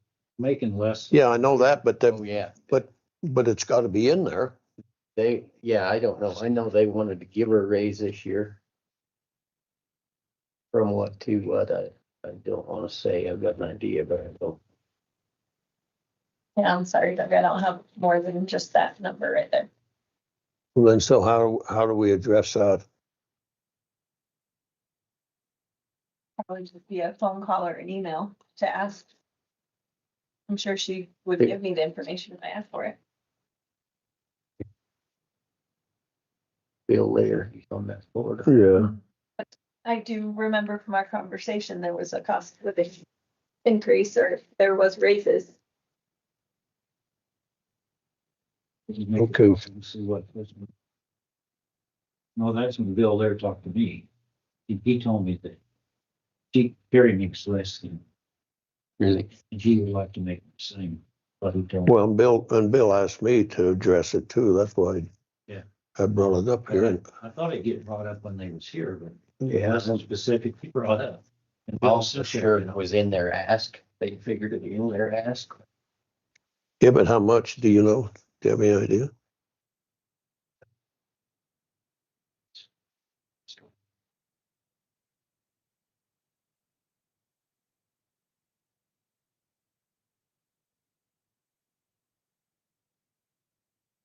What's their total ask? Or was it at? 230, Pardon me? 230.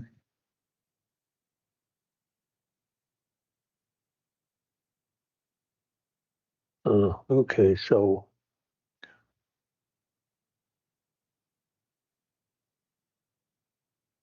I'd be in favor of bumping that a little tiny bit. So if they didn't include it, we could. Is that, what do you think? You think they did? Especially if you look at fiscal year 26 and the column before it, the increase. See, 263, 239 to 290, 27.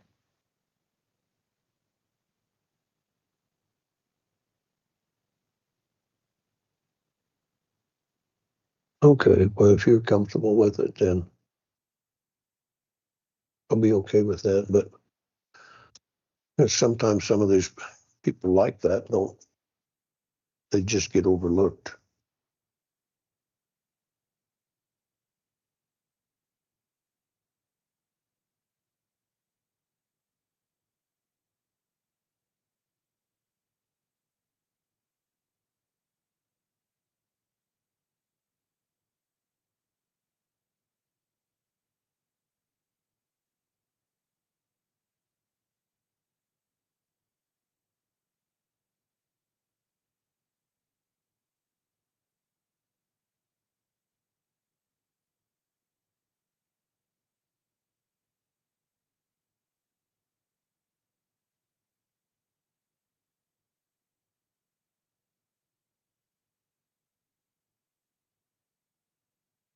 Just tell me if you want me to scroll up or scroll down or go to their budget and open it up, whatever you need.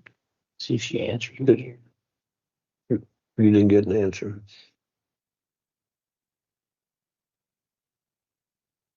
Where are we at there, Jessica? We didn't get anywhere other than Commissioner White said he doesn't want to fund the NGOs and Commissioner Vicky Reed wanted to look at the senior center in Duke County, make sure that. Great, thank you, Carrie. And yes, there's races, but they're unidentified. We don't know who's getting what. Yeah. Okay.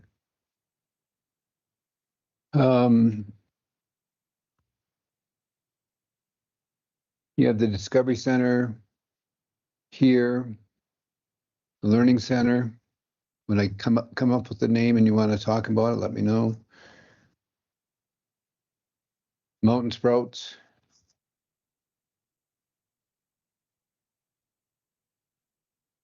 I think Mountain that is sprouts. what you want to talk about. Mountain sprouts need some discussion, don't you think? I do. I was just in favor. It's pretty simple. No, that's what I thought. Yeah. But you were shaking your head no. So, well, you don't want to talk about it.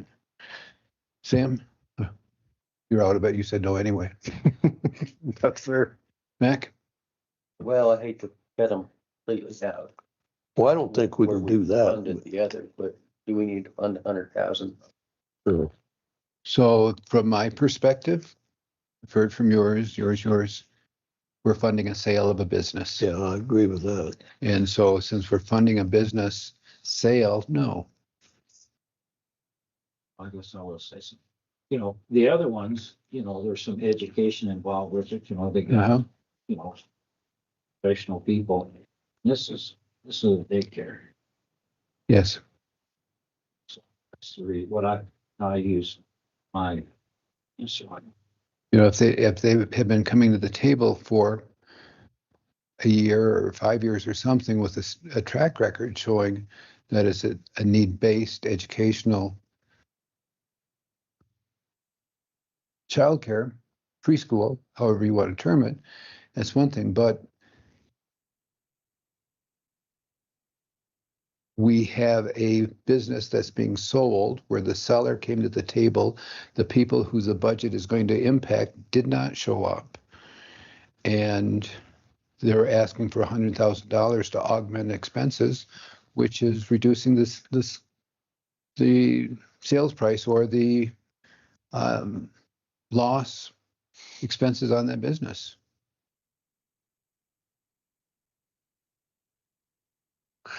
Well, I look here, it says, what it says? The first sentence up, pardon me, up there, says reflects operation, et cetera, et cetera. On the budget request of 100,000 or any amount that Sublette County Commissioners will graciously provide to support Mountain Sprouts childcare. So, you know, in my mind, that leaves the request open. If, you know, we're of a tendency to give them a little, which would be a little, might not be a bad move, but I kind of go along with what you guys thought the process is on it, because I agree with Chairman Bernard. I think we're trying to buy a business, so to speak, is what it looks like. I'm not familiar with any of it. She was in last year. And there were some issues why we didn't go with anything she presented, as I remember. Something was, she went to know. Oh, yeah, that's right, that's right. But if there's all these cloudy issues, I want to stay one away from them. If they, I'd like to see her go on, but I think we're opening a can of worms. Daycare's over this county.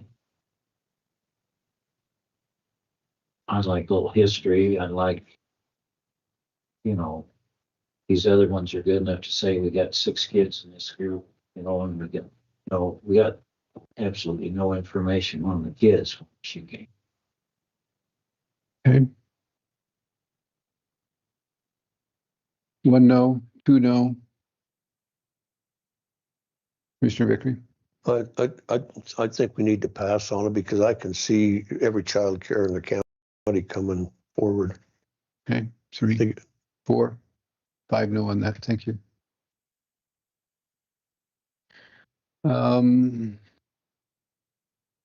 Yes. And I was just being, I was slow. Pinedale Preschool? No, for me. Pardon? No. Yeah, I had you, you're an automatic no. Just reminding you. You declared, just you over here. declared that at the beginning. Okay. So those are the NGOs, yes, complete across the board. Discovery here. Learning Center, Mountain Sprouts, Pinedale Preschool. Okay, then one that came across just because is the Big Piney Airport.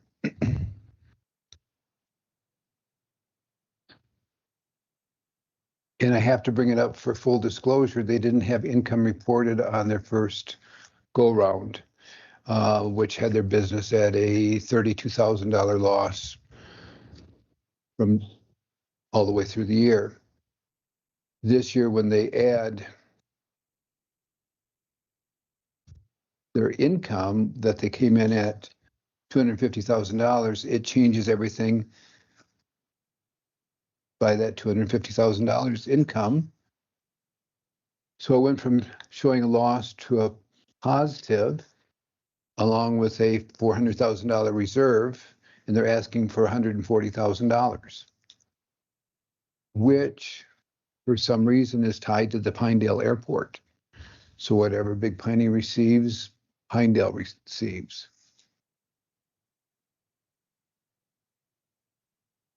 So does anyone have any questions or want to make any modifications, or did they accept it as is? I've never been in favor of that. Every year, the same for each, okay? Okay. You know, Pinedale uses it to get grants, okay? Well, I don't know.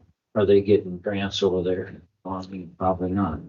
So I don't know. I don't know. I don't care what we do, but I just never been in favor of exactly the same. Hope it may be different. Last year, Big Pine, Marbleton showed grants of 1.6 million. This year it's down to 185,000. So it's dropped. Those were mostly highway state grants that they get to repair. Last year they did Yeah, on the runways and that kind of stuff. different things, and every airport gets them at certain times. Sure. And I was just addressing the question in regards to grants. And Piney gets grants, but there's a lot of years they pass on them, and different airports pick them up. It just depends what their funding is like or the severe need of it.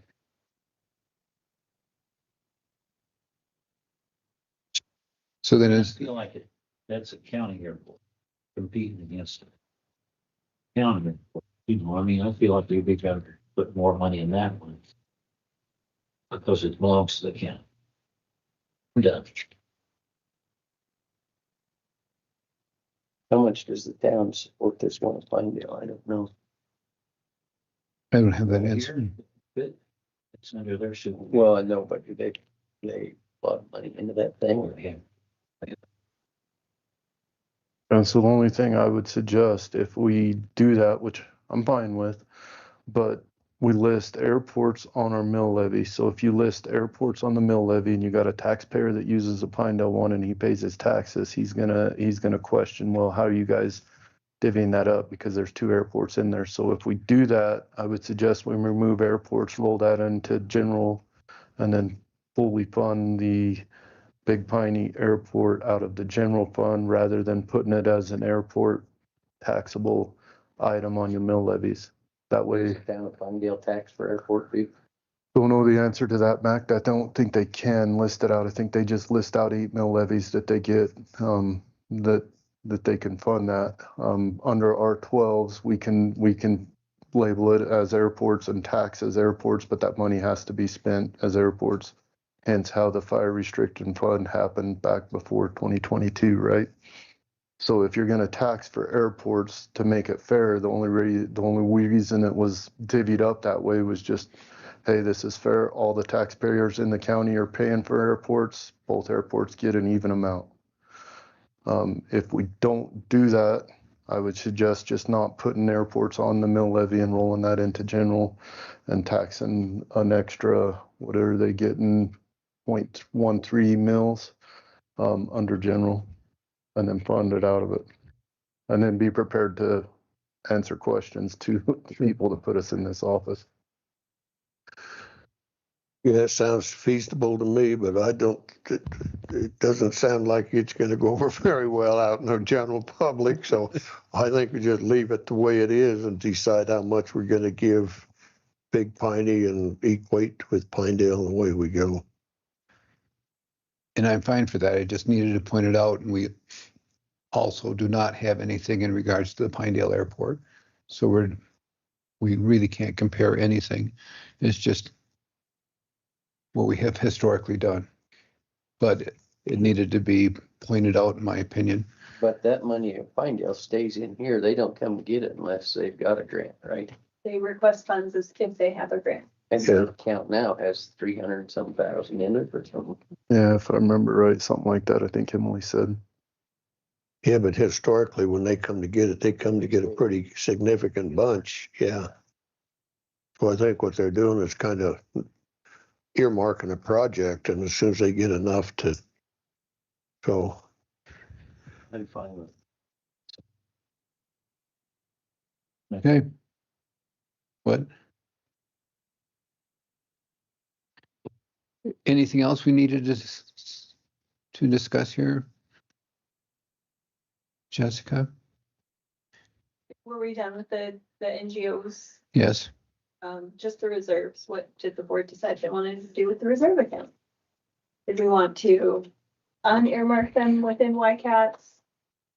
Just keep the lodging tax and the fire department and the landfill the way they are? I like Doug's idea of anything that's not in a restricted account, we just unearmark them and roll it all into a depreciation account, Affirmative. depreciation labeled account.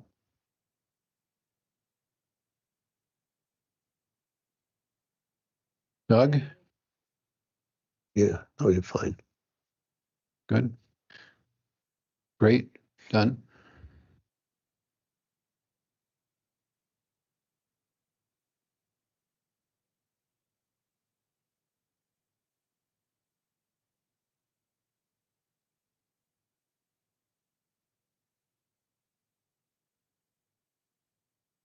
I think that's it. Oh, I have a note. I had to increase in the clerk of district court postage. I don't think I've done it yet, but I just want board to know it was like $4,000. For extra postage. Well, it was one of those general accounts that just had a lump sum in it and everyone was using it, and I split it out for usage. But then when Janet and I were talking the other day, we forgot that there's a maintenance agreement and a contract that we weren't accounting for, so we're gonna add that to back into her account. And Jessica, back to the mill levies. Back to our conversation. We started on this, actually the levies, back to the page it was just at before. This one will work. So right now we're at 11.5. We're gonna get the numbers so that's closest to 12, right? And the reason I think that we should do that is the minerals that leave this county, we get one opportunity to tax them at the 6% and collect that. Hence why we've always tried to strive to get that as close or right at 12 as we can. Because once those minerals are gone, we're never going to gain another opportunity to tax those minerals, and minerals are a depleting asset for the county. So I think we need to capitalize on that minerals and the gas and oil that's leaving this and any other minerals as much as we can by keeping that at the 12, like Max said when we first started this. So you're going to get the play with the numbers to get that back to 12. So basically increasing how much is being spent. Increasing how much is being levied, not being spent, levied. Thank you. so, having not gone through the process with Emily before, when we were figuring the revenue accounts, she showed me a few of the accounts that she said her and Carrie would work with and adjust if they needed to decrease them, or so that is one spot where we could decrease revenues to make that closer to 12.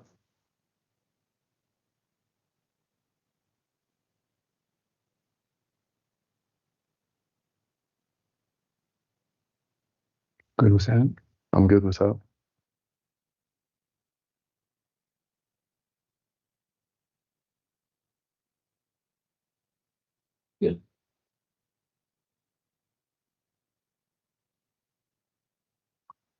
I suppose at the meeting on the 7th, Emily will have closed out June, and we will know our cash carry forward number. So I can work with her that first week of July to figure out what that is and mess with the numbers and the revenue to get that to 12. That sound good? Yep. All right. Okay. Next, any old business?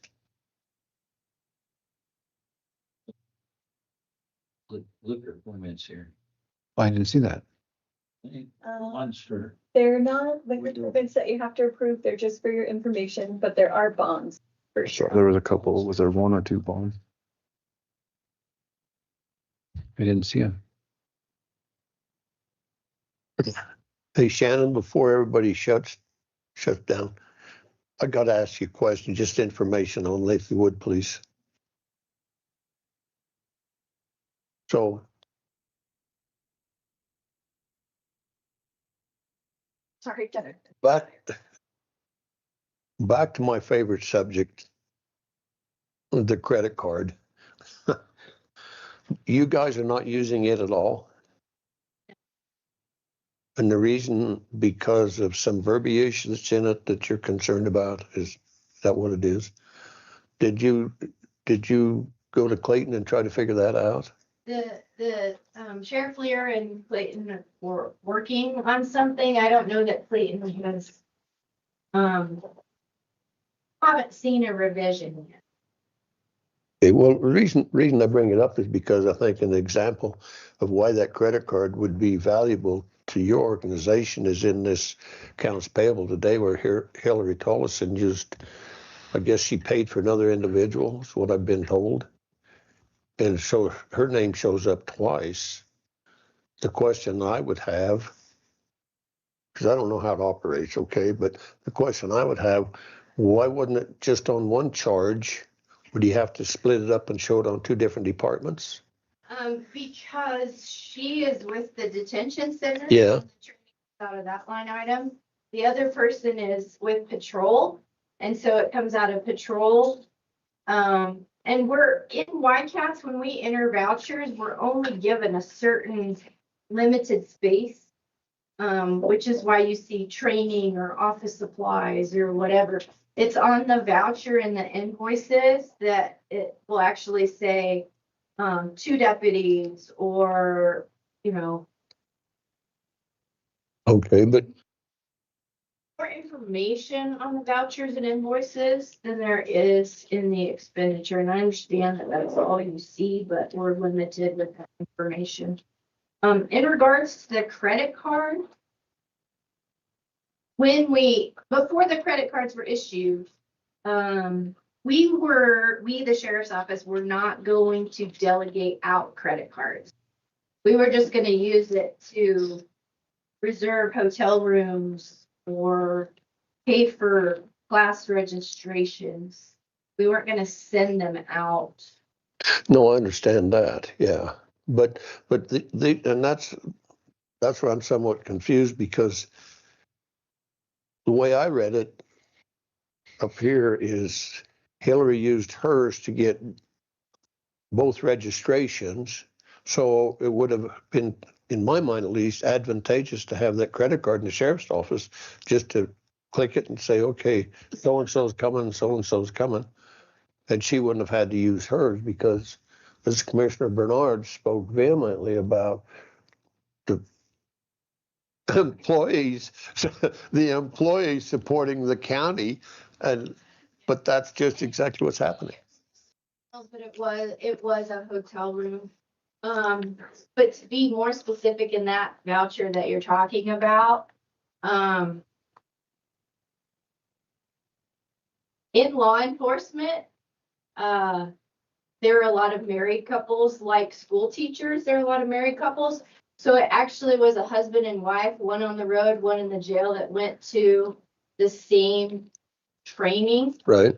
So in effect, we did save on one hotel room, and her training was with a grant. And so the county got $575 back Boy.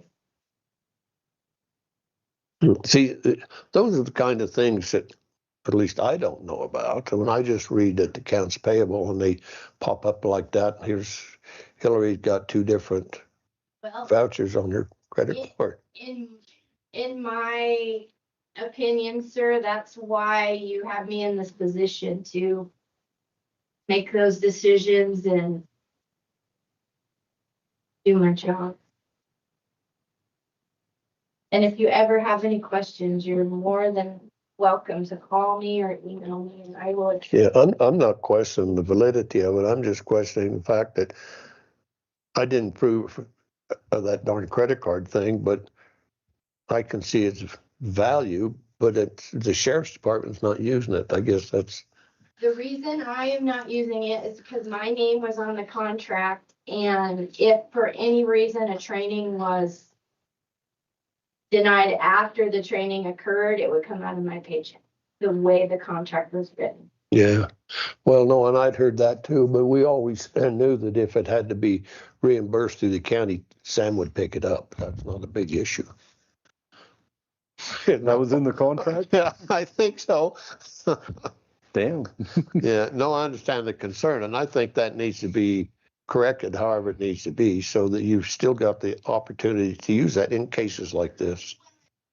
So if we have 70 employees, at any given week, we could have 5 employees at a training at a time. So then the question is, who do we give the card to, or do we get 5 cards? And then I'm responsible for 5 cards.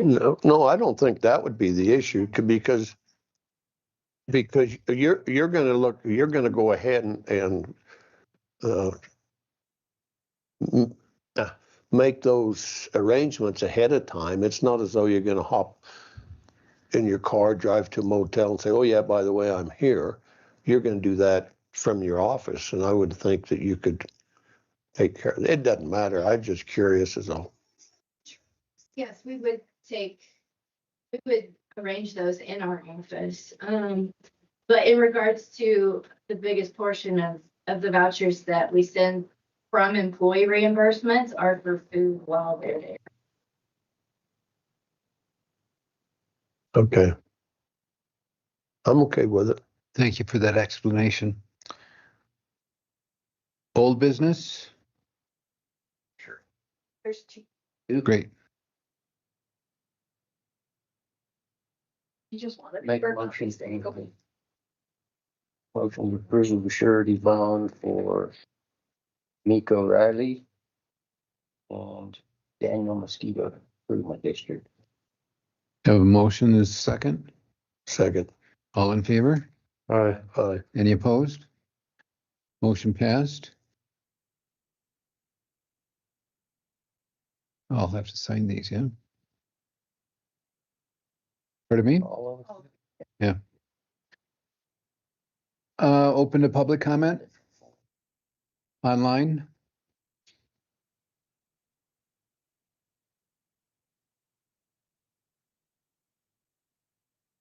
Don't see anyone raising a hand.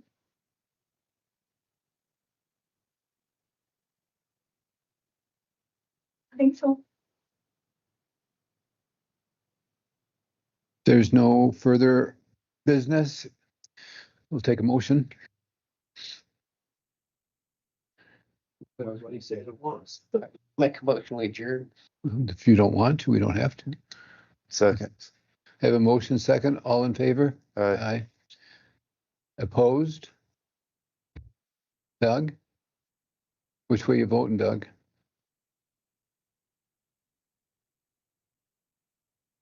Okay. Yeah. Thank you.